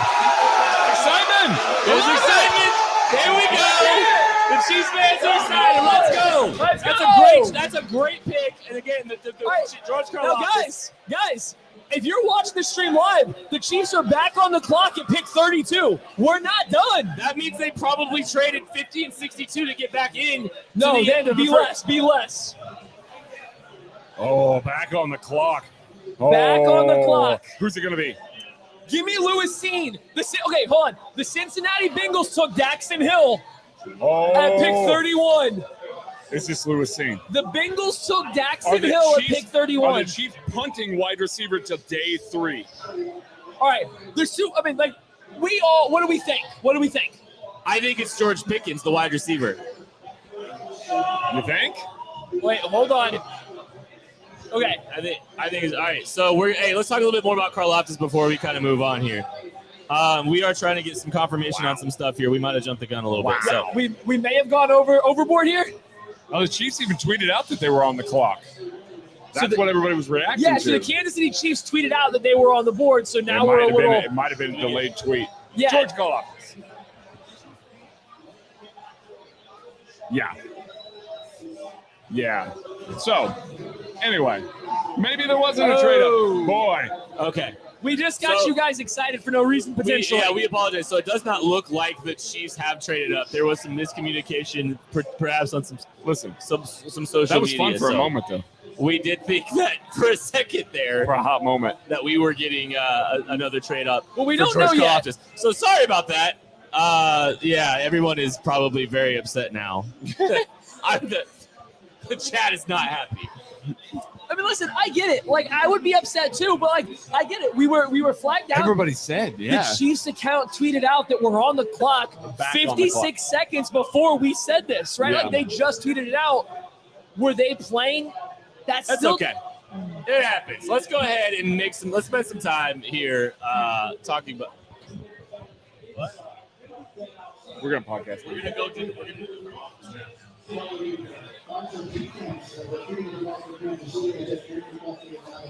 All right, so the Bengals took Daxton Hill. I think he was the safety DB that everybody kind of thought would come off the board. I would go Lewis Seen over him, but I get the slot action for him. So now we're waiting for round 1 to wrap up here with pick 32. Still waiting. Yeah, so we're just going to go ahead and ride this thing out for pick 32. There's one more pick left because Daxton Hills, but we are going to head and just spend a little time talking about George Karloftis, the Chiefs' most recent pick. We are here at the Kingdom Bar and Grill in Overland Park, Kansas, having a wonderful time. There's been a live party going on here. There's a ton of Chiefs fans packed right now. We've been here all night doing live coverage. The Kansas City Chiefs have selected George Karloftis with the 30th pick in the NFL draft, the edge out of Purdue. This completes the first round of the draft for them. They started the day trading up to 21 for Trent McDuffie. They go ahead to pick 30 and stay at 30 and grab George Karloftis, the edge out of Purdue. Initial thoughts just about this last pick of the first round. I'm very excited about it. I know we have varying degrees of opinions about where we stand with this, Craig. Yeah, this is your starting edge opposite of Frank Clark. I think you could fairly comfortably slot him in day 1. I think he's the last of the day 1 edges. I think he's a guy that you weren't relying on projection. He is still somebody that can have some projection. He's a young player that has some explosion, has a little stiffness, but seems very smart, highly intelligent. This is a high IQ first-round draft for the Kansas City Chiefs. Yeah. 2 players that are going to be able to come in and probably play quickly under Spagnuolo, whereas we've seen some other rookies take a little time. He's going to be able to slot in opposite Frank Clark, give you a higher floor at defensive end. At the very least, you've got a higher floor, and he's got some room to grow as a player. So here's the thing with Karloftis, right? I think he's kind of a process. You know, if you're watching through it, if you want to go back and watch him, it's a process. So I was one of the first people to kind of bring up questions about what his game's going to be at the NFL level. But then, as you guys know, as we went through it, I was the one that started to make the case that maybe he's a little better than we're giving him credit for. Maybe Karloftis has a little bit more upside than we're selling him, because what if he just physically overwhelms guys at the NFL level? His technique is pretty good for a younger guy. He's got good power. He's got good speed to power based on his explosion off the line. There's stuff that works for him that can translate to the NFL level. I think there's very clear faults in his game. I don't think he's ever going to be a star edge rusher. But you get him at 30 without trading up. Yeah. You get a guy that maybe has a little bit of hidden upside just from being, how do I put this, too strong, too tenacious, trying too hard. Yeah. You get a guy that you can't block because he tries too hard. Trey Hendrickson. Ask the Chiefs how that went when they played him both times. He made an impact both times they played him. Trey, that's the kind of player you're getting. Yeah, and like there's nothing wrong with that. Like you can build with that. That's an asset for your football team. And I don't want to diminish Karloftis the athlete, because I think as a linear athlete he's pretty good. And so there's some physical traits there that you've got to be excited. Like Maddie talked about operating with power. He can generate power. He's got a decent first step. He's got some explosiveness to him. It's not going to be the prettiest when he tries to turn a corner. No, it's not. And you know what? Sometimes as a space player, it doesn't look great either. No, when he's an unblocked defender, it doesn't always look particularly great either. He's got to kind of read, react, and change directions. But at the same time, there's a lot to work with there. The density, the power, the explosiveness. There's a lot of steps to his name too. And we actually got some highlights of George Karloftis, your new Kansas City Chiefs. Your new Kansas City Chiefs defender on the KCSN YouTube page too, so you can go check those out as well. But yeah, I mean, I think there's a lot to like about this kid. Maybe not the perfect prospect, but down here at pick 30, I think this is the best edge rusher you could get for a Steve Spagnuolo defense. I think the thing that when you turn on Karloftis' tape that you see the most is how much focus was placed on him. George Karloftis was the guy at Purdue, and he might have been the only guy at Purdue. He was doubled and tripled and was constantly thrown extra offensive linemen every single moment of every game. This man was doubled and tripled all the time. And so it made it very hard. Like, you look at his pressure stats, you look at some of the, advanced metrics, you see a guy that doesn't stand out in a lot of those things, but the context within it, the focus that needed to be placed on him because there was nobody else on that front that could really do much of anything, it really kind of highlights what he was able to do. The production comes with the caveat of he was constantly being the focus of everybody else's team. Yes, there is rigidity. Yes, there are other things that we're going to talk about here, but I think it is very noteworthy that you took a player that was the focus of every offense's game plan, and he still was able to create a little something out of it. So while we're still working up I don't want to say like this is the talking up portion as if he doesn't deserve it, but like we're focusing on some of the positives first and why it makes sense. If you watch George Karloftis, take time and go watch a game or two from 2019. Go watch him as a freshman when he was probably 15 pounds lighter, because it's different. It makes a difference. Like when he comes out there and he's weighing probably in the lower 260s, like he tested. It mattered. He looked better. I'm not saying he's bendy. I'm not saying he's supreme athlete or elite or anything like that, but he looked better. Now, he couldn't defend the run at that weight, but that's something you can work on in the NFL. You can get better at defending the run in the NFL. So I would like to see him play back at that freshman weight. I would like to get some of that extra juice, some of that ability to actually flip his hips around to face the quarterback so he can close on him. I think his closing speed was mediocre his last year because he's so big. I think his ability to get his hips around a blocker was mediocre, but you go back to 2019, it was there. So give me that guy again. Lose a little bit of weight, go back to that lighter weight, get stronger in the upper body to defend the run, and be a little bit more of a pass rusher.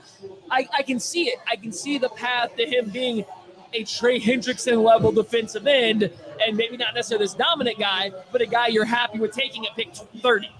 George Karloftis was the 21st ranked player in the KCSN draft guide for us. We had him as the 21st ranked player on our board. Sitting pretty. Like, if we're talking value for where the Chiefs... Yeah. I think that value is pretty good for the Chiefs. Well. There's obviously some glaring weaknesses with him as a football player. We talked about his ability against the run a little bit, some of the rigidity, but at the same time, I love the value. And we've come a long way with the George Karloftis experience because I wasn't in on him at 30 at one point. I admittedly, you guys know I wasn't in on him at 30. Our buddy Bearcat is probably still fuming right now. I'll be the guy. Like, I'm the lowest of the three of us on George Karloftis. I don't see it as much. I really don't. I think the rigidity shows up a ton. He has to completely open his hips from a 2-point stance to turn, and it is awkward. And when he does that, offenses run at him, and he gets bodied by tight ends. And that's not something that we see out of Steve Spagnuolo defensive ends. We see him ask his guys to hold an edge, to set an edge, to set a rigid edge, and he can't do that. Even at this increased weight, he was not able to do that. That is problematic. because you added that mass to play with more power. You weren't able to make that power translate, and it made you more rigid. And it's just, there's a lot of things about him that are projections. There are a lot of issues with his game. For me, I still like the value of the pick because, again, I think he's going to start. I think he's going to play plenty, and I think they're going to get something out of him. But I am definitely the lowest on him of the three of us, and it largely revolves around the fact that he got bodied still playing at this heavier weight. And some of the deficiencies you're discussing are just physical. Like, there are some things that are probably just going to be difficult for him to really overcome. But he's also still a very young player. He just turned 21 in March. Sure. He's a very young prospect. In fact, the Chiefs took 2 21-year-olds in this draft. They took a couple young guys. Of course, that 2 was very contract important. players. Let's go. Karloftis just turned 21 in March. Trent Mcduffie will turn 22 in September. So shortly after the first game of the season, he will be a 22-year-old when the season starts. But the Chiefs went with some younger prospects. George Karloftis, yes, like some of this stuff is just physical. Like, I don't think you're just going to be able to gain a bunch of flexibility through your frame. That just doesn't happen very often. But I think technically there are some things that they can do to help him improve as a run defender. And I think they will. I think there's still some hope for him outside of the physical limitations to develop into some of those areas that, sharpen some of those things up. And there's still enough to work with as a pass rusher that you've seen to this point with the physical linear profile to be excited about, especially this far down the draft. I do think one concern you got to be wary of, though, just because he's a 270-pound defensive end doesn't mean he's great versus the run. He's actually pretty bad versus the run. Yeah.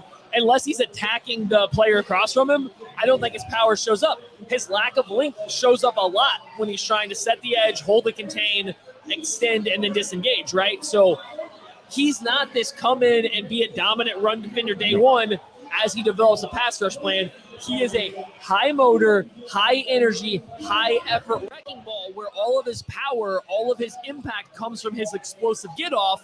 You're hoping that you develop his upper body strength so that he can play at a lighter weight and give you some of these more explosive plays while still having that upper body strength that a 275-pound guy had like his last year. So I think there's more of a learning curve with him than people give him credit for. I do think he can give you reps early. I don't know if he's necessarily this 3-down player that you have to put on the field every down, but I just want to say, if you come out and see teams run at him, don't be surprised because he's not a dominant run point defender. I'll say this. This is the happiest 2-pick stretch in Brett Veach's tenure of my life. I think this is the happiest 2 stretch of picks that I think I've had with Veach. I really like it. So the Chiefs have addressed the edge position. Addressed cornerback. And addressed cornerback in a big way. This is really great. Anything else on Karloftis? Anything that you want to touch on that we really haven't? So schematically, I think, we don't really have a ton of answers about, fronts. I don't know if we really have any clarity on if they're going to change their fronts at all. So, with Karloftis, I think he's very polarizing, right? When you have a polarizing player, someone like Karloftis, you just kind of got to be aware. There's going to be highs, there's going to be lows. Don't jump to make a conclusion early on, right? Let him run the course out. See what happens. Take the highs without overreacting. Take the lows without overreacting and just see what it plays out. He might be a guy that takes 2 to 3 years to fully give you a picture of what he's going to be. And guess what? In 2 to 3 years, he's going to be Jermaine Johnson's age right now. Like, that's why you sit back and wait to take a young player instead of trading up to take Jermaine Johnson, right? Like, that's why. Jermaine Johnson's a better player today. Will he be in 3 years from now? I don't know, right? That's what we're kind of waiting to figure out. So be a little patient with him. I agree that he's pro-ready in some senses, but I don't think he's complete right now. So give him some time. Let him develop a little bit before starting to jump the gun. This is definitely resetting the core on the defensive side of the ball. They reset the core with young players. Yeah. Trent Mcduffie, George Karloftis, young players. They're hinging it off of them. L'Jarius Sneed, Nick Bolton, Willie Gay, Justin Reed. We'll see on Chris Jones as well. He's still, young enough, but these are the guys that they're hinging on. They needed to reset the core on defense. I can't be mad about the reset of core of the defense. George Karloftis is a round 1 player. For all the faults that I think he is a round 1 player, not just because the Chiefs took him there. That's what his value should have been. Not a round 1 grade, but a round 1 player. That's what he should have been in this draft. Maybe. Like, yeah, I don't know. It's right here on the edge. So here it is. I have him as a second round value, right? Like if I'm doing my personal board, I have him in the second round, the early second round, but I have him in the second round. So is he one of the top 32 players in this draft class? Probably. And if that's what Craig means, yeah, I absolutely agree. I don't know if he has the upside of our most round one players. I don't know if the upside's that high. I don't think his upside's as low as some of the people that are the lowest on him think. Yeah. I think there is some potential. He's not Breland Speaks. Correct. There's some potential that his effort, his motor, his explosiveness, his speed to power can overwhelm. Literally watch Trey Hendrickson, right? That is what you're looking at for the upside. And Trey Hendrickson's a good. Oh, he's a really good Sign me up. Yeah. Right. I mean, sign me up. And I mean, Trey Hendrickson's had some production recently. I mean, he's had a lot of sack production recently as well. I'll sign me up for a Trey Hendrickson. 10 out of 10 times back in the He's third. also going to see the least focus that he probably has in the last 3 years lining up on the Chiefs defense. You would imagine, yeah. I mean, so we're going to see a chance for him to work one-on-one against tackles a little more than we have in his collegiate career. And that, too, might do him a little bit more good. All right, so before we get out of here with the George Karloftis pick, let's give a grade for the Chiefs taking George Karloftis, pick number 30 in the 2022 NFL Draft. Maddie. This one, they don't trade up, so that helps, right? We talked about it earlier. I'm a relatively harsh grader. If you're going to be close to where I value you for that team, it's going to be lower than what you might used to seeing from ESPN. That in mind, I started at a B-. I think I've gone down to a C+. I think it's a C+ pick, which is above average. Like, I want to be very clear. That's not bad. That's above what I would expect in terms of value at pick 30. Just slightly above, because I think this is where he should have gone. I'm going to give it a B-. He's your starting edge. I think he is going to start. I know that there are going to be hiccups. There are going to be deficiencies, but he's going to start opposite of Frank Clark. You're going to see him play a ton of snaps, and they needed it. They needed to fill so many holes on defense. That's something we didn't talk about. The man didn't come off the field a lot. Ever. He played a lot of snaps. Ever. Despite being doubled or triple teamed. Correct. A lot of snaps. A lot of. He's not going to come off the field. He's going to play a ton for this team. So I'll give it a B- because it is filling a hole. They didn't move up. They get an edge, a starting edge in round one. I'm giving it an A, boys. Here's the deal. The value down here, you're not going to find a ton of pass rushers that are going to fill the same needs that George Karloftis is at the end of the first round, okay? You're not going to find that. I don't when you take everything into consideration, you take into consideration the motor, you take into consideration the snap count, even like just from we talk about contributions at the back end of the first round. Yeah. I think the Chiefs found a contributing edge, a day one contributing edge. You call him a starting defensive end. I do. He's 21 years old. There's a lot of upside. I know that there are deficiencies in his game. The 21 is doing a lot of work in this A+ grade. Yeah, and so is a lot of upside. There's some upside, a lot. I think there's probably, to your point, I think there is more than we're giving him credit for. Listen, that's my take. I'm not going to push back. I think there's a big gap between more upside than we're given credit for and a lot. A lot of upside means Kayvon Thibodeaux, Aiden Hutchinson, Travon Walker. That's I'm not a lot going of that far. But that's a lot, right? Like he has upside. Matthew, what do you want me to say? Well, I give it an A. I think it's a great pick. I think it's great value down here. I'm thrilled that they were able to address the edge position in a real, tangible way. They addressed it in a real, tangible way at the end of the first round. I'm leaking the DMs. And I'm very happy about it. I'm letting everybody see the DMs. Ugh. Thank you, everybody, for listening to the us talk about George Karloftis here. We're gonna probably catch you back up with some other stuff, but thank you all so much. We appreciate you. And tomorrow morning, there will be a new podcast coming at you from KC Sports Network. We're gonna be getting you set up for day 2 of the NFL from the draft. We're gonna have something for you in the morning, ready to prep you. Quick recap of the entire day 1, get you coming up in the morning.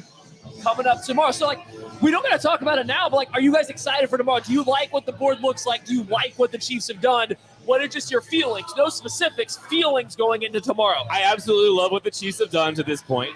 I think it's great. I think of all things considered, I don't think it could have gone better for them in this situation. They wouldn't address the cornerback position. They got a likely first-round grade off their, on their board, and then they were able to address the edge position in a real, tangible way without trading up for it. Like if you told me that at the end of the day, if you told me that, I would have guessed way different players than the thrilled. Chiefs got. Way different. When we started this, I would have said, okay, so the Chiefs got a cornerback. Okay, Kyer Elam. Okay, yeah, or Kyler Gordon. Like, those are the players that they probably got. And then they waited until 30 to get an edge. I would have said, oh, man, it's Boye Mafe.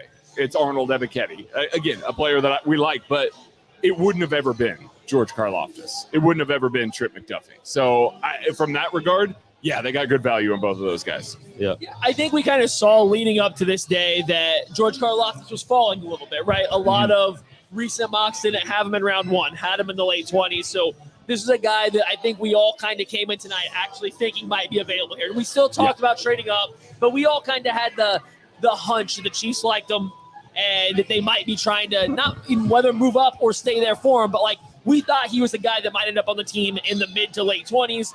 They got him there, right? So, like, that's not surprising. That's not as surprising to me. I think that was probably the most slam dunk pick of this entire draft in terms of the Chiefs fit. I really do. I do. There's enough swirling stuff there, but you pair that with Trip McDuffie. You pair that with one of the better corners in the class. It's a good day. You set yourself up for tomorrow.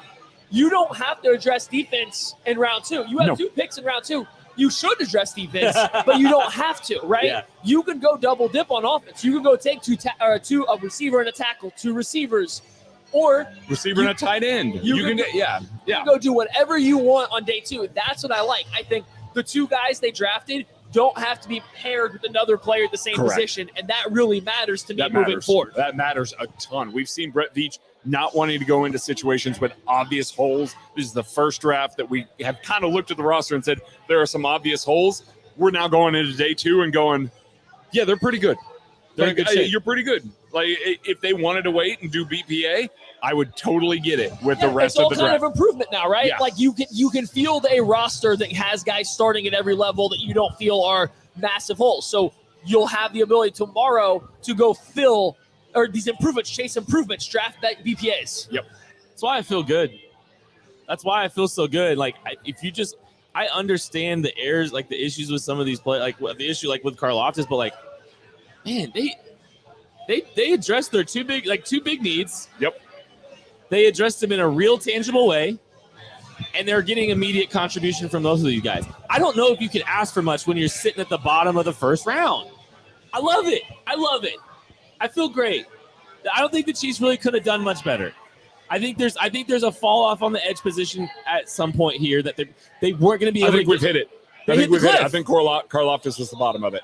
They took the cornerback that they needed to, and they took the edge that they needed to. Thank you all so much for listening. Like and subscribe this video to all this if you have a chance to. We really appreciate everybody that's listened to all of us and all of this coverage of KC Sports Network. It's been so much fun. Make sure you hit the like and subscribe button for us. We really appreciate it. Also, really quick before we get out of here, the Therese Paylor, we're doing a raffle for Therese Paylor's foundation. We're raffling off jerseys, Travis Kelce jersey, Nick Bolton jersey, a Patrick Lavon Mahomes signed helmet. I've been saying Lavon every single time we do it. But the money's being split between the Power Mizzou, what'd you say? And the Howard University. I know University. Howard, but it's PowerMizzou.com. Oh, gotcha. And Howard's their foundation. So make sure you contribute to that. The KC Sports Network Venmo, every $10 gets you a raffle entry. Thank you all so much for listening tonight. Please hit the like and subscribe button. We appreciate all of your support. It means a lot. Really appreciate you. Thank you. Come back tomorrow. We're here tomorrow. Yeah, we're doing all of this shit again tomorrow. If you're around, if you're in the Kansas City area, make sure you make your way out to the Kingdom Bar and Grill. You need to be here. The place is phenomenal. So you guys got to be here tomorrow if you missed out today. Yeah, this place has been absolutely electric. It's been a lot of fun watching the reactions to some of these picks. It's been so great. We're going to be here Friday. We're going to be here Saturday. Make sure you check it out. It's going to be so much fun. Real quick to recap the last couple picks after George Karloftis before we close up this show. Pick 31, Daxton Hill. Yep, player that we like. One of the defensive backs, Cincinnati Bengals. And unfortunately, Matty, Rip. pour one out. Lewis Seen, the safety out of Georgia. So glad we got that A grade on a Karloftis over Lewis Seen. Absolutely. I mean, I would have given Seen an A too. You Yeah, better he's a have. better I know. player. Okay, all right, Matty. That's great. Those are the last two picks of the draft. And that is it for this day of coverage from us at KC Sports Network. Thank you again for listening, watching. Appreciate all the support. You can subscribe, like here. We're going to have so much content here for the rest of the week and all season long here at KCSN. We'll catch you later.